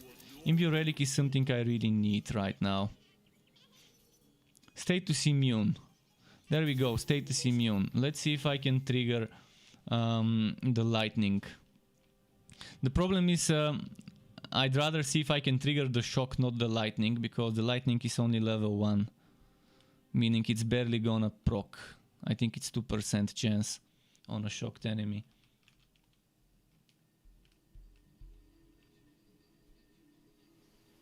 You're saying it's the case for Venomous Maw as both spiders apply separate poison.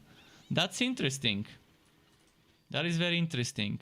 Venomous Maw is super strong as a Mayhem build. I really love Mayhem builds with those skills, with Sword Smash, with Spinning Blade. Only Frost Blast is underwhelming. I think Frost Blast needs to be looked into. I don't think they should have nerfed Frost Blast. Frost Blast used to have a very nice range. It used to have the range of upgraded Absolver and be pretty good, and then they nerfed it. And that wasn't, in my opinion, a good move. I think Frost Blast in general shouldn't have the mechanic of Absolver, but more of an actual blast, like a conical blast around you. Like a freezing breath or something like that, icy breath or something like that, where you're just kind of like shotgun blast, that mechanic of shotgun blast, but a little bit bigger and hitting everything, not just a projectile that hits whatever it touches and pierces. I think it would be amazing to have something like a shotgun blast kind of mechanic, but blue.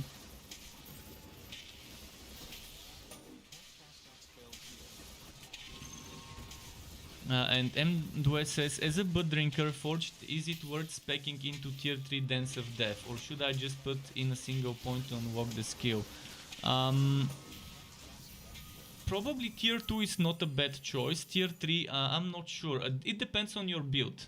What type of build are you going as a Bud Drinker Forged? Let me open the thing, the calculator, so I can kind of tell you. Like this.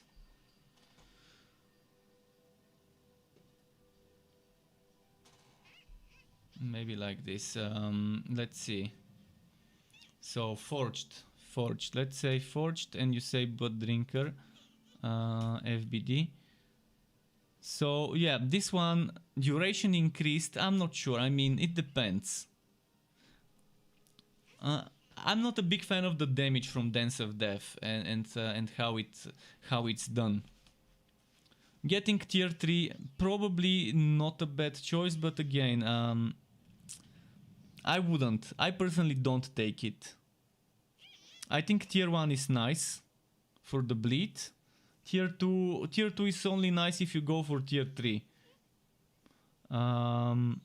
See, if you go for damage to relic skills and if you try... See, I think what we need in the game is something that lets us get extra damage for the ultimates. And something that lets us get extra damage for those relic skills. Maybe not extra damage for the aura, but extra damage to spinning blade and the equivalent, the mayhem skills, and extra damage to drain and the equivalent, the big spenders, would be amazing. And I think those should not be on chest, leg and shoulder. Chest, leg and shoulder give us damage to quas skills like fracking, like cyclone, like vortex bomb. I think we need on the other 3 pieces of equipment, which would be helmet, gauntlets and boots. I think on those they should add affixes such as extra damage to drain or the equivalent. One affix that changes the same way certain other affixes change based on the relic. And one affix for damage to this. And maybe affix for damage to this. And that would be pretty fun because it would allow even more tougher choices. Do I go for crit damage on my boots, or do I go for damage to drain on my boots or damage to spinning blade? Then on my helmet, do I go for crit chance, or do I have other sources of crit chance and go for damage to those skills? Something like this would be nice. So if people want to go full all-in on the relic, they can go all-in on the relic. Just a moment. Okay, just a moment. I've said this before, but again, some people might not have heard this. But yeah, Dance of Death is kind of an underwhelming damage-wise. It's not bad, but it's not great either. But I like the bleed, so I can have some guaranteed bleed every now and then.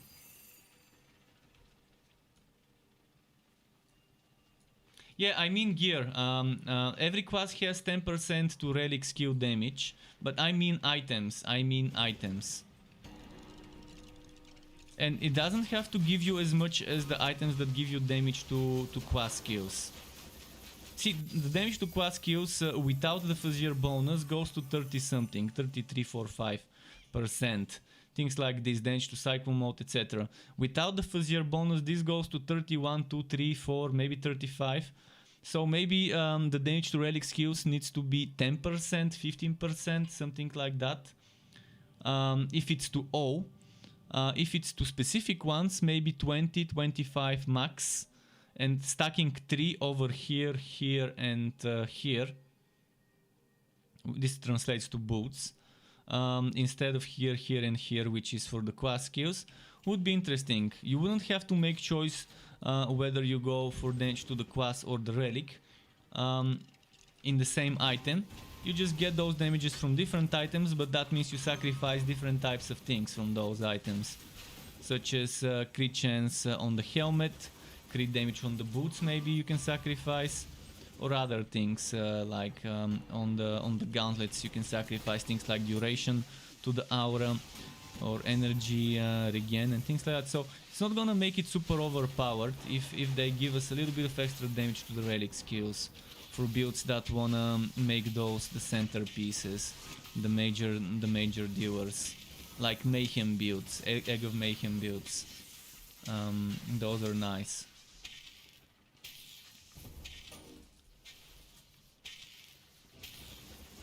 The aura doesn't need extra damage to it. It just needs the duration that it already has. Azurafield says, if you get more than 100% duration on the relic skill, that permanently drains relic energy. It actually starts charging your relic energy. Yeah, that's another bug that started happening with this power creep. This power creep broke so many things in the game.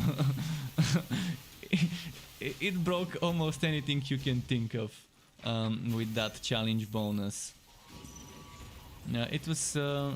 I'm surprised they even let it go to the live server. I didn't test it on the test server because I was testing Forge stuff.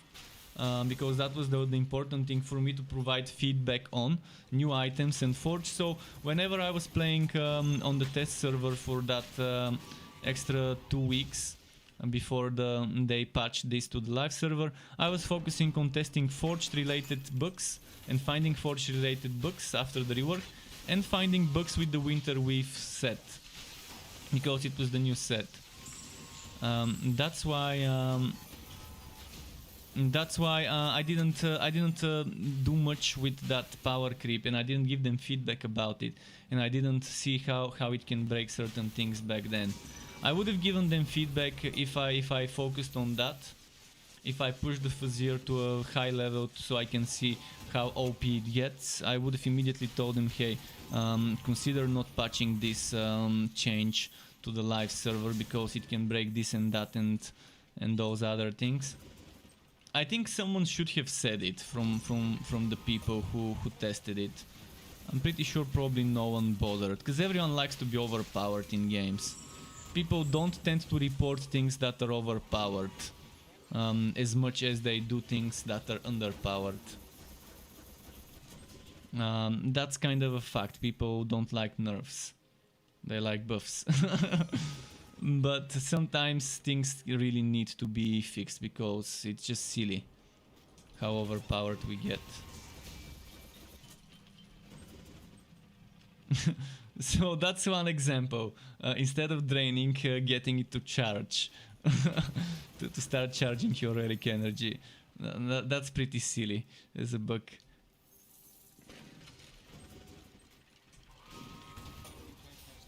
But that's the type of thing that you can't immediately check, because unless people get to super high levels of the Fuzzier in the test realm, they won't be able to test this. It drains your ultimate meter, okay. Well, on builds that don't use the ultimate, that's actually pretty nice. You don't really care much about that if you're not using it.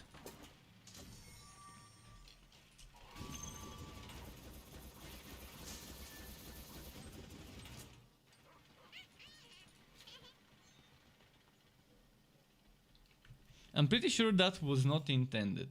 The same way getting multiple sockets didn't seem intended, and there were talks about them removing flat damage from the affix pool. I think that would be a very bad idea, to remove flat damage from the affix pool. But yeah, they were talking about doing that to fix it. But yeah, it's like an umbrella after the rain. Because what happens to the current items that already have flat damages on them and have those extra challenge bonuses, and you get items with like 20, 22, 23,000 attack on them and on a one-handed. Where is Sky? Oh, Sky is no longer here. He went to beg for food. Okay.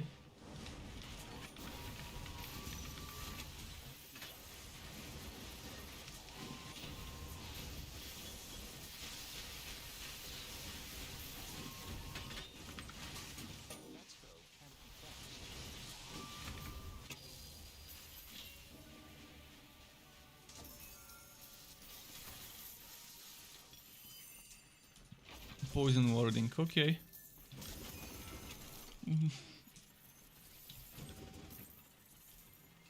What's the time? 8:02. Okay, 8:02. Starting to get sleepy, but not much. Just tired, maybe. Let's not say sleepy. Tired and hungry.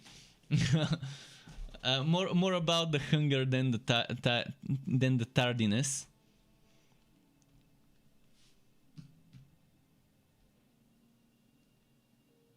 But we've got 2.5 more hours.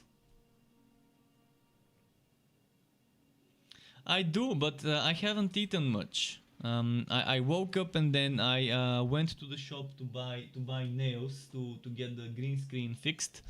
And then I ate a little bit and then immediately went to streaming. It went into streaming mode. So yeah, I haven't had much food, but it's fine. I'm gonna eat when the stream's over.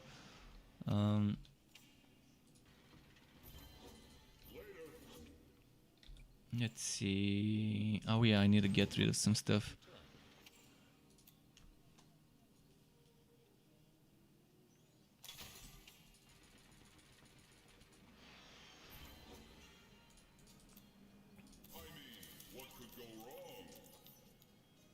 What could go wrong? So many things.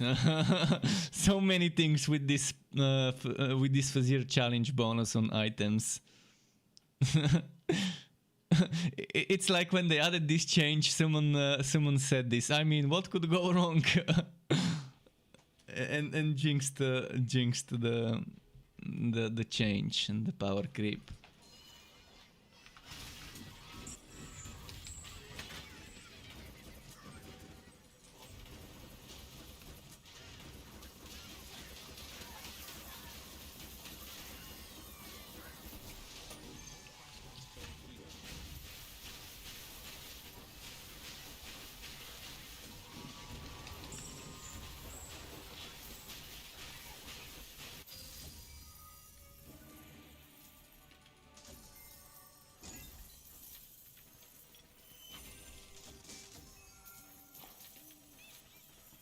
Okay, new weapon maybe? It's about time to get a new weapon for extra damage. I'd also be very annoyed if they remove the flat damage affixes. It's the one thing everybody loves in the enchanting and in the drop pool. Flat damage affixes.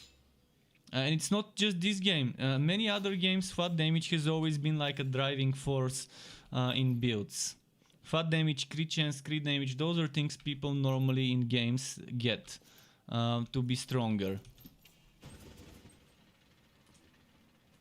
I'd much rather see this extra Fazir challenge bonus be removed without changing anything to the items. Just remove that x point x%, and the item is just still an item. It's still a usable item. It still has the affixes. Yeah, some items would have 2-3 sockets, and they're still gonna be overpowered. But I'm okay if it has to be that way to avoid annoying people. I'm fine with having some items that drop before the change to have those extra sockets, but any gear that you get after that to not have it,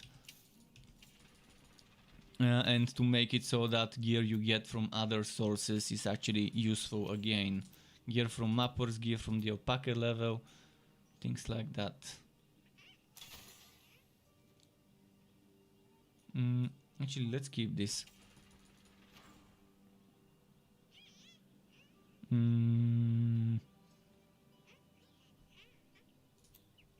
I don't think I need this.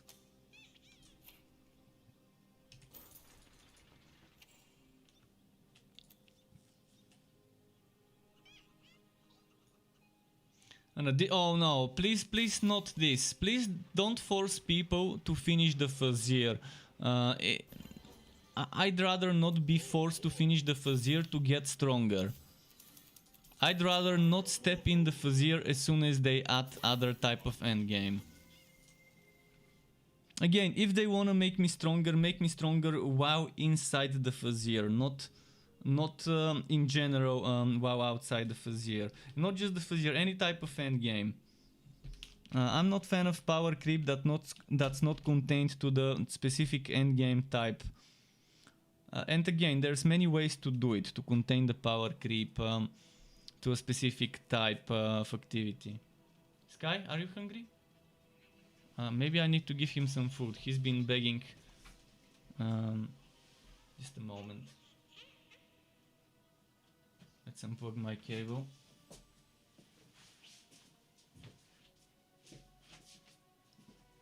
Just a moment. I'm giving Sky some food, so.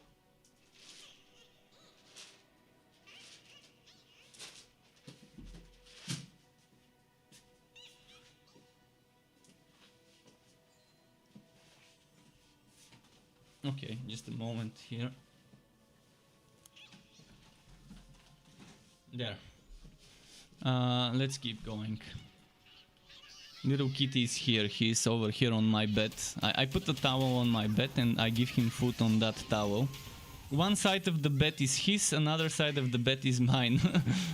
So on that one side of the bed that is his, I put some pillows, blankets and things like that where he can sleep.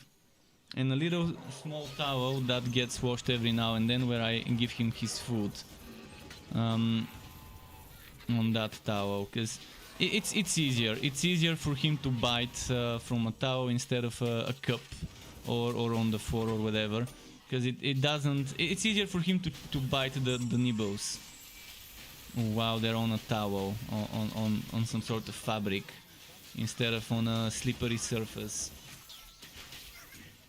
Let me. Sky, come here. Ah, he escaped. I was gonna hook him, so you can see him up close. Let's go get him. He doesn't like hugging.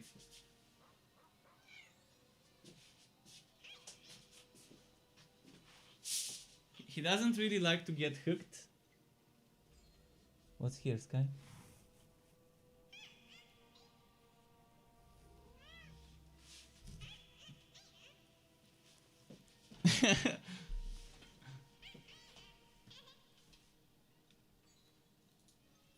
It wasn't me who spoiled him, though. It wasn't me who spoiled him.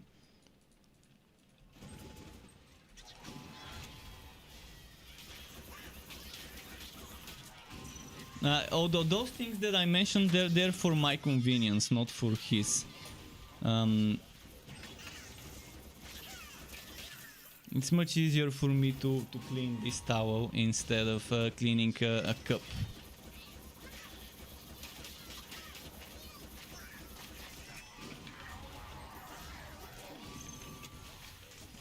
Oh, nice.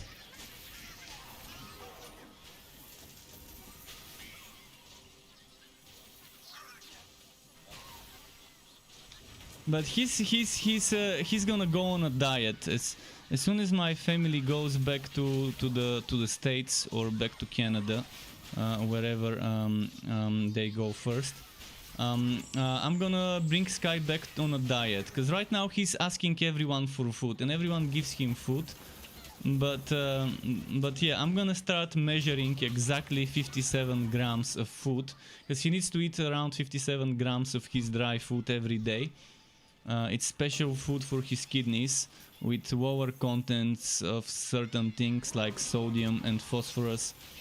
So I'm gonna take 7 space bags, and I have a scale where I can measure 57 grams and have 7 different bags, one for each day of the week, and then I'm gonna give him a little bit by bit from each bag each day. Right now it's gonna be difficult. When everyone's giving him food, it's gonna be hard to measure how much food he gets. But yeah, he needs to get back in shape. I think he gained some weight the past few months.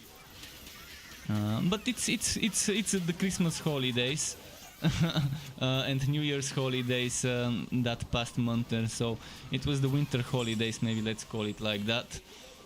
So a little bit of extra fat on him, it's not gonna be that bad. It's gonna be warmer, but again, the more fat an animal or a human has, the harder certain things function. And for an animal like him that's kind of ill with his kidneys, it's definitely not great to have him overweight.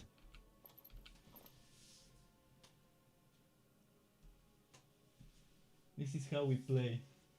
I do this like as if I'm biting him.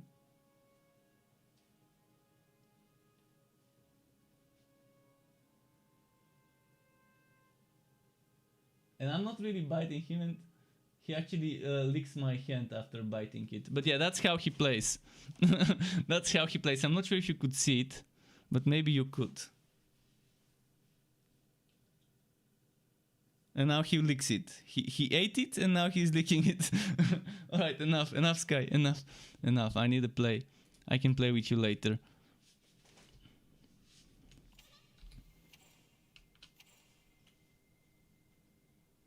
Let's get some more lightning strike. Okay.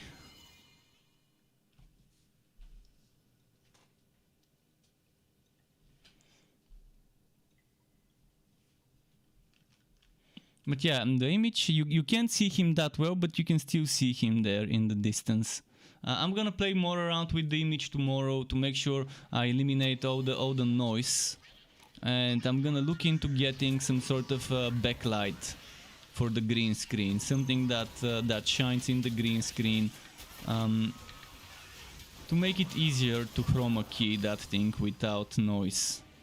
Because right now, due to the shadows from me, from my chair, from Sky's tree, I have to kind of use two different separate chroma keys for that. And I just wanted to stream, I didn't have enough time to tinker with this. Still gets the job done, you can still see me even though there's some noise there.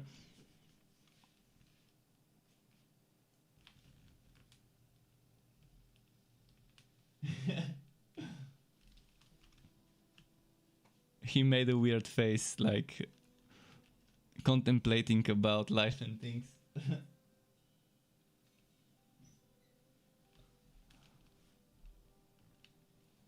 Okay, let's go.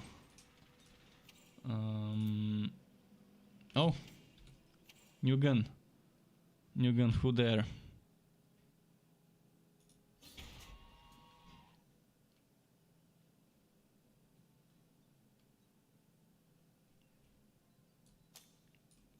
New gun, who this?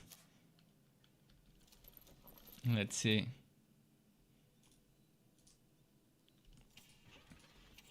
Could have used a new gun a long time ago.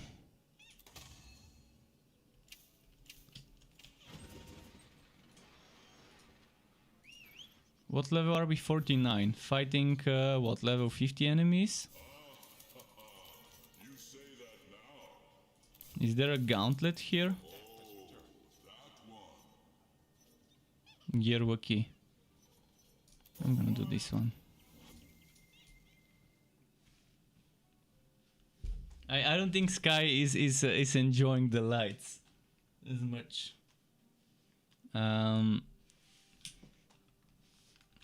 I know I'm gonna need some glasses for those lights for sure.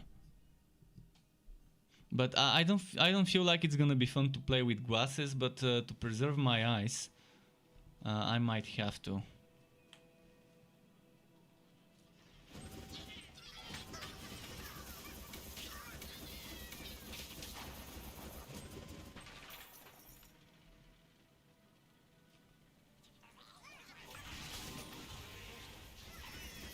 Right, crude forgone.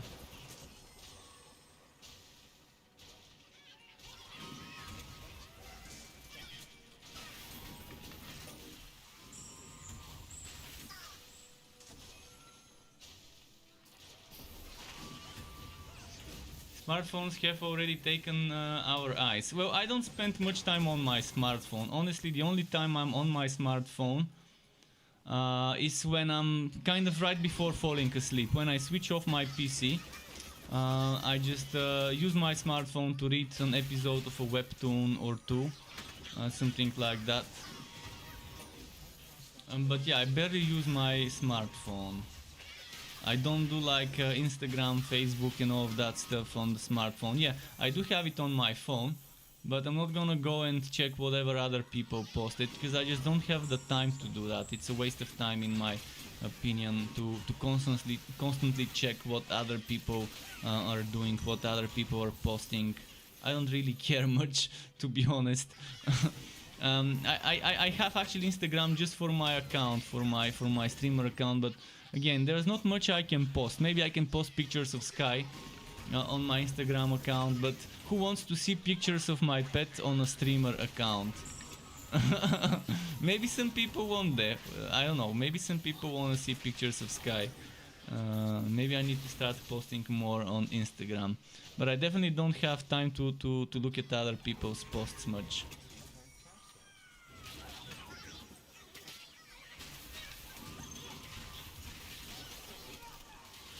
And when it comes to Facebook, I only use it for chat.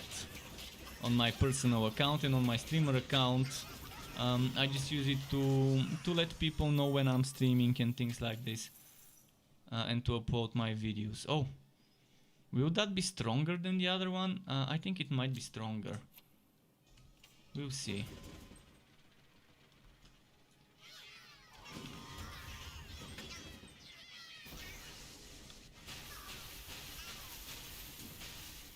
Vesku is saying struck with camera elbow cuff.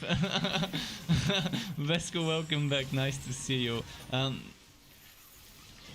How are you? How have you been? Did you enjoy the holidays? Did you get some off work time during the holidays? And Mr. Afro Chris says, guys, I've been bugged and I can't go to Voltura village. The way is blocked. Anybody have an idea how to fix it? Well, there are a few ways to fix it. The best way to go through this is to have a friend help you. If you have a friend that can teleport to King's Plateau and just you can teleport to them, that's perfect. If you need to, I can do it for you if you're on PC. If you're on console, any type of console, unfortunately I can't help you. The other way to do it is rewalk for like 5, 6, 10 minutes and then walk back in. And then keep doing that until the road is no longer blocked. This is getting fixed with probably the next update, maybe a hot fix, maybe this week, maybe next week, I can't tell you.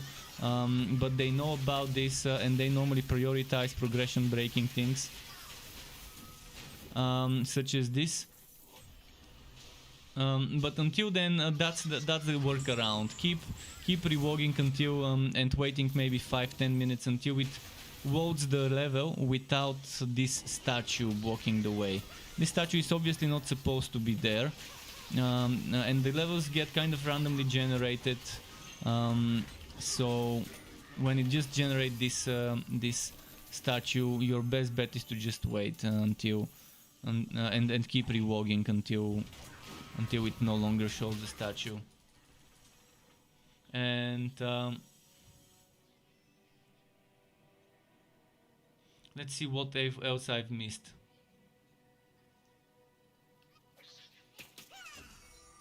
Zerofield said he spent 300k on his weapon. Yeah, back in the day I tried to get 2 times on a cannon, because back then we had on legendary items 2 sockets long ago, before they made it 1 socket. I tried to get 2 times on a cannon crit damage. I kept trying and I couldn't, and I wasted so much gold. And that was when the gold cap was 20k, and where we could buy maps. And I was buying maps and keeping those maps as gold bars for when I need money. I can sell the maps for gold. And I wasted like 150, 160 plus k on 1 cannon trying to get 2 times crit damage on a row. So I can definitely see how wasting gold on just 1 item is just super annoying right now without an affix rerolling system, where you can reroll 1 affix at a time like Diablo 3. I think the enchanting system with the sockets also needs that. When you disenchant, you should be able to either disenchant a specific socket or completely, or just specific sockets if it's doable to select multiple sockets. What other comments I missed? There is another workaround for solo players. What's the other workaround?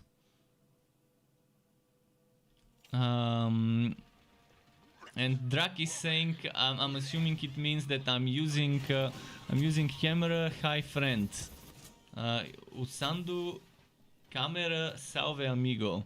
I don't know Spanish or Portuguese, so I'm assuming that's what it means, that I'm using a camera and hi friend.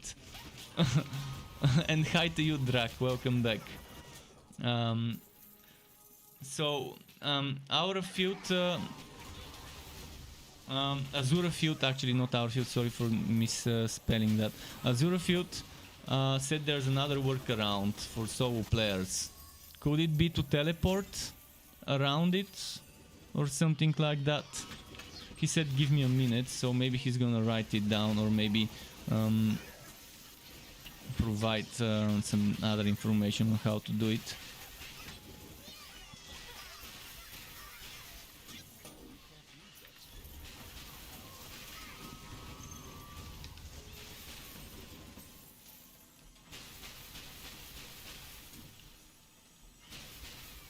See, we can shoot down ledges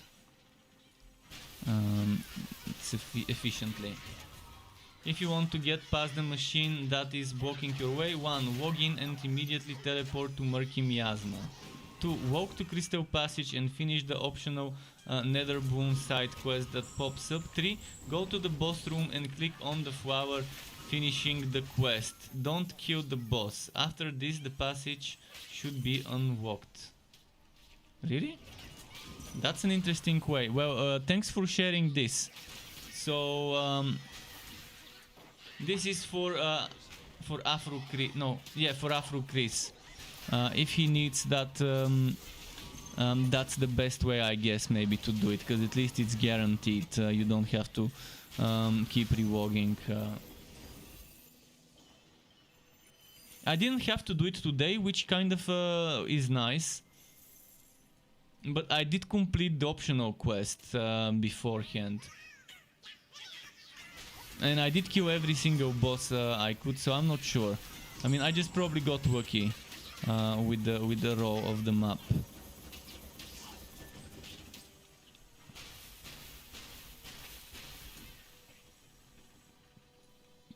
Did I get this? I did.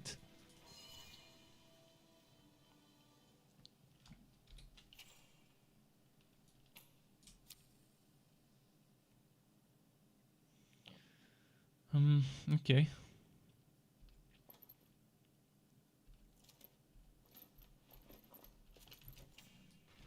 You can't cast that spell here.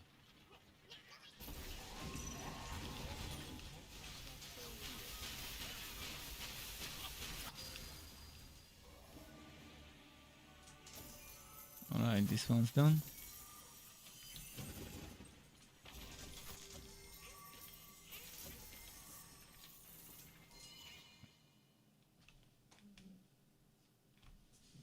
No, Sky, I don't think he likes the lights. I definitely think he doesn't like the lights.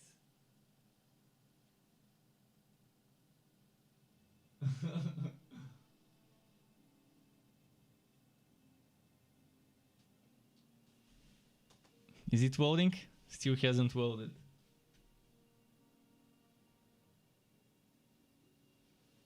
Okay, loaded.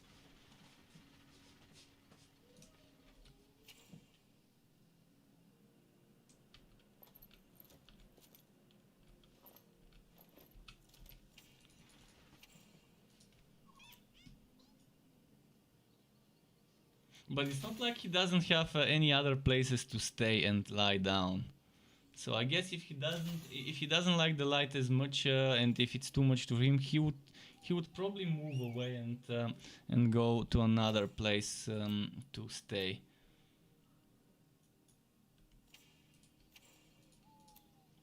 Your pet has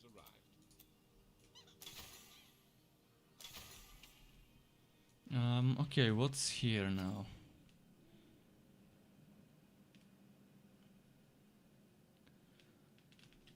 Wondering if I should change some stuff.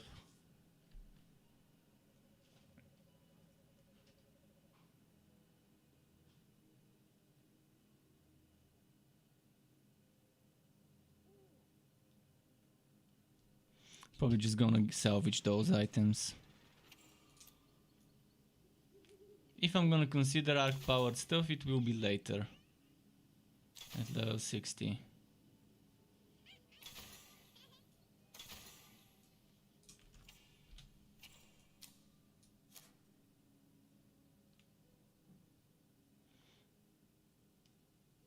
I was considering equipping this and then...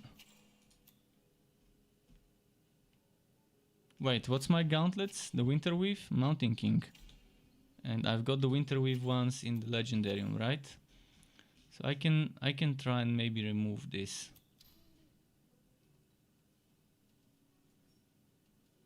Equip the Winter, not the Winter, the Mountain King wheel.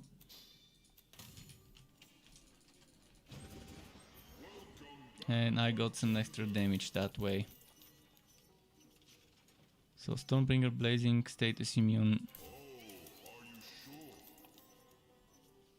Wait, why didn't it change? It's giving me the exact same map choices. Did I glitch it? It stopped resetting.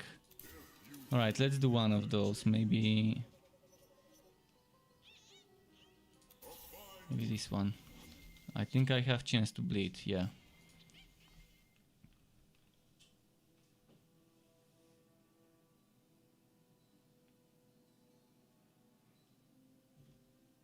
And Pierre said that happened to him offline and he doesn't know how he fixed it. Interesting. Okay, let's see.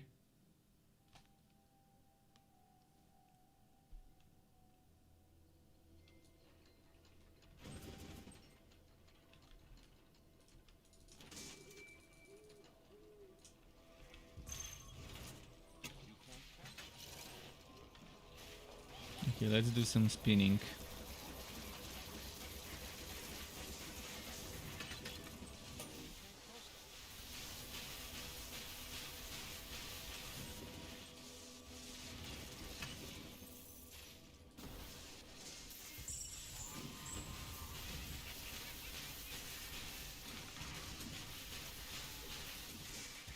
I'm loving so much damage that I'm doing.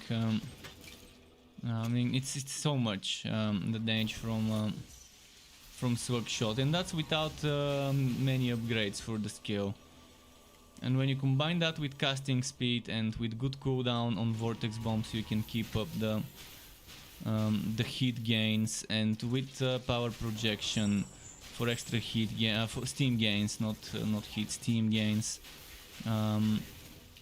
Spamming that Swag Shot, that pressure shot.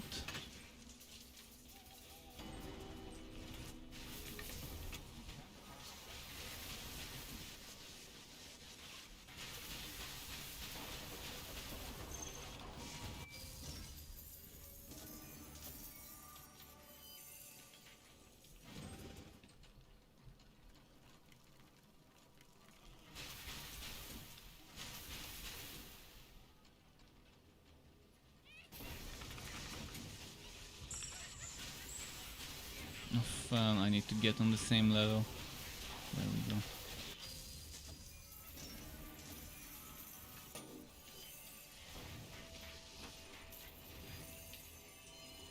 Quick map. Okay.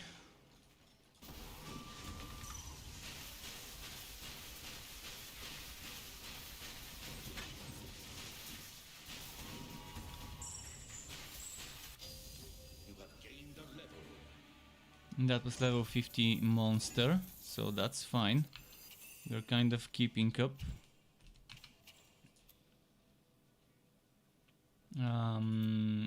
Alright, few more levels here and then I can start maybe leveling up Cyclone or maybe leveling up Rapid Fire. So let's say the next 3 levels are into Rapid Fire to get the bonus damage. And after that I can either get Cyclone mode or... Oh, I need to remove points from ramming robot, or should I?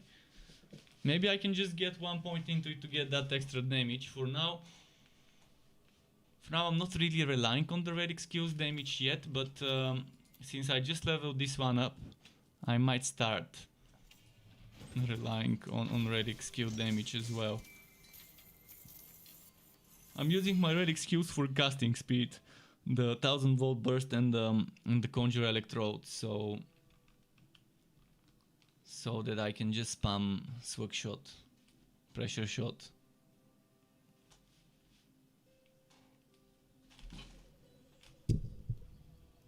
Okay.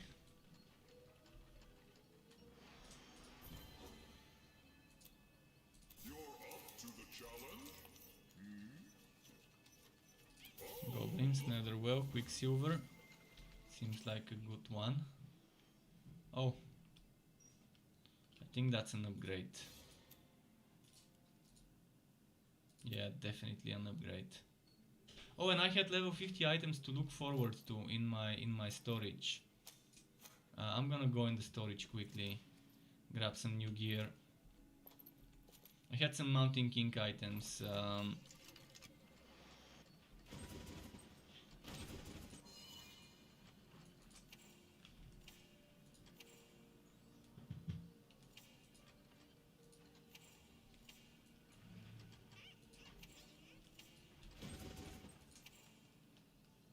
Mountain King wheel. Oh, and still shot damage. Amazing.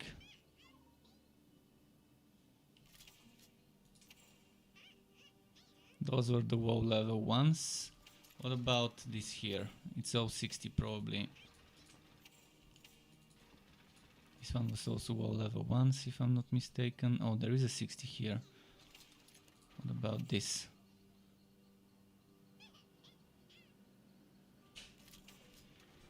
Yeah, while we're here, might as well check everything. Phoenix token.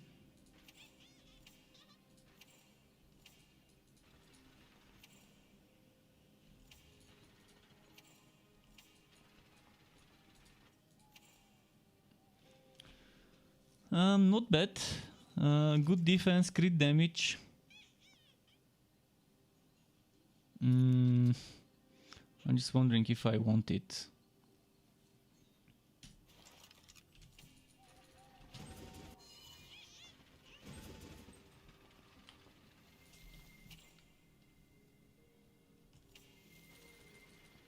There's not much room to put my other gear for now. I'm gonna just put it there as it is. Oh, socket. Socket. Oh, and the pistol as well.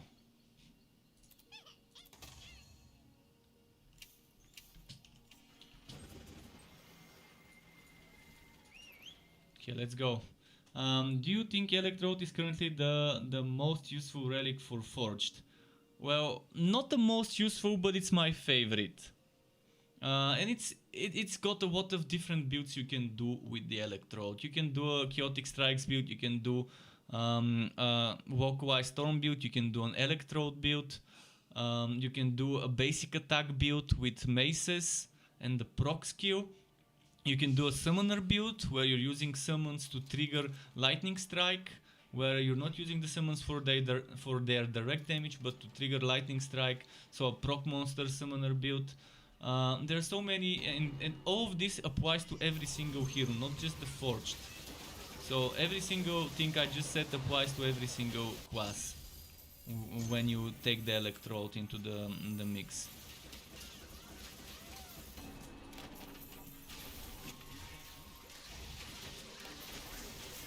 I think if we're speaking about purely defensive power, Bane is the best for defensive power for Forged. Because you have defense from Miasma, you have defense from Poison Nova, you have defense from Vortex Bomb, and defense from Power Projection. So 4 different things give you 50% defense. Obviously there's diminishing returns, but yeah, if you want super tanky build, you can try and do a Bane Forged. One of the most unusual choices, to be honest, in the game, because Forged doesn't have summon skills. But yeah, it's a pretty good combo. I've played it, I've made a spin to win Bane Forged before the rework. So even before the rework it was pretty fun to do it. But now after the rework it's even better. Because I can include things like pressure shot, or I can focus on things like venomous maw.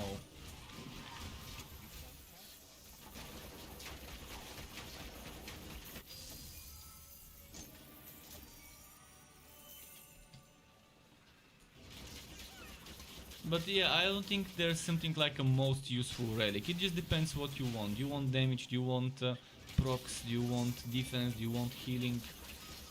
Do you want freezing and chilling? And a golem for a nuke?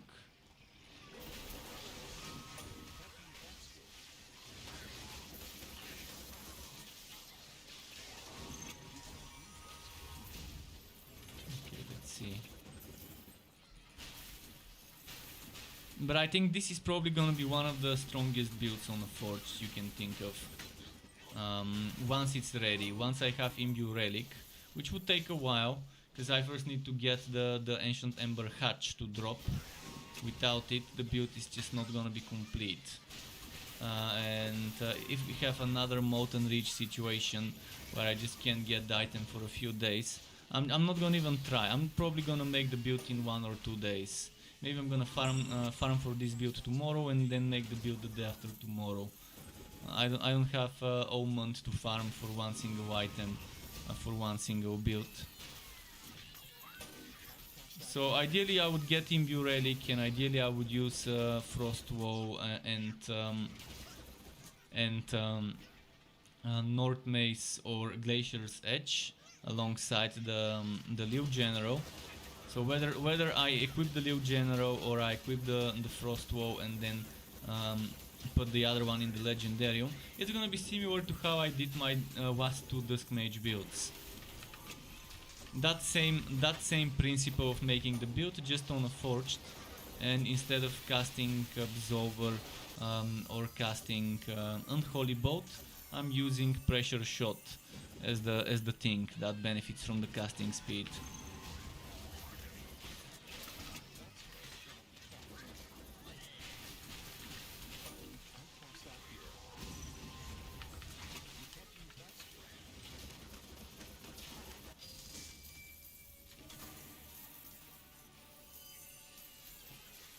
What did I get? Facebreaker? Was it a Facebreaker? It was.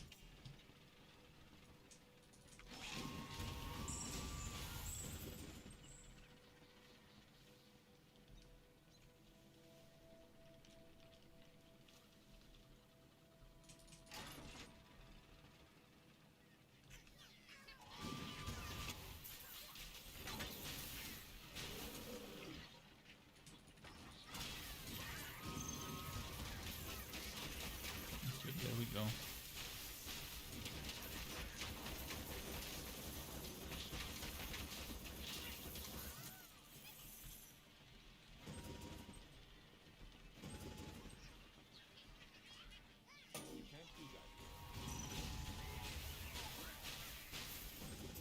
Right, let's try and find the other one. I think it was at the very beginning of the map where I saw a goblin dinner. Somewhere over here maybe. There we go. This one.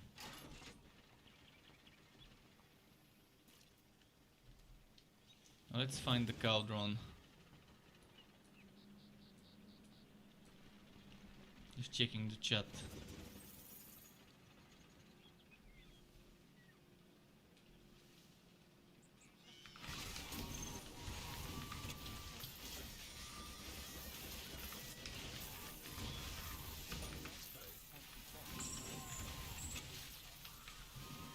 Azurofield says, my main character used to be a cold hard sharpshooter, but after removing multiple hits from Ice Shield, the entire build started to feel underwhelming. Ultimate projectiles missing most of the time, yeah, pretty useless.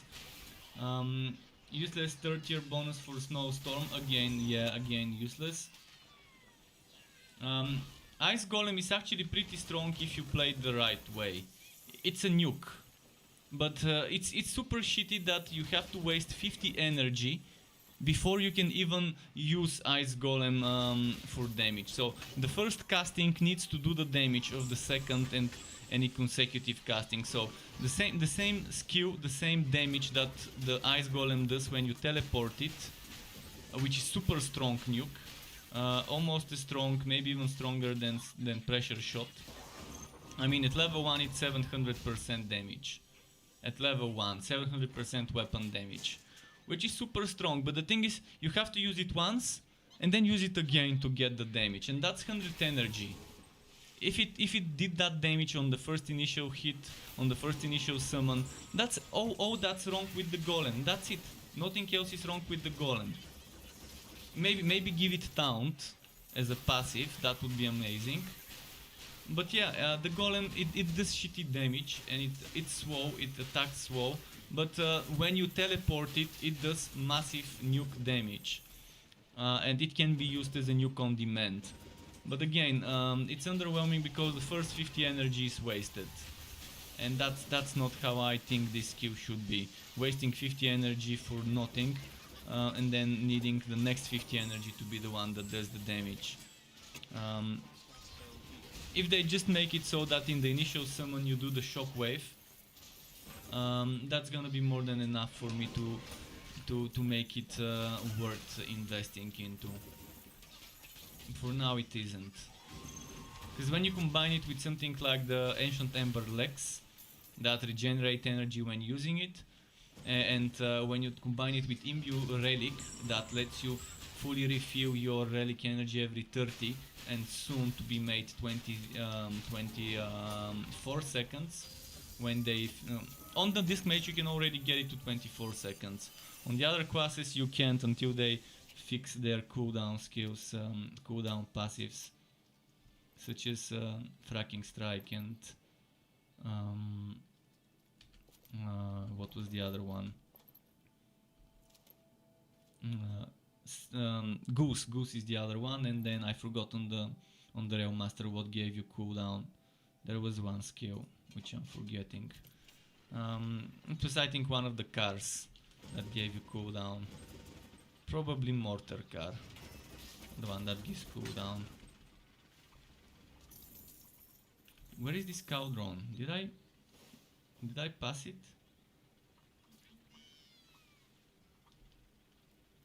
And the passives definitely are weak. As I said, the way to fix Cold Heart's passive is to change Chill. Chill needs to be changed in a way where it does something special, such as, for example, as I mentioned earlier, giving damage reduction. Not to you, but applying damage reduction debuff to the enemy. So stacking Chill up to 5 or 10 times, and each stack giving X% less damage done to the enemy would be nice. It would make sense if they want this to be extreme defense. This is quoting from August when they did the relic update. On the card for for Cold Heart it said extreme defense. But we don't see that extreme defense now. Where is this stupid cauldron? I'm just so sick of this map. This game really needs a compass. If I have an objective somewhere on the map, show me a blinking, or not blinking, a glowing arrow that keeps moving and showing me which way I need to go on the side of the minimap compass.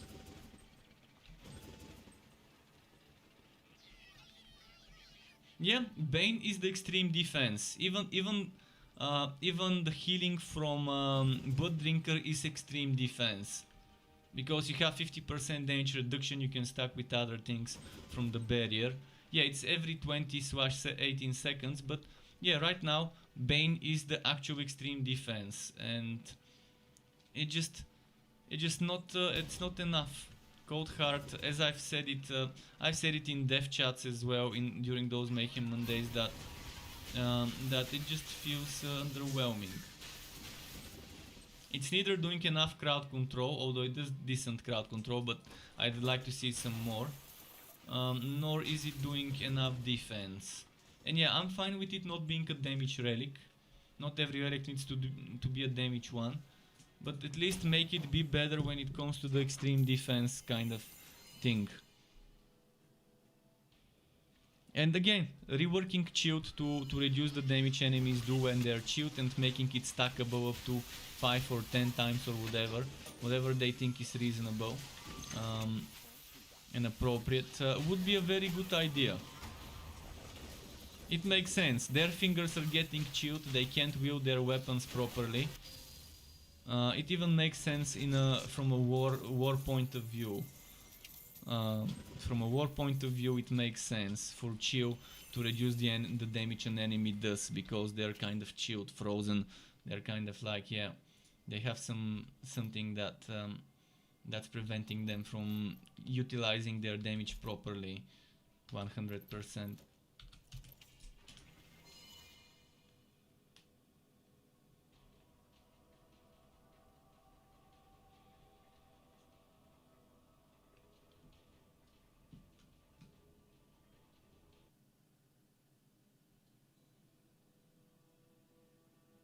Come on.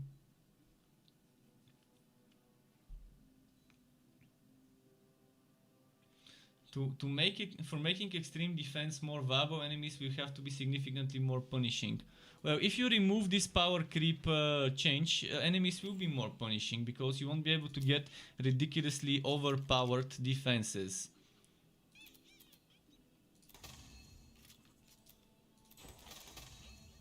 But I'm a person that doesn't like something being super difficult in a game. I like things being moderately difficult, reasonably difficult. So I see things differently than most. I think the enemies are sufficiently challenging. I think just that right now this Fazir challenge bonus to items is breaking everything. I like the Fazir a little bit better. I still didn't like it, but I liked it a bit. I disliked it less before this Fazir change with this patch. Let's say it like that. I still dislike the Fazir before this patch, but now with this challenge bonus, with them increasing the numbers, I definitely dislike it more. I don't see a real reason to push the Fazir. I don't feel rewarded enough. I don't feel motivated enough. And with this gear power creep, it's even more boring because yeah, it's just pushing the numbers. Nothing fun about that. Digo says, are you going to stream some Warhammer in the not so distant future? Yes, I will. It's good to hear that people want me to stream Warhammer Chaos Bane. So maybe let's decide on a day. Let's say I'm gonna stream this tomorrow, and then on Friday I can make the build. And then on Friday evening I can probably stream some Warhammer. If not Friday evening, then Saturday. So Friday or Saturday I can stream some Chaos Bane.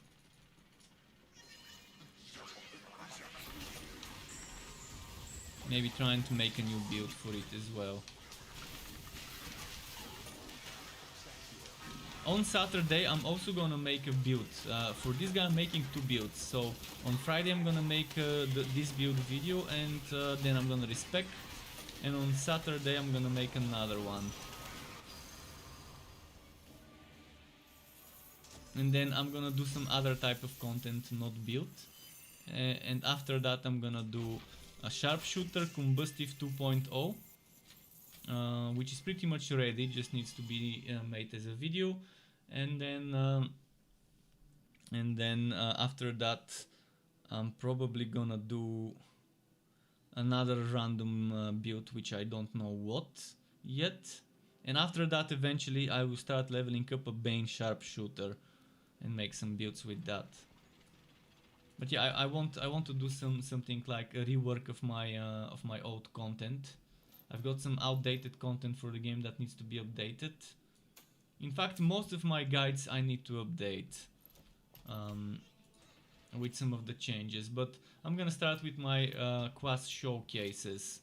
For every single quest showcase of the skills. Now I have dummies, so that really makes things easier. And we have respectacles, which also makes things easier.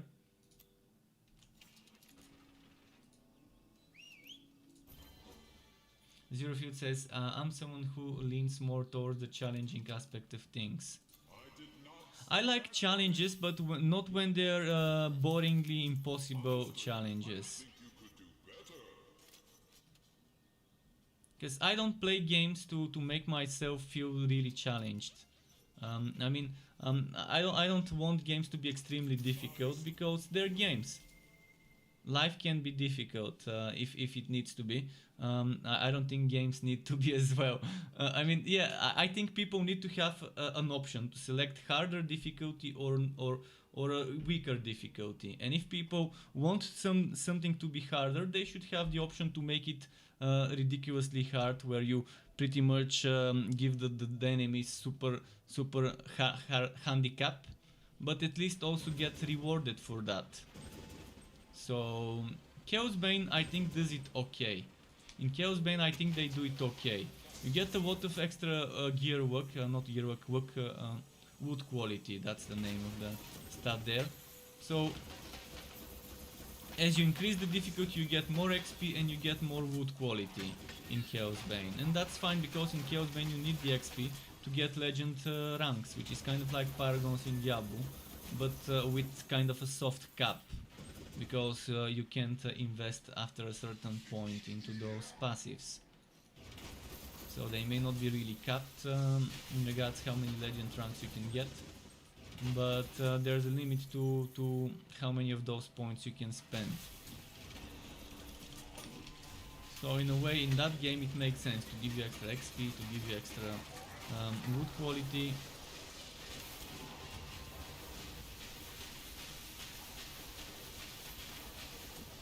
But I don't think that games should force people into playing in the hardest difficulty to get the best items. Yes, make it easier to get the best items on the hardest difficulty, but make all the good gear obtainable even on the lower difficulties, just a little bit slower, so that people who want to play on the easier difficulties can still gear up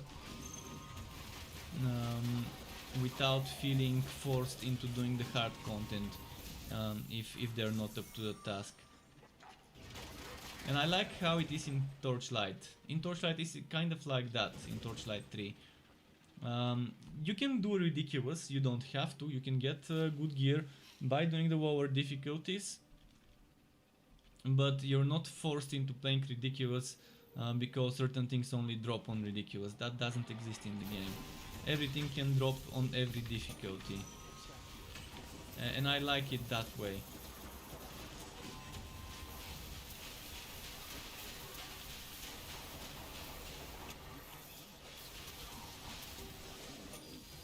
Alright, there we go.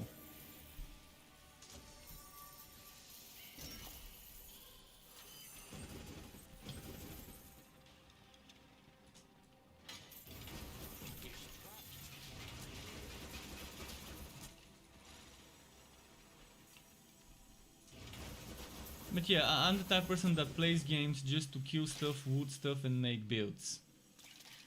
And have a reasonable challenge in the game. I don't play games to make them super ridiculously overpowered. Azurafield, thank you very much as well for the follow. Welcome to the Struck Club. Because again, I want to feel good by playing the game. I want to feel good, I want to feel like I'm progressing, like I'm seeing the progress. And Mac Twisty, thank you very much for the follow to you as well. Welcome to the Struck Club on Twitch.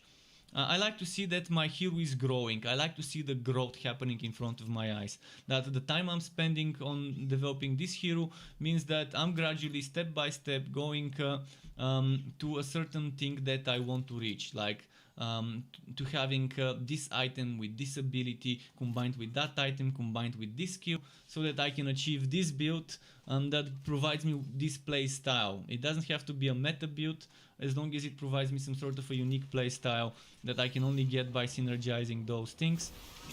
And I like how balanced certain things in Torchlight are, excluding that power creep. How every class subclass combo can be viable, even the ones with Cold Heart, just not as viable. You can still reach the max level of the Fazir with a Cold Heart build on any class. It's just gonna take you much longer and it's gonna be a little bit more difficult. Because yeah, Cold Heart is kind of underwhelming for both damage and survivability right now. But it doesn't mean it can't be done if you get if you get the right gear, especially right now with this overpowered challenge bonus from items. Okay, let's see. I said I was gonna put my next few levels into rapid fire for extra damage to slug shot.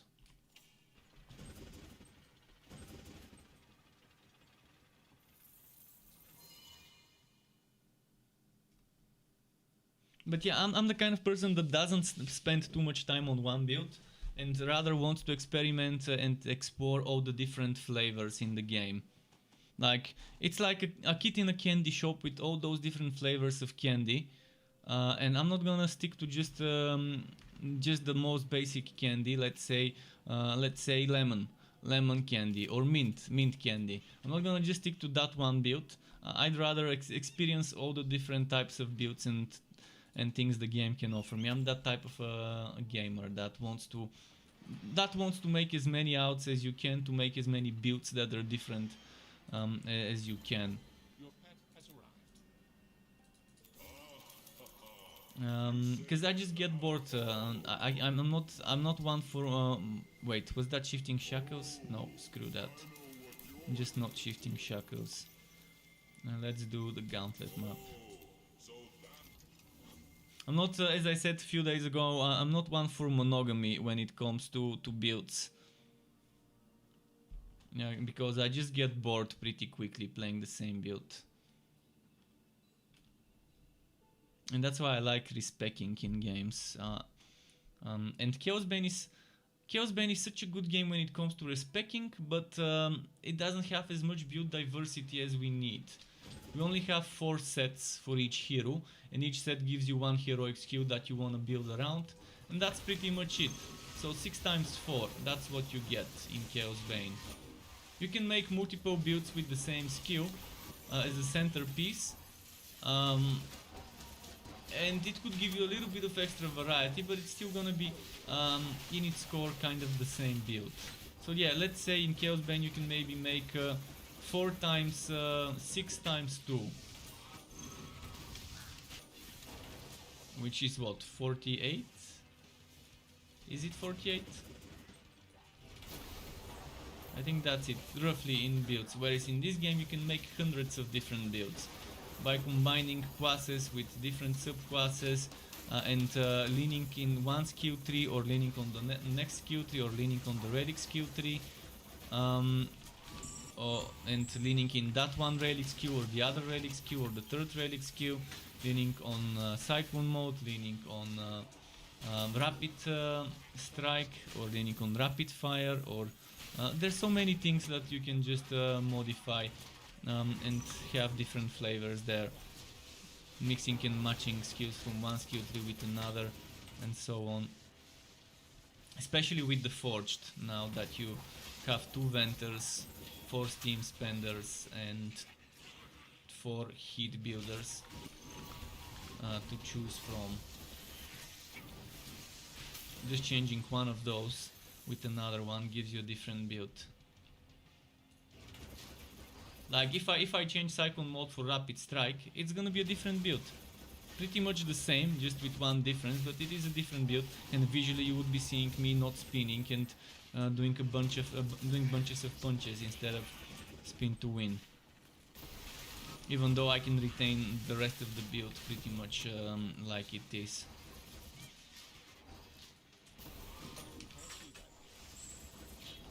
Or I can just change Conjure Electrode for Walkaway Storm, and that completely changes the build. Instead of stacking as much casting speed as I can and using my energy quicker so I can use 1000 volt burst quicker, it changes into a build where I would wanna keep Walkaway Storm up at all times so I can get that extra 25% damage from it. But that means I won't be able to get as much and as fast uses of 1000 volt burst.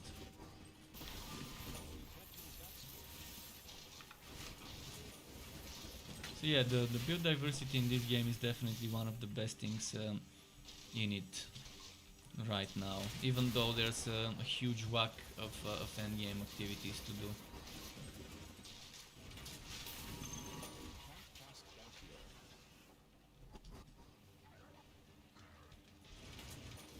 Yeah, as I said, I actually just said that. I said you're gonna be trying to get Snowstorm, not Snowstorm, Walkaway Storm last for as long as possible, which kind of implies using Duration Gear or using Imbue Relic.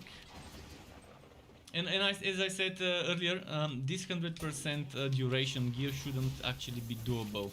It shouldn't actually be possible to get that. Right now, I consider this a bug, and I'm not gonna talk much about it. Yeah, it's doable, but should it be? I don't think so. I mean, with skills like Imbue Relic, you can pretty much have it 100% uptime. And have 1000 volt burst without this going into the negative and decreasing your relic charge.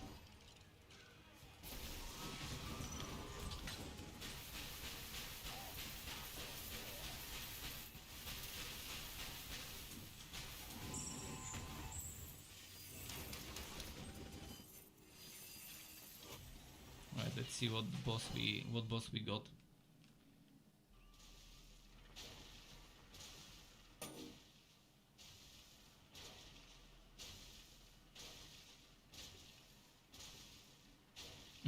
And you said the power creep went that far that it's possible to skip from the first phase for Dark at phase 251 to the West if you land your cooldowns at the right moment. Well, that's pretty OP.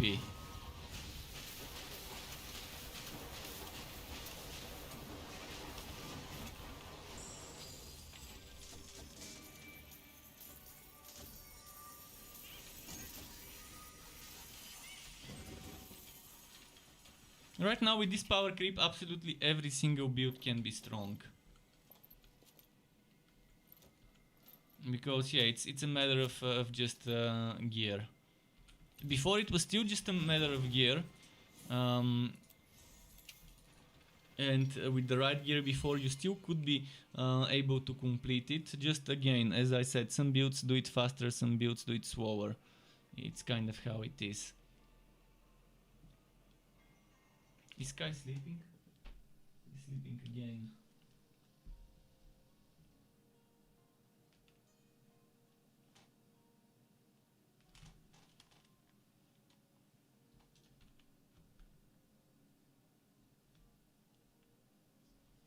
Alright, what's the time?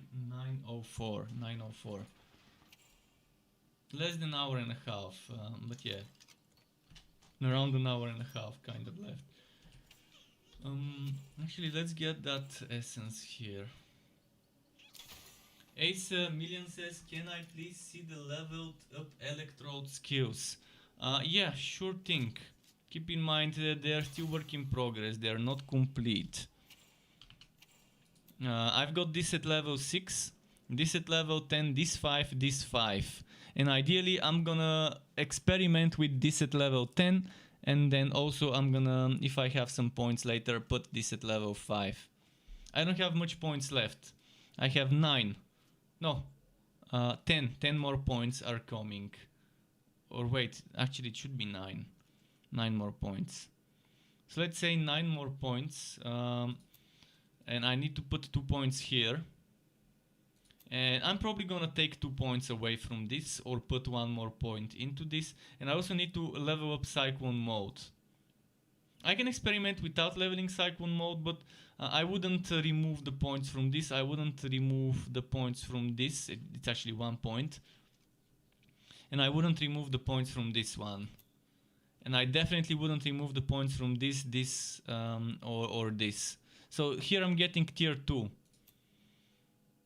So probably I can deal without this thing in the build. And let's say I put 2 points here, that leaves me with 7. And then I put 4 points here, that leaves me with 3. And if I put 1 point here, that leaves me with 2. If I want that relic skills damage. If I take 2 points from here, that leaves me with 5, which means I can get Cyclone mode to 7 plus 2, and I would need 1 extra point from somewhere. 1 extra point. And I'm thinking of sacrificing Tingling Sensation maybe, or we'll see. I can try and get some extra levels from a helmet with skill points and then rework it, we'll see. But I try to, when making builds, to not rely on extra points from helmets or weapons. So that people can get that without being too dependent on such bonuses.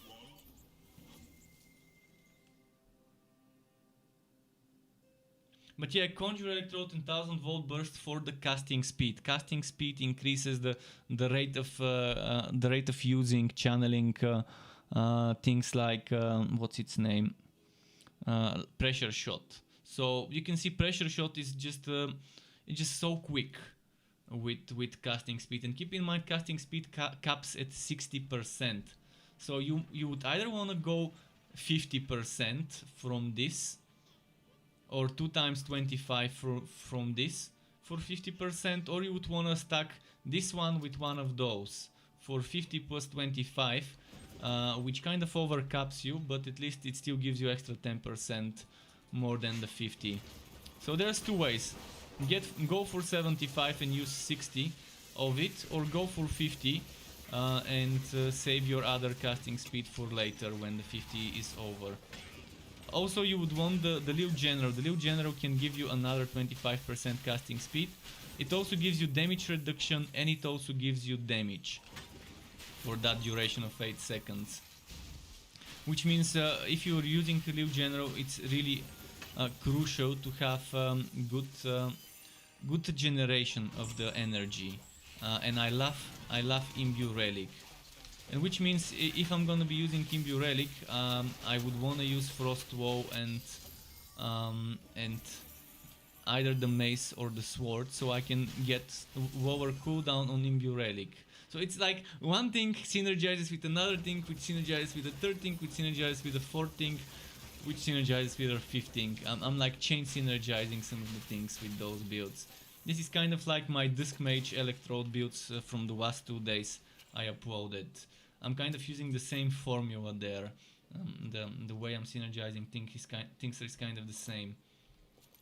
So using this shield with one extra weapon here, any of them, or using the focus instead of the shield and then swatting the shield in the Legendarium. To get the cooldown of Imbue Relic, which comes from a hatch, which I don't have, the hatch from this set, the Ancient Ember hatch. And then with that one I'm getting this recharged, and this getting recharged triggers the Liu General, which I can show you right now, which then helps me get extra casting speed and damage and things like that. It makes me hit faster, yeah, I can show you. See, look at 1000 volt burst. First of all, let's show you without 1000. See, this is without 1000 volt burst. This is with 1000 volt burst. Wait.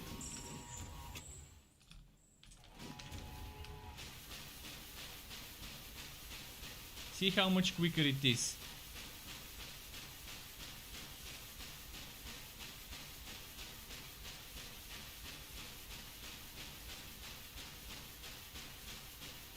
That's a bug, by the way. I just realized there is a bug where I don't use Steam. See, this is the slow version. So let's show you with Conjure Electrode. This is 25%. So this is a bug that they really need to fix. And that's with 50%. You can get up to, as I said, you can get up to 60% casting speed.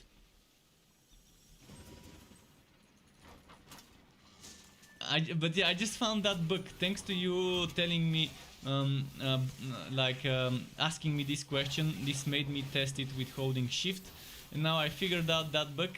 I mean, yeah, I'm not gonna rely on it, but I sometimes want to hold shift, so it can be helped. But yeah, that's kind of didn't expect this bug to happen. So it's kind of similar bug to the bug with Cyclone mode. This bug, where Cyclone mode moves quicker. Same way to trigger the bug, different result, different mechanic.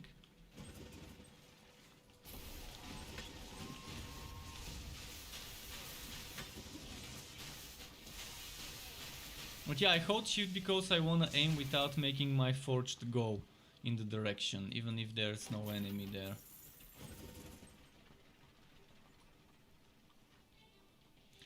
Is 1000 volt burst use what to prop? What do you mean, like barrage punches and cyclone? Does it make them do more? Cyclone mode does not benefit from casting speed, but it should, because casting speed should increase the hit rate of every channel skill. Right now Holy Fury and Cyclone mode don't benefit from it. I can test it on Rapid Strike. So this is Rapid Strike without the casting speed. Let's test it with casting speed. I need to get some energy though. I don't think this map can be completed though.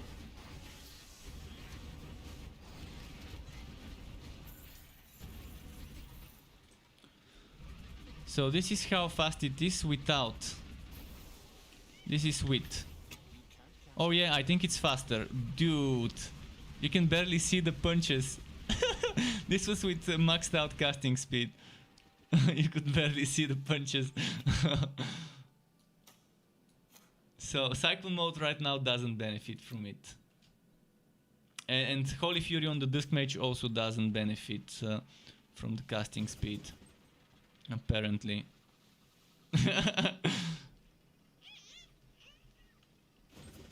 And this is for every hero. Even on the sharpshooter, casting speed makes you cast faster.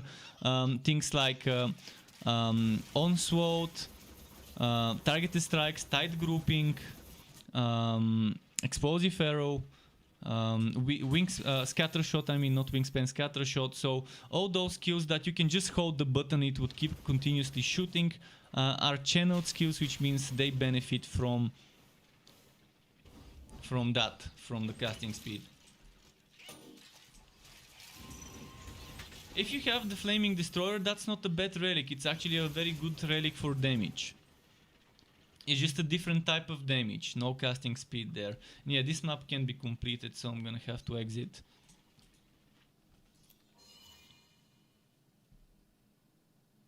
You have to make a 1000-volt burst one. Well, it's definitely fun. One thing's for sure, it's fun.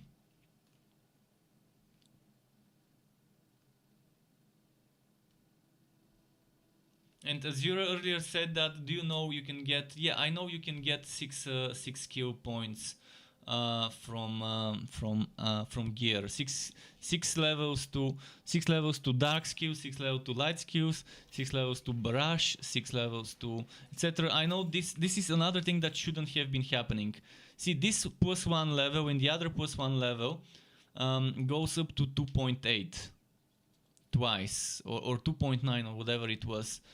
Someone showed me a screenshot in my Discord server, and yeah, this means you can get 6 bro and 6 barrage, and since you can over level past a certain level of a skill. If I have 10 points in Cyclone mode, and then I have 6 points from that item, and then another item gives me another 6 points, that's gonna be 22.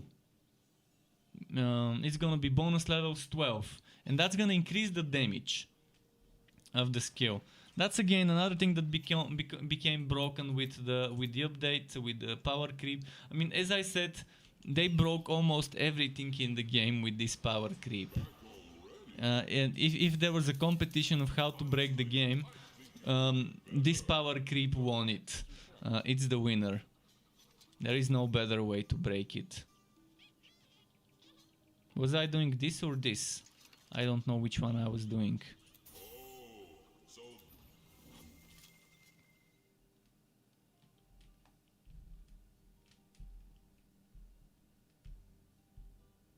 Rounded down to 5? What do you mean 2.9 is rounded down to 5? You mean rounded up to 5? 2.9 gets rounded up to 5, not to 3?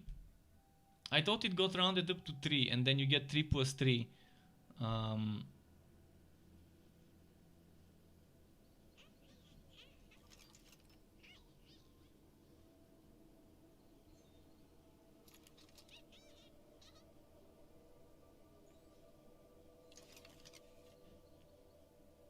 Oh, you said it's it goes to 5.8 rounded down to 5 instead of rounded up to 6.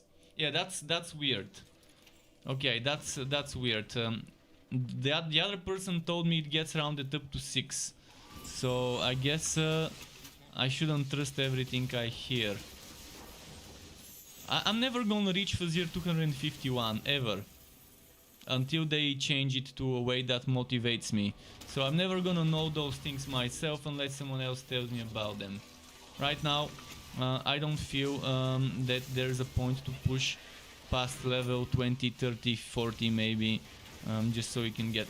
The only reason would be to get access to Unique's infamous... not Unique's infamous, to Unique's dividing gearwalkie maps. Unique's dividing gearwalkie maps are the best ones to farm, because there's the highest chance of getting good stuff there. the most enemies, the most uniques, and the most gear work you can get. I mean, obviously, if you already have enough gear work, you can just ignore the gear work and just do uniques with dividing and whatever else. But you can get uniques and dividing together on the wall level for Zier. You need to get uniques or dividing being a built-in modifier, and then get the other one at the top. McTwisty says, so you just keep fighting Fazir level 40, don't level up. Is there anything else to do? Well, I'm farming for items that I need for my builds. And I can get those items on Fazir level 16 the same way I can get them at Fazir 251. The difference between higher level Fazir and lower level Fazir is higher level Fazir takes longer to do, even with the gear equal to that level. And it's just more time consuming. I don't see the point. It's just extra numbers. Extra numbers, that's it. It's the most boring type of progression.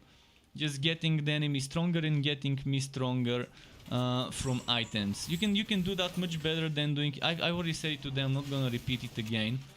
But I wrote 6 months ago to the developers a lot of feedback about the Fazir, about how it feels wrong, about how we need some power creep, but not power creep that's a copy paste from Wosen or Diablo. That's boring. That's just pushing numbers, rather than a power creep that gives you some choices, some customization. The same way the Legendarium is some sort of power creep that makes you extra stronger, but you kind of have to decide what goes in each slot. So something like that. And yeah, I'm not gonna go into details as I did earlier today, but there's ways to do it, and there's ways to motivate me. Every time I complete a single challenge, I would like to see some gear bundles. I would like to see blue and legendary gear bundles for the first time I beat a boss at level 3, at level 7, at level 11, at level 15. Those checkpoint bosses in the Fazir. I'd like the first time I kill that boss to get blue bundle, legendary, blue bundle, legendary. Or maybe 3 blue bundles, 1 legendary. And just, I would like to see specific drops for specific dungeons. I didn't say this today. Another one of my ideas was, let's say I want to farm let's say this item, randomly selecting Ancient Ember Gloves. Let's say the Ancient Ember Gloves have a slightly higher chance of dropping if a legendary item drops, for that item to be Ancient Ember drops in Fazir level 100, for example. Just example. I'm not saying Ancient Ember drops more often in that dungeon. I'm saying if a legendary drops, that the Ancient Ember would be that item. Higher chance, not always, just higher chance. So let's say if this item and every other legendary item has a weight of 0.1. 0.1 chance for the legendary item to be that one or that one or that one, this one to have 0.2 or 0.3. So whenever it's rolling the dice for what legendary you get, to get that one. And then let's say at level 105 I can probably get this item with this increase, and then at level 110 maybe this one. I'm saying every level of the Fazir you should have slightly increased chance of getting a specific legendary versus the other legendaries, and that would also motivate people to push further, because if they need specific item for their build and if they want to min-max that item, get it with better rolls, they can farm that level. I mean, I've got so many ideas about how they can motivate me personally for myself to push the Fazir. Be it with something that gives me gear bundles when I complete for the first time those bosses, be it with something like that, kind of being able to focus farm certain items at certain Fazir stages, which also makes people want to return to the easier stages and help their friends in those easier stages. It makes it not that only the final few stages of the Fazir are what people farm, but every single stage of the Fazir has a reason for you to return to it, which means you don't make content where 99% of that content is ignored, and the other 1% is the only thing that people do. There's so many ways to prevent the boring staleness in this game.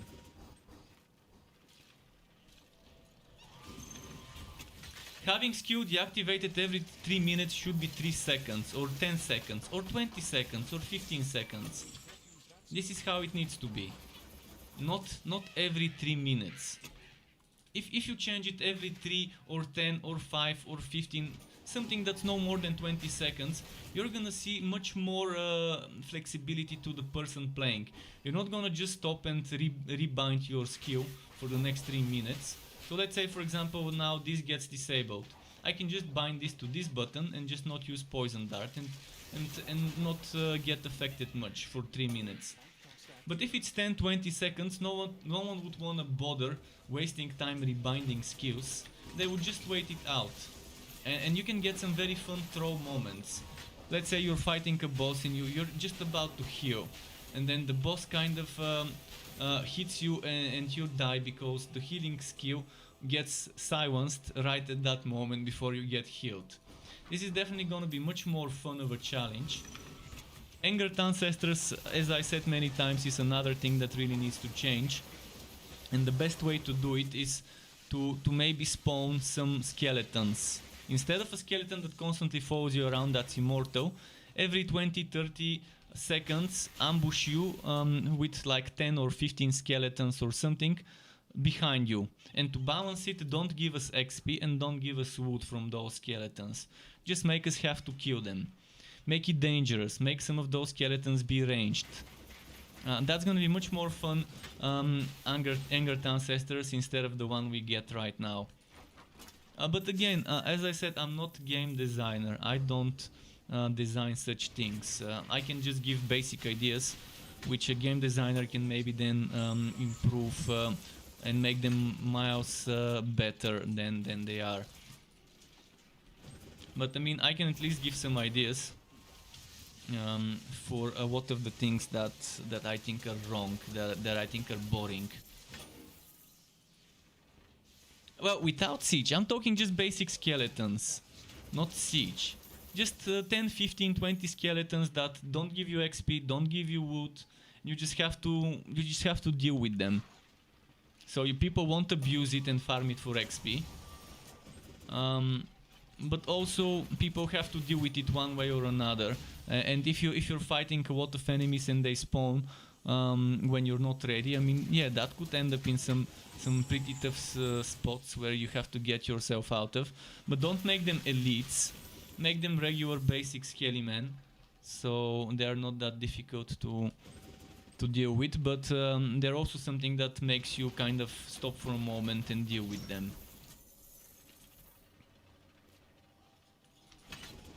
Especially if there's like half of them being ranged. Let's say 5 ranged, 5 melee. You're gonna wanna do something about the ranged ones and make them be basic monsters without special affixes, but still take longer to kill than a basic zombie or skeleton like this one. This one I can one-shot with swag shot. So make it something that you don't kill immediately, but it also doesn't have those special things. Maybe you can give them chance to slow affix. That's maybe the only thing that you could give them. An affix that when they shoot at you, they have a chance to slow when shooting at you. So that they're not completely useless, but they actually can do something annoying so that you wanna immediately eliminate them. Can you do a small showcase of the electrode skills you have equipped? I'm curious about the lightning storm conjure. Oh yeah, the lightning conjure, the conjure electrode is this thing.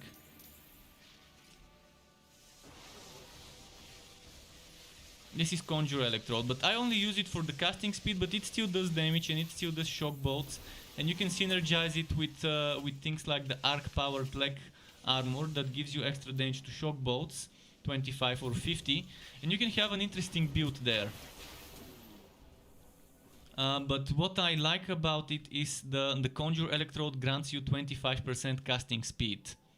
Attack speed only applies to basic attacks. I like the stun as well. Stun is not bad. And look at this damage, 195% weapon damage. If you have 3 pieces of the arc powered set and one of those pieces is the arc powered threads, the Wokumotion, or the pants on a non-forged, that means you can get another 50% of this 195%, which is roughly close to 100. 100 minus what, 2.5 or whatever. It's gonna be yeah, it's gonna be decent. You're gonna get close to 300 weapon damage, so kind of getting half of the damage over it. That's one way of building around it. Another way of building around it is the Ancient Ember threads or the Ancient Ember pants that let you regenerate every time you use the skill. There's a 10% or 20% with the set bonus chance to get 25 energy. It costs 50, you can get 25 energy back. That's another way of building around it. So there's ways to build around this one.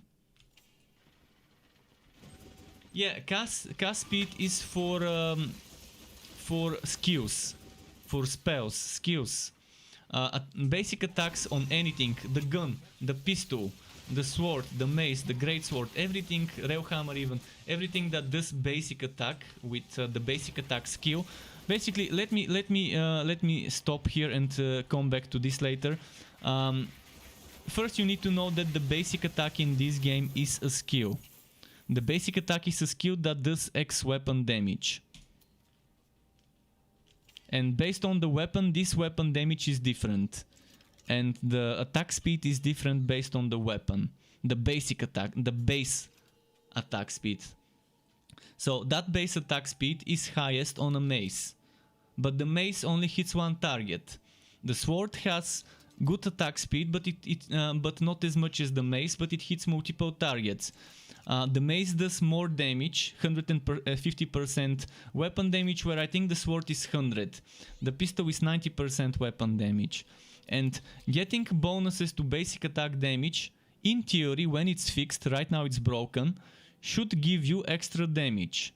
I'm gonna have to go to my fort to explain this. But basic attack, where it doesn't say basic pistol attack, does not work as a bonus. Basic pistol attack does work as a bonus, and it will give you this 90. If I have 50% basic attack to pistols, this 90 would become 135 because I'm getting 45 extra weapon damage. If I have 100%, this will go to 180%.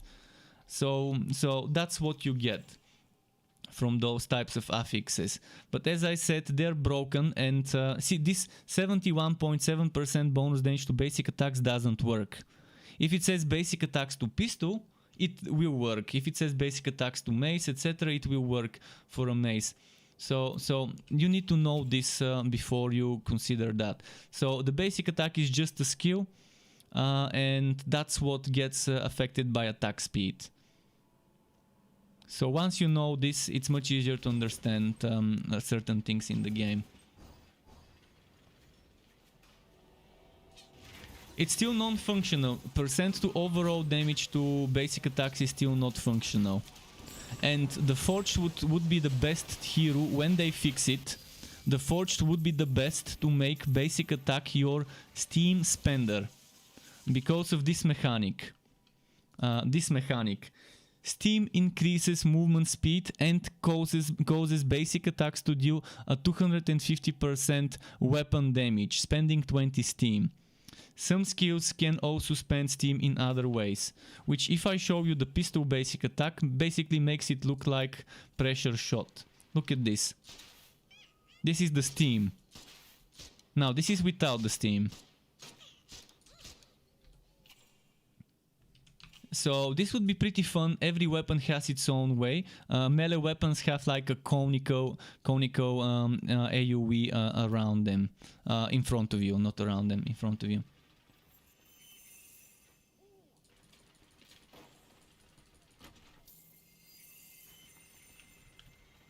And yeah, I've also noticed that Chaotic Strikes is very hard to, at least right now, it's very hard to proc it from Egg of Mayhem. There was a time where I could proc every single thing with Egg of Mayhem. I'm not sure if they intentionally removed some of the things. I can do Venomous Maw, I can do Spinning Blade, I can do Frost Blast, and I can get what's its name to proc. Sword Smash, Spinning Blade, Venomous Maw, Frost Blast. So Chaotic Strikes should be doable, and I've seen it proc many times, but it's very random which one you get to proc, and sometimes you might not see one of them procking for like 10-20 times in a row. I think the way they need to do it is it needs to take turn. It procs the spider, next it procs Sword Smash, next it procs this one. Just decide on whatever order and make it that way, so that every time you proc it, it's doing the next in order. Not randomly selecting them, but having an order to which one goes next. That's gonna make it much better, because it's gonna let you reapply every single ailment.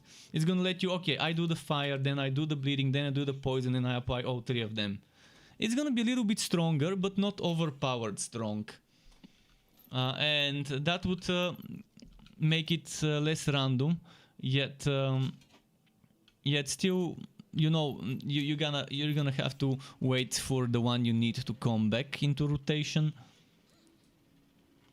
And obviously it cannot proc the one you're using. If I'm using Chaotic Strikes, it's not gonna proc Chaotic Strikes when I use it with the Egg of Mayhem.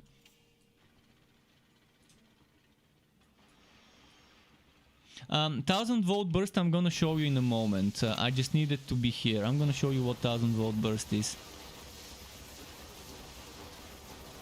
The one with the shock bolts was Conjure Electrode.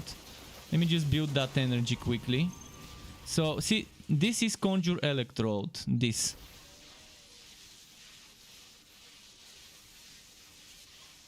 It basically puts the electrode on the ground. And I can do it again.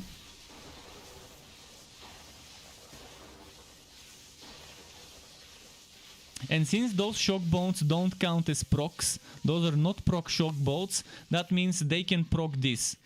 If you shock an enemy and get a shock bolt to proc, you cannot trigger another proc from a current proc. But this one can, because this is not the proc, this is the skill itself. So even though a proc cannot proc another proc, this one can, because it doesn't count as it. And I'm gonna show you 1000 volt burst now. Just a moment. I'm gonna wait for this to stop.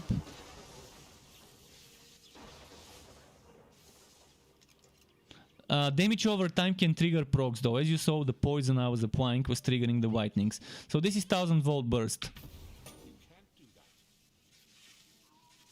You see those waves. And when I level it up to the max, you would see another additional effect.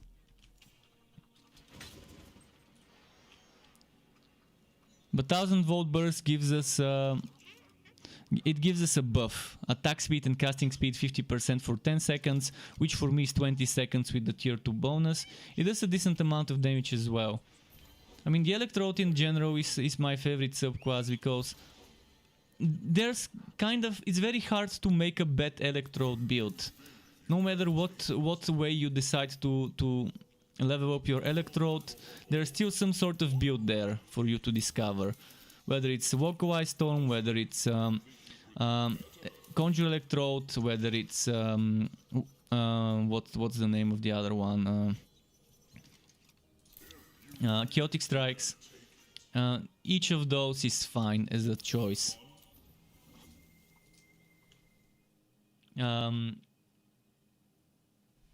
A passerby said, I mean the fire sword proc does nothing at all. The bleed one only does bleed damage and no burst.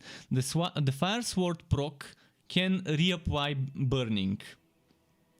So it's actually good to keep the burning Reap White on the enemies. Every proc, even things like the Wide World Cave Breaker, which is pretty shitty. It does 30% weapon damage and cannot trigger other procs. It used to do 100% weapon damage instead of 30. And it used to be able to trigger other procs because it was doing the skill from Wide World. It wasn't doing the skill from the item.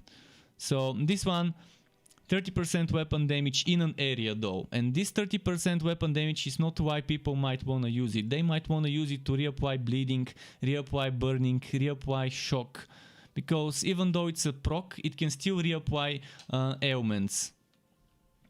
I'm gonna try and show you a little bit of me using that one item.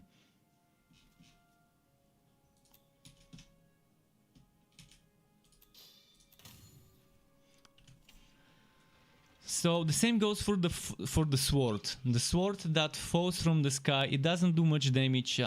Maybe it doesn't even do any damage at all, but it can still reapply burning, and it can still trigger certain things, even though it doesn't trigger other procs. Do you think Electrode is worth using over Chaotic Strike? Granted, gameplay is visually different as... yeah, because you don't get casting speed with Conjure Electrode. With this casting speed, I can pretty much obliterate the enemies within seconds. Especially if you stack 2 uses of it. Because I'm not using Conjure Electrode for damage, I'm using Conjure Electrode for the casting speed buff. I don't care about the damage of Conjure Electrode. So there's that. And also triggering procs is much better with Conjure Electrode. If you want to trigger procs, Conjure Electrode is the better one because it stays there and every single of those shock bolts can hit an enemy and trigger a lightning strike.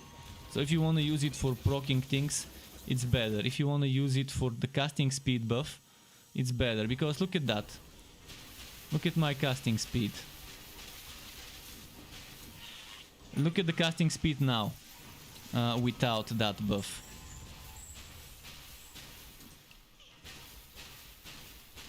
Look at it with the 25% casting speed.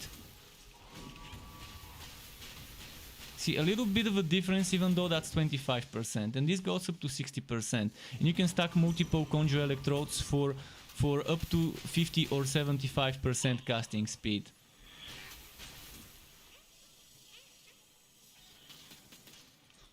Chaotic Strikes is a spammable, does much damage, but it's a different playstyle. See, I don't use this as a damage. As I said, I use it to get other things to do damage. My main damage is this skill, and I'm gonna stack damage to Pressure Shot. So in my gear I would be looking for stats like damage to Pressure Shot.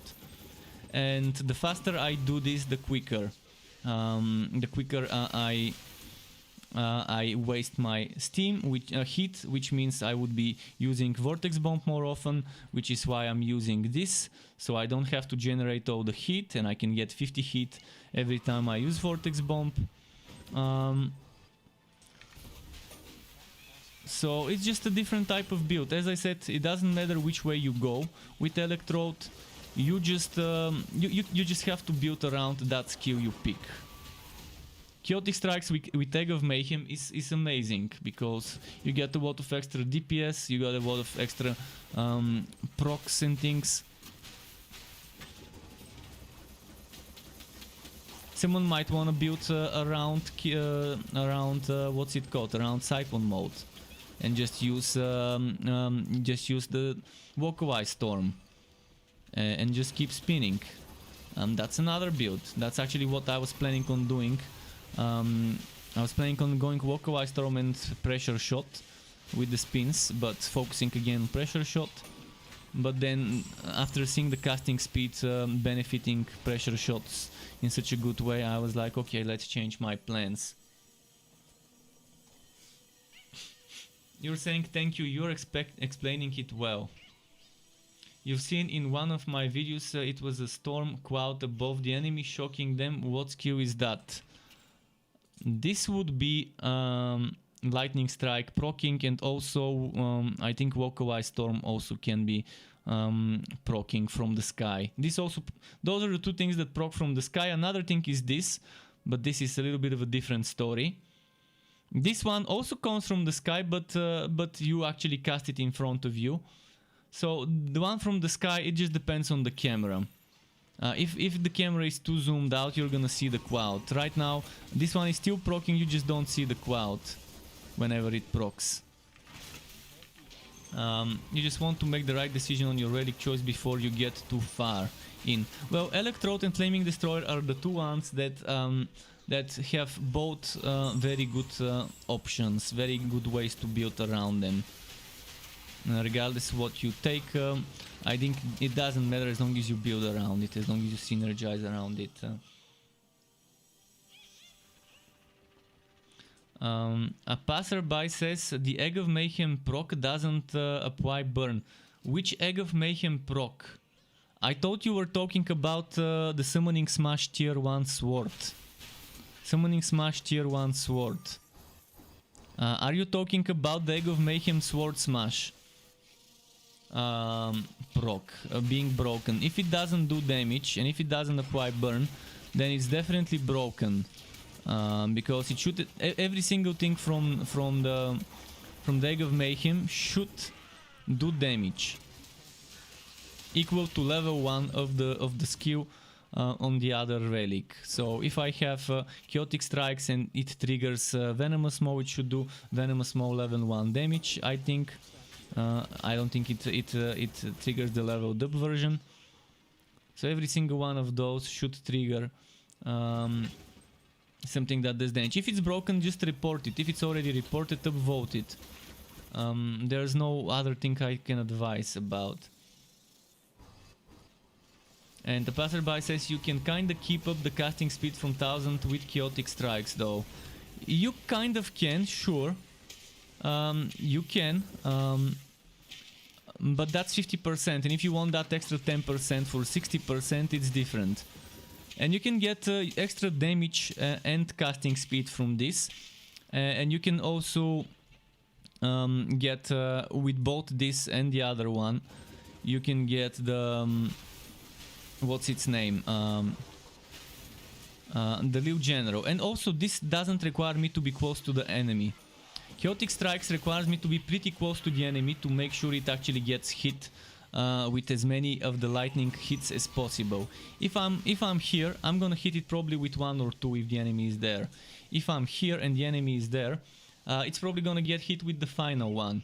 If I'm right next to it, it's gonna get hit probably with all of them, or at least a few of them.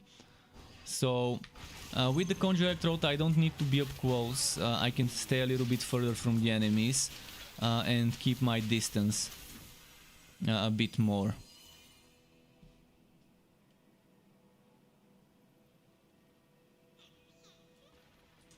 Spam mode that does over 1000% weapon damage. Yeah, that's pretty decent. This one doesn't do 1000 weapon damage, but again, every single shock bolt does up to it does 200 weapon damage or 300 with the item if you want that item. 200 weapon damage with every single shock bolt versus 1000 with every single lightning. But look at how many shock bolts are coming out of this. And every single one of those shock bolts can trigger this one. Again, it's just a matter of playstyle, whether you want to be close or not, whether you want to trigger those things more often or not, whether you want to spam as much or not. I think it's balanced. I think it's pretty balanced. I mean, I'm not saying that Mayhem builds are bad. In fact, Mayhem builds are one of my favorite builds. And I have a Realm Master build with this. In fact, when I level up, most of the times I would level up with Chaotic Strikes. Even 1 point in Chaotic Strikes is pretty good while leveling up. Let alone if you start to spend some points. It's just a different build. It's one flavor versus the other. Both flavors are good. Both flavors serve their purpose, so it's not like one is gonna be shitty, the other one is the one to go for. Yeah, one is probably better, a little better, both better. I can't tell you, but one is probably meta, the other one isn't. but both of them are pretty solid, and they just give you a different way of playing. They are suitable for different builds. And with this one, I get energy back when I cast it. If I use Ancient Ember, what's its name? Ancient Ember threads or pens on a non-forged.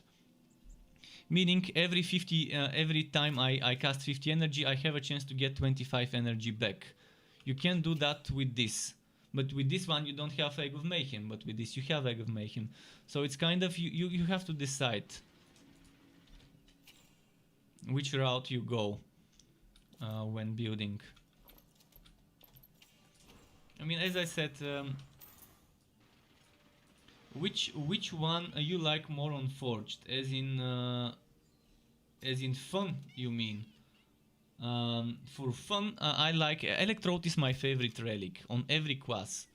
My favorite sub-class is the Electrode. Even though I don't have favorite classes, most of my favorite builds are on the Electrode. I can't wait for them to fix basic attacks, but right now I love Shocking Force. It's fun. I love this, I love this, I love this, and I love this, and I love this. I mean, they're amazing. This one even is a 1 point, is amazing. This one is okay, so. I mean, if you stack 40% block chance with 40% evasion, you have 36% chance to get hit, which is pretty decent. And this also does shock bolts, which could be pretty okay as a synergy with this, but it's 20-second cooldown, which will go down to 18 once they fix this cooldown to apply to it, like they did with the Disc Mage. It's not amazing, but it's okay. You get the block chance. The block chance is the good thing here, because this 6 seconds goes to 9 seconds with the duration buff. Again, this one, which gives you 25 block chance. If you combine it with stacking evasion and a little bit of block chance on a shield, you can get that extra survivability.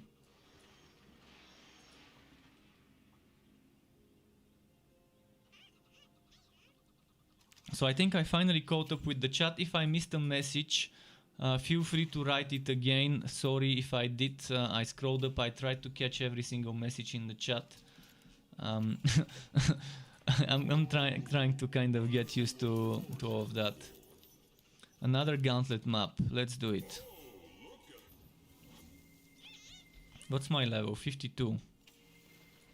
Is there a level 55 item I can maybe grab from here? Oh, and that reminds me, let's remove this and put something else.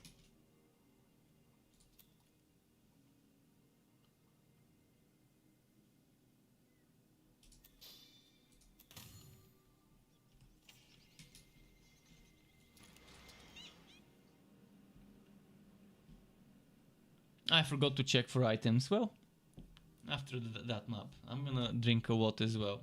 A bit, maybe, not a lot, because there's not much in the glass. But I can pour some more. Just a moment.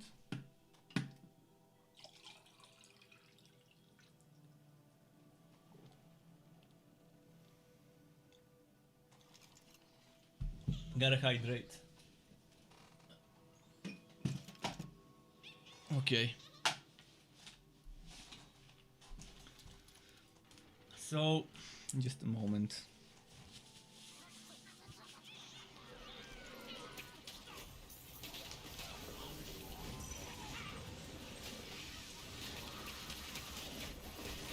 Gauntlet map. This is a good layout for a Goblin Gauntlet map. I can probably get up to level 54 here in this map. Maybe even 55. So now we get that 20% damage, and this one now does a lot of damage.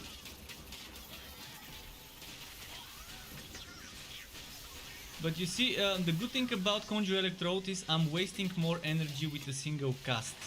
So I don't have to keep spamming like I would spam, like I would be spamming the what's its name, Chaotic Strikes. So I can just let it be there and it does the damage while at the same time I'm using Pressure Shot. So I'm stacking the Pressure Shot damage, which can go up to 3000%. with the right gear, pressure shot goes up to 3000%. Right now I'm at 1300, but I don't have the right gear. 1300 right now. But it goes to 2.7k easily. You can probably easily, with just 3 items giving you pressure shot damage without the Fuzzier bonus damages, you can get it to like 2005, 6, 700. See, right now it's 1300, but if this expires, it's 1075. So I get like 30% extra. Actually, it's 40%, but it is just adding up onto the other damage bonuses. Probably 3000 won't be as easy without Fuzzier bonuses, but 2500 is pretty reasonable without Fuzzier bonuses. If you get 30+% on this and this and this. This one is 28% right now.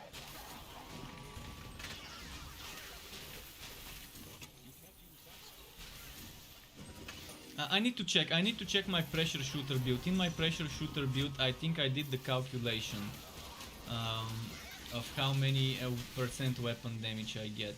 I might be mistaking the numbers of this with the numbers of critical mass, but I'm pretty sure you can do a lot of DPS with that, especially with the casting speed and just being able to cast it so often.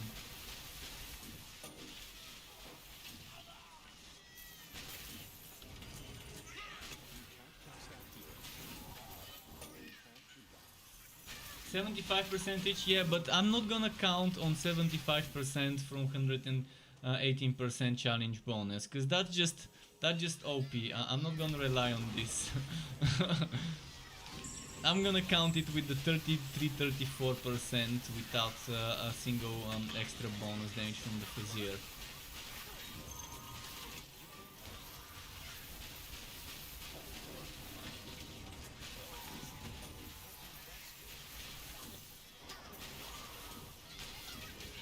I have a feeling they're gonna change this, that's why I don't wanna rely on that and count on it becoming that strong.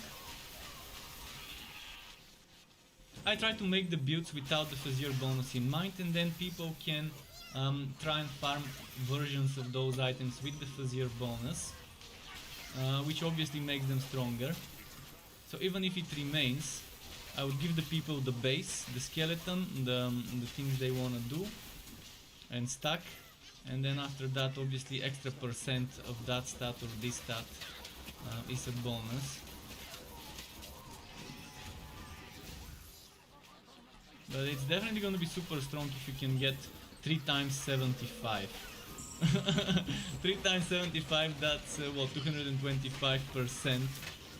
Which basically would make this probably 4000% weapon damage, even more.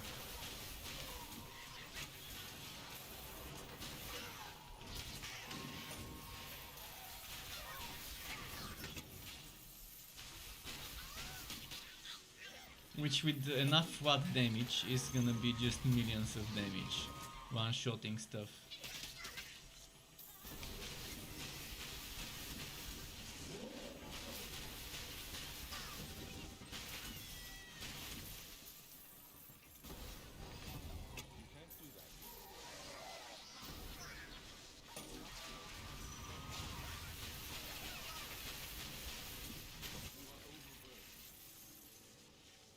You got 2 times 75% to targeted and 1 time 86 to critical damage. Yeah, that's pretty nice, but you can get critical damage and damage to targeted strikes on the same item if you're lucky. The same way you can get a flat damage and damage to targeted strikes, or flat damage and crit damage. But yeah, flat damage and damage to targeted strikes, and then another one with flat damage and damage to targeted strikes, and then another one with crit damage and damage to targeted strikes would be the meta. So on the shoulders and the chest you get crit damage. Actually no, on the chest you want flat damage and damage to targeted. On the shoulders you want crit damage and damage to targeted. And then on the leg you want flat damage and damage to targeted. That's gonna be pretty nice.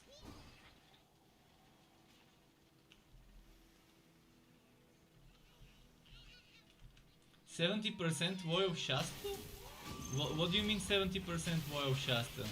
Is that duration, damage, what?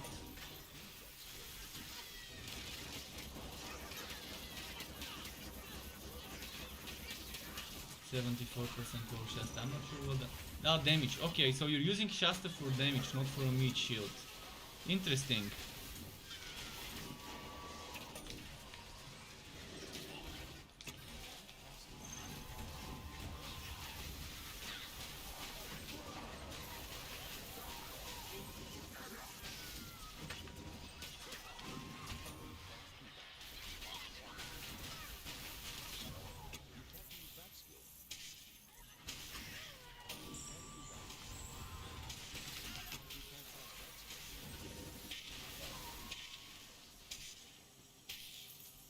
Ah, that's the bonus you got on the shoulders. Okay, so you got kind of unlucky to get a bonus to Shasta, but it's still better than nothing. I mean, still something.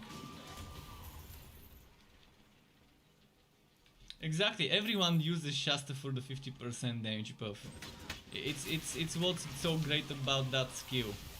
And if you want, you can taunt with tier 3 Shadow Step, but I don't think it's worth investing that many points into Shadow Step to get extra taunt. But if you think Shasta is not taunting enough, you can always get points into tier 3 Shadow Step for extra taunting from those clones, from those illusions. I never made one such build because I never thought it's worth it, but if someone has tested it, that might be interesting. Well, if your weapon damage is super high, obviously she's gonna hit for a lot of damage. For Shasta it's always a little bit of extra damage she does. But yeah, she's not gonna be your major source of damage, because again, in the game the developers said they don't want summons to be damage sources, they want them to be meat shields. They said if we make the Goblin Legion stronger, we would have to make them squishier. If we make summons stronger, we would have to make them squishier. To balance things out. But you can use summons to proc. You can use a lot of summons, 30, 40, 50 summons to proc Lightning Strike. Every hit on a summon being able to proc Lightning Strike is a huge thing. Especially if you combine it with the Flaming Destroyer, where you can proc Firestorm, you can proc Magma Burst, you can proc tier 1 Summoning Smash. You've got procs there as well. On every relic you have some sort of a proc, although on the Cold Heart it's pretty underwhelming of a proc. It's not full damage for sure. But yeah, on the other relics you can still kind of get the pets to do some sort of procking. You can get a lot of pets from items now, so pet stacking for procs are pretty fun. I will be making such builds, like my Stormcaller Summoner, which is an Electrode Summoner build, I think, for the Sharpshooter. I would make a Mage Summoner build with the Electrode, I would make a Forged Summoner build with the Electrode. Eventually I'm gonna probably make on the other heroes too. There's just one left, I guess, the Realm Master, but yeah, there's a lot of options how to build.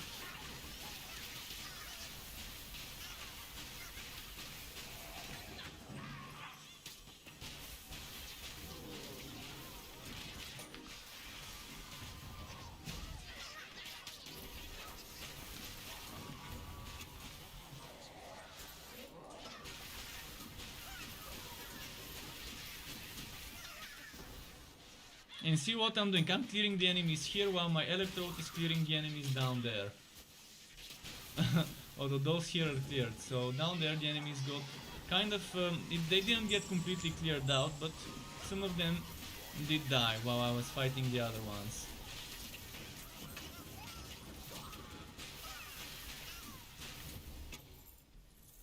And that's XP. Wow, it's killing, every kill gives a little bit of extra XP.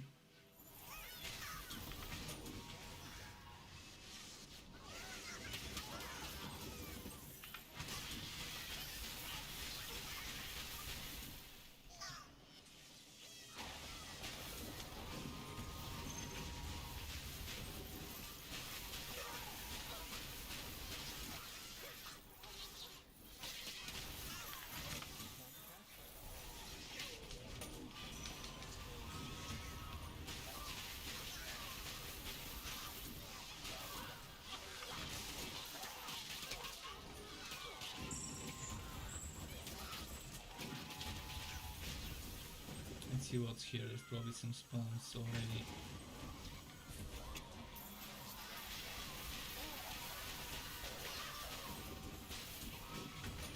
That's one of the easiest heroes to level up I've had so far. I don't think I've leveled up a Forged easier than this guy. Although since the reworked, I've only leveled up the bleeding one, so definitely not much to compare it to. But it's definitely easier to level this one than the Bloodbrinker, quicker. The damage is just so much better for leveling up.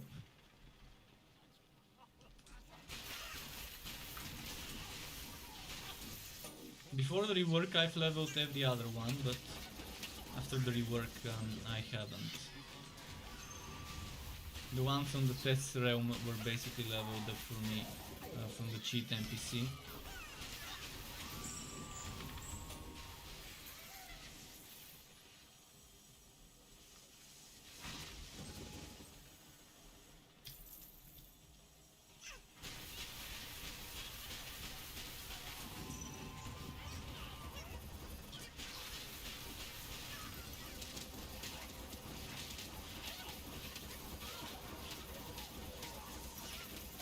A bit of a different playstyle now, more spinning.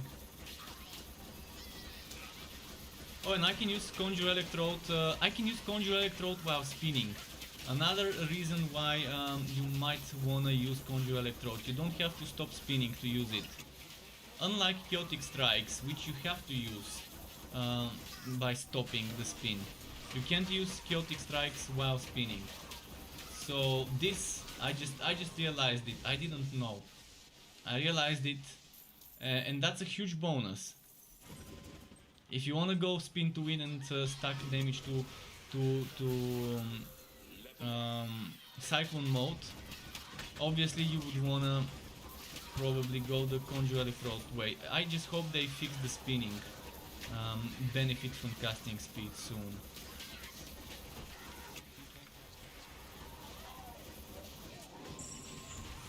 You still have to stop to use Sonic Pulse and Vortex Bomb.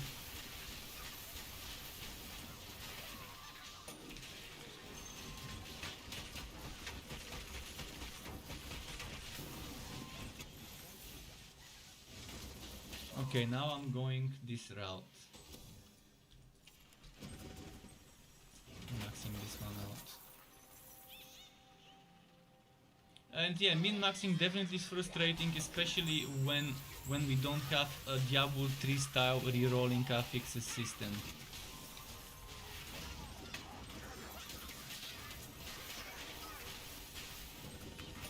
I have a ticket for them. I have a ticket for a suggestion on Node for them to add reforging, transforging, whatever you want to call it, system for rerolling the affixes.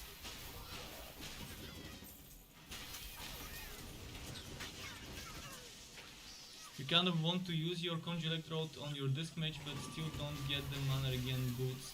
So you have mana issues. You don't, and if you don't use Chaotic Strikes, it's spammable. Oh yeah, with the mana issues, there's not much that can be done other than gambling for boots and praying that RNGesus blesses you with boots soon. They're a very important item in the boots. Because otherwise, the problems with the mana regen are huge. If you wanna spam, I mean, 1000 volt burst is enough to give you casting speed, and it can still put you into trouble if you don't have the mana regen. You can stack mana regen on the helmet, stack mana regen on the boots, 5%, but that's what, 10%. You can use a focus item for another what, 20 something percent mana regen. That's without, I'm not talking about having the Fazir bonus. Obviously with the Fazir bonus you can get the focus item with so much mana regen, like probably 40-50% mana regen total, if you have a row on it in the middle, and then the built-in is like 15 by default or so.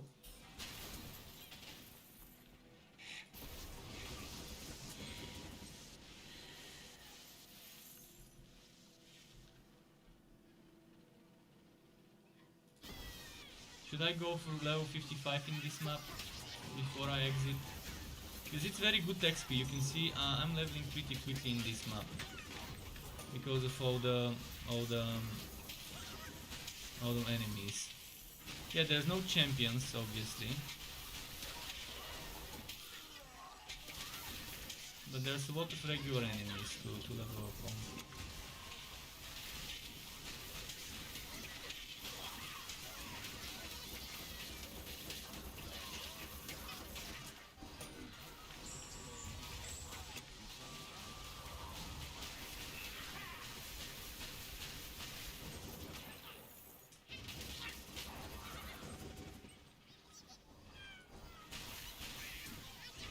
And they removed the champions from this map to prevent people from farming fame, but this is not the best map to farm fame. It never was.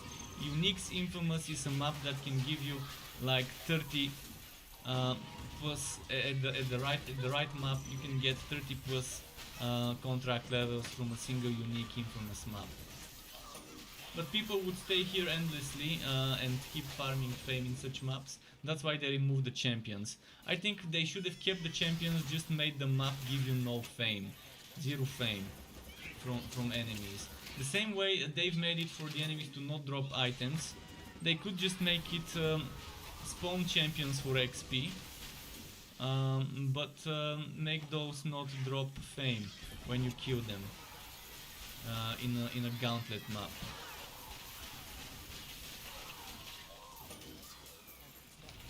So you can still get fame from completing the quest and from the boss at the end,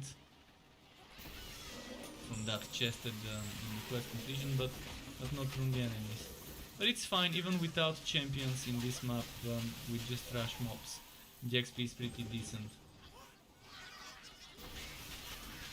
You often get blue offhands with more than 50% mana regen in total, and that's without adding mana regen from sockets. I think, if I'm not mistaken, there was an option to add mana regen in the socket, which obviously you don't wanna do.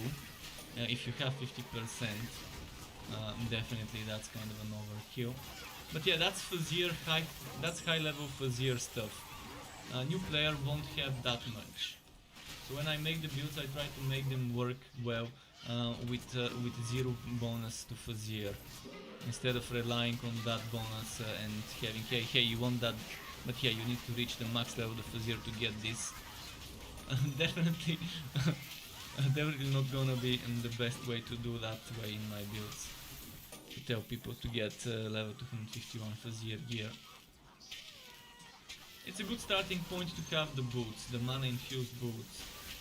If you have 50% mana regen from a focus, you can sacrifice that mana infused, because yeah, I mean, mana infused is not bad, it's amazing. It can give you what, 10% mana regen per stack, so 5 stacks can give you that 50%.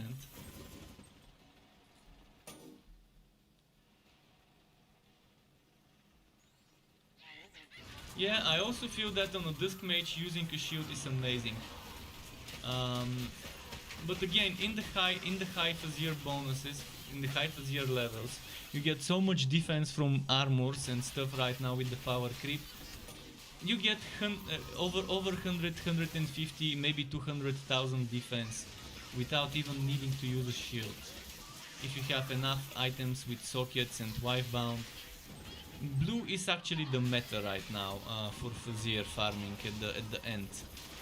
You can stack so much damage and defense from wife-bound blue gear that you're gonna be unkillable. But obviously I don't make builds like that because, as I said, I'm not sure whether this would remain in the game for a long time, whether it's gonna get reworked, nerfed and whatever.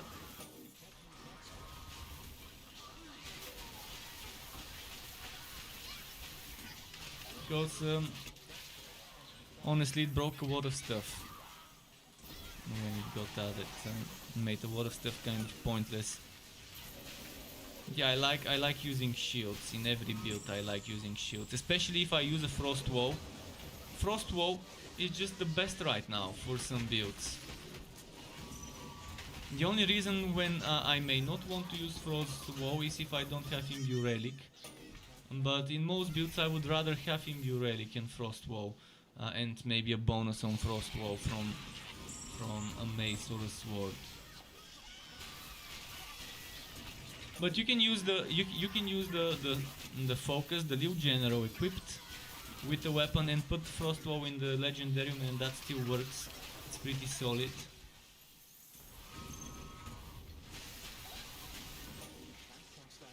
I know that legendary items are the best possible items, but legendary items are super hard to get. Blue items, it's super easy to get super strong and good blue item when you start farming. Legendary items have the exact same amount of stats as a life-bound blue item, which means life-bound does not get you better than a legendary item. Legendary items are 20% stronger than blue items of the same quality, same level. But blue items with life-bound are 20% stronger, so it's equal. But yeah, legendary items have one extra affix. And now that they added flat damage to legendary affixes, it's a different story. But again, how easy is it to get that one legendary item with those stats you want, compared to getting a blue item, which even if it's not a min-maxed blue item, it's pretty strong if you take that into consideration. But again, I don't like going for full blue because I like synergizing builds with all the stats you get from the legendary stuff. I like synergizing legendaries and combining them together and having those nice weird combos, like, as I said, a Liu General with Frost Wall, with one more thing from the set, with Imbue Relic from the Ancient Ember boots, with other good things from your quest sets and things like that. There are so many things, so many good things in the sets that you might want to build around. There's just so much variety right now after they added those two new sets. And they would keep adding items. Right now we are missing legendary rifles and pistols that are not sharpshooter items. So they have noted that they need to add legendary pistols and rifles that are not just for the sharpshooter, because we have 0 of those right now. All of them are sharpshooter only items. So they need some loving, and in one of the dev chats on Discord someone brought that up, and they said, okay, we're gonna look into those, maybe give them some loving when we're adding new stuff. When that would be, have no idea, but yeah, I'm gonna reach level 55 and then leave this map. But yeah, look at how quick the XP is. Okay, I messed up, I shouldn't have gone here, should have gone over there. Thankfully they started spawning here.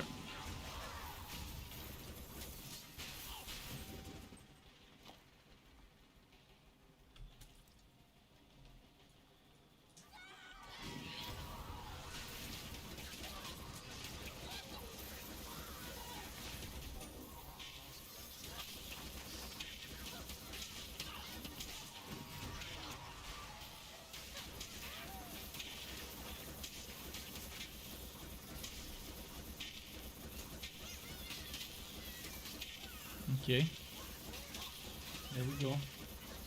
We got a legendary pistol with poison chance, 3 enchantment slots and all damage affixes. All damage affixes, how did you get something with all damage affixes and poison chance? Like, I'm assuming you mean over here in the middle, where I have physical damage, core launch and attack speed. You got 3 times flat damage. That must have taken a lot of farming. You're probably the luckiest man I know to get 3 flat damage affixes in the middle, or poison chance and 2 affixes or whatever. But yeah, 25k base damage, as I said earlier, you can get up to 25k base damage on a legendary or on a blue. On a blue probably 23,000, but on a legendary 25k would be doable. And keep in mind, if it has a chance to poison, that means it can go another extra flat damage. And you can get chance to poison from your offhand. As a socket on a shield, or as a socket on a focus. Poison chance and 2 damage affixes in the middle. Okay, so that's what I imagined it would be. Poison chance and 2 damage, because yeah, with sockets and 4 affixes in the middle, it's gonna be hard. It was doable before, but I rarely see, if ever, 4 affixes in the middle anymore on a legendary. But we used to have legendaries with 4 affixes in the middle, at least before the wipe. I'm not sure if after the wipe we have that. I'm having trouble breathing. But yeah.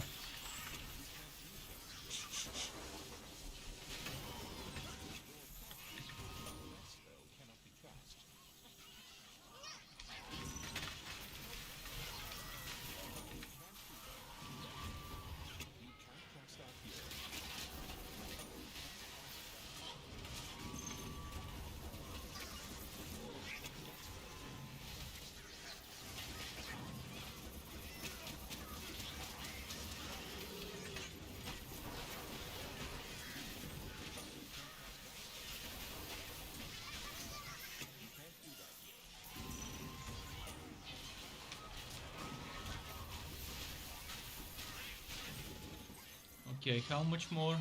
600 more XP.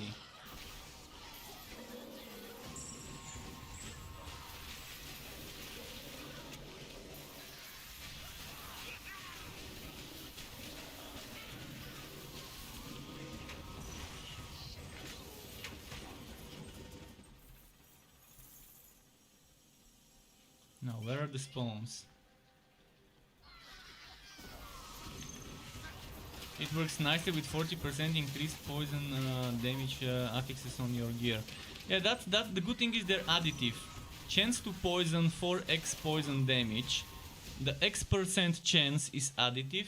The duration is additive, and the poison and the weapon damage per second is also additive, which stacks with the passives from the relics. It can stack with the one that gives you chance to bleed, bloodletter. It can stack the same applies for the one with shock. In my case, tingling sensation. Ignition source also stacks in the same way. So the percent weapon damage, the percent chance to poison, and the percent not the percent but the X seconds duration is additive, and it stacks very nicely.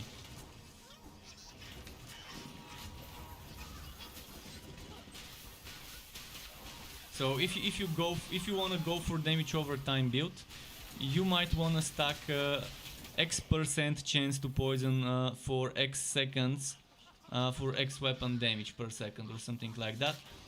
You can try and stack as many of those as possible in your offhand, in your weapon, and you can get a lot of stuff with it. It's pretty decent. If you combine that with the venomous maw that poisons, this will increase the poison of venomous maw. That affix thingy.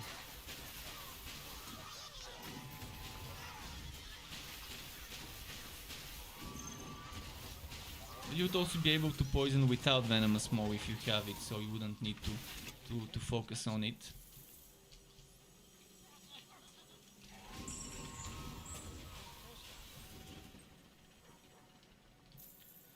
Okay, 100%, 100 more XP. Last few enemies, and then I can leave this endless map.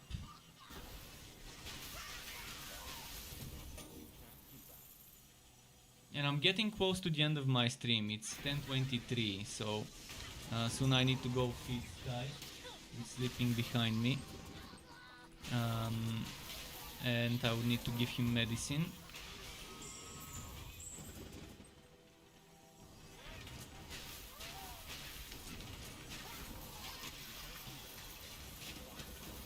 And level up. Okay, level up in a bit.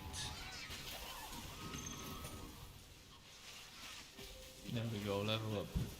Let's go exit the map now. So level 55 today, good. I started at like level 26 or so when I started the stream. Decent leveling. Let's go and get this boss done.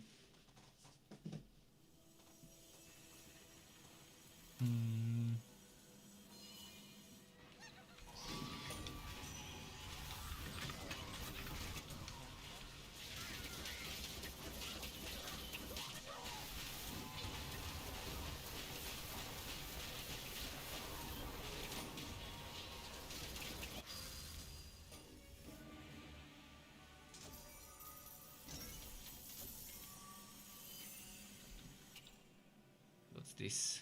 Rapid fire. Basically junk. What's these gloves? Okay. Some extra essence into the mix. Because I'm definitely not gonna use them. If I'm not mistaken, it was the ones with the shitty skill that I never use. Unless while leveling, I mean, and I don't have a better option. I'm getting tired.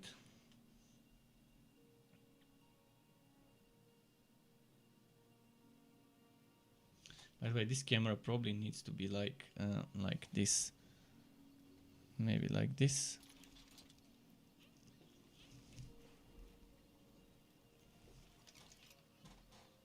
I need to figure out a better way to better placement for the camera, but yeah, I'm gonna play around with that tomorrow before my stream during the day. Yeah, this one is pretty shitty right now. Well, I think I can probably end it here and level up some more tomorrow. So yeah, thanks Truckwop for tuning in, for joining me, and Sky, who is right now sleeping here. I'm gonna go and give him some medicine, give him some food. It's time, but keep it cool until next time. And thanks for stopping by on Twitch and on YouTube. Goodbye from me, and until next time.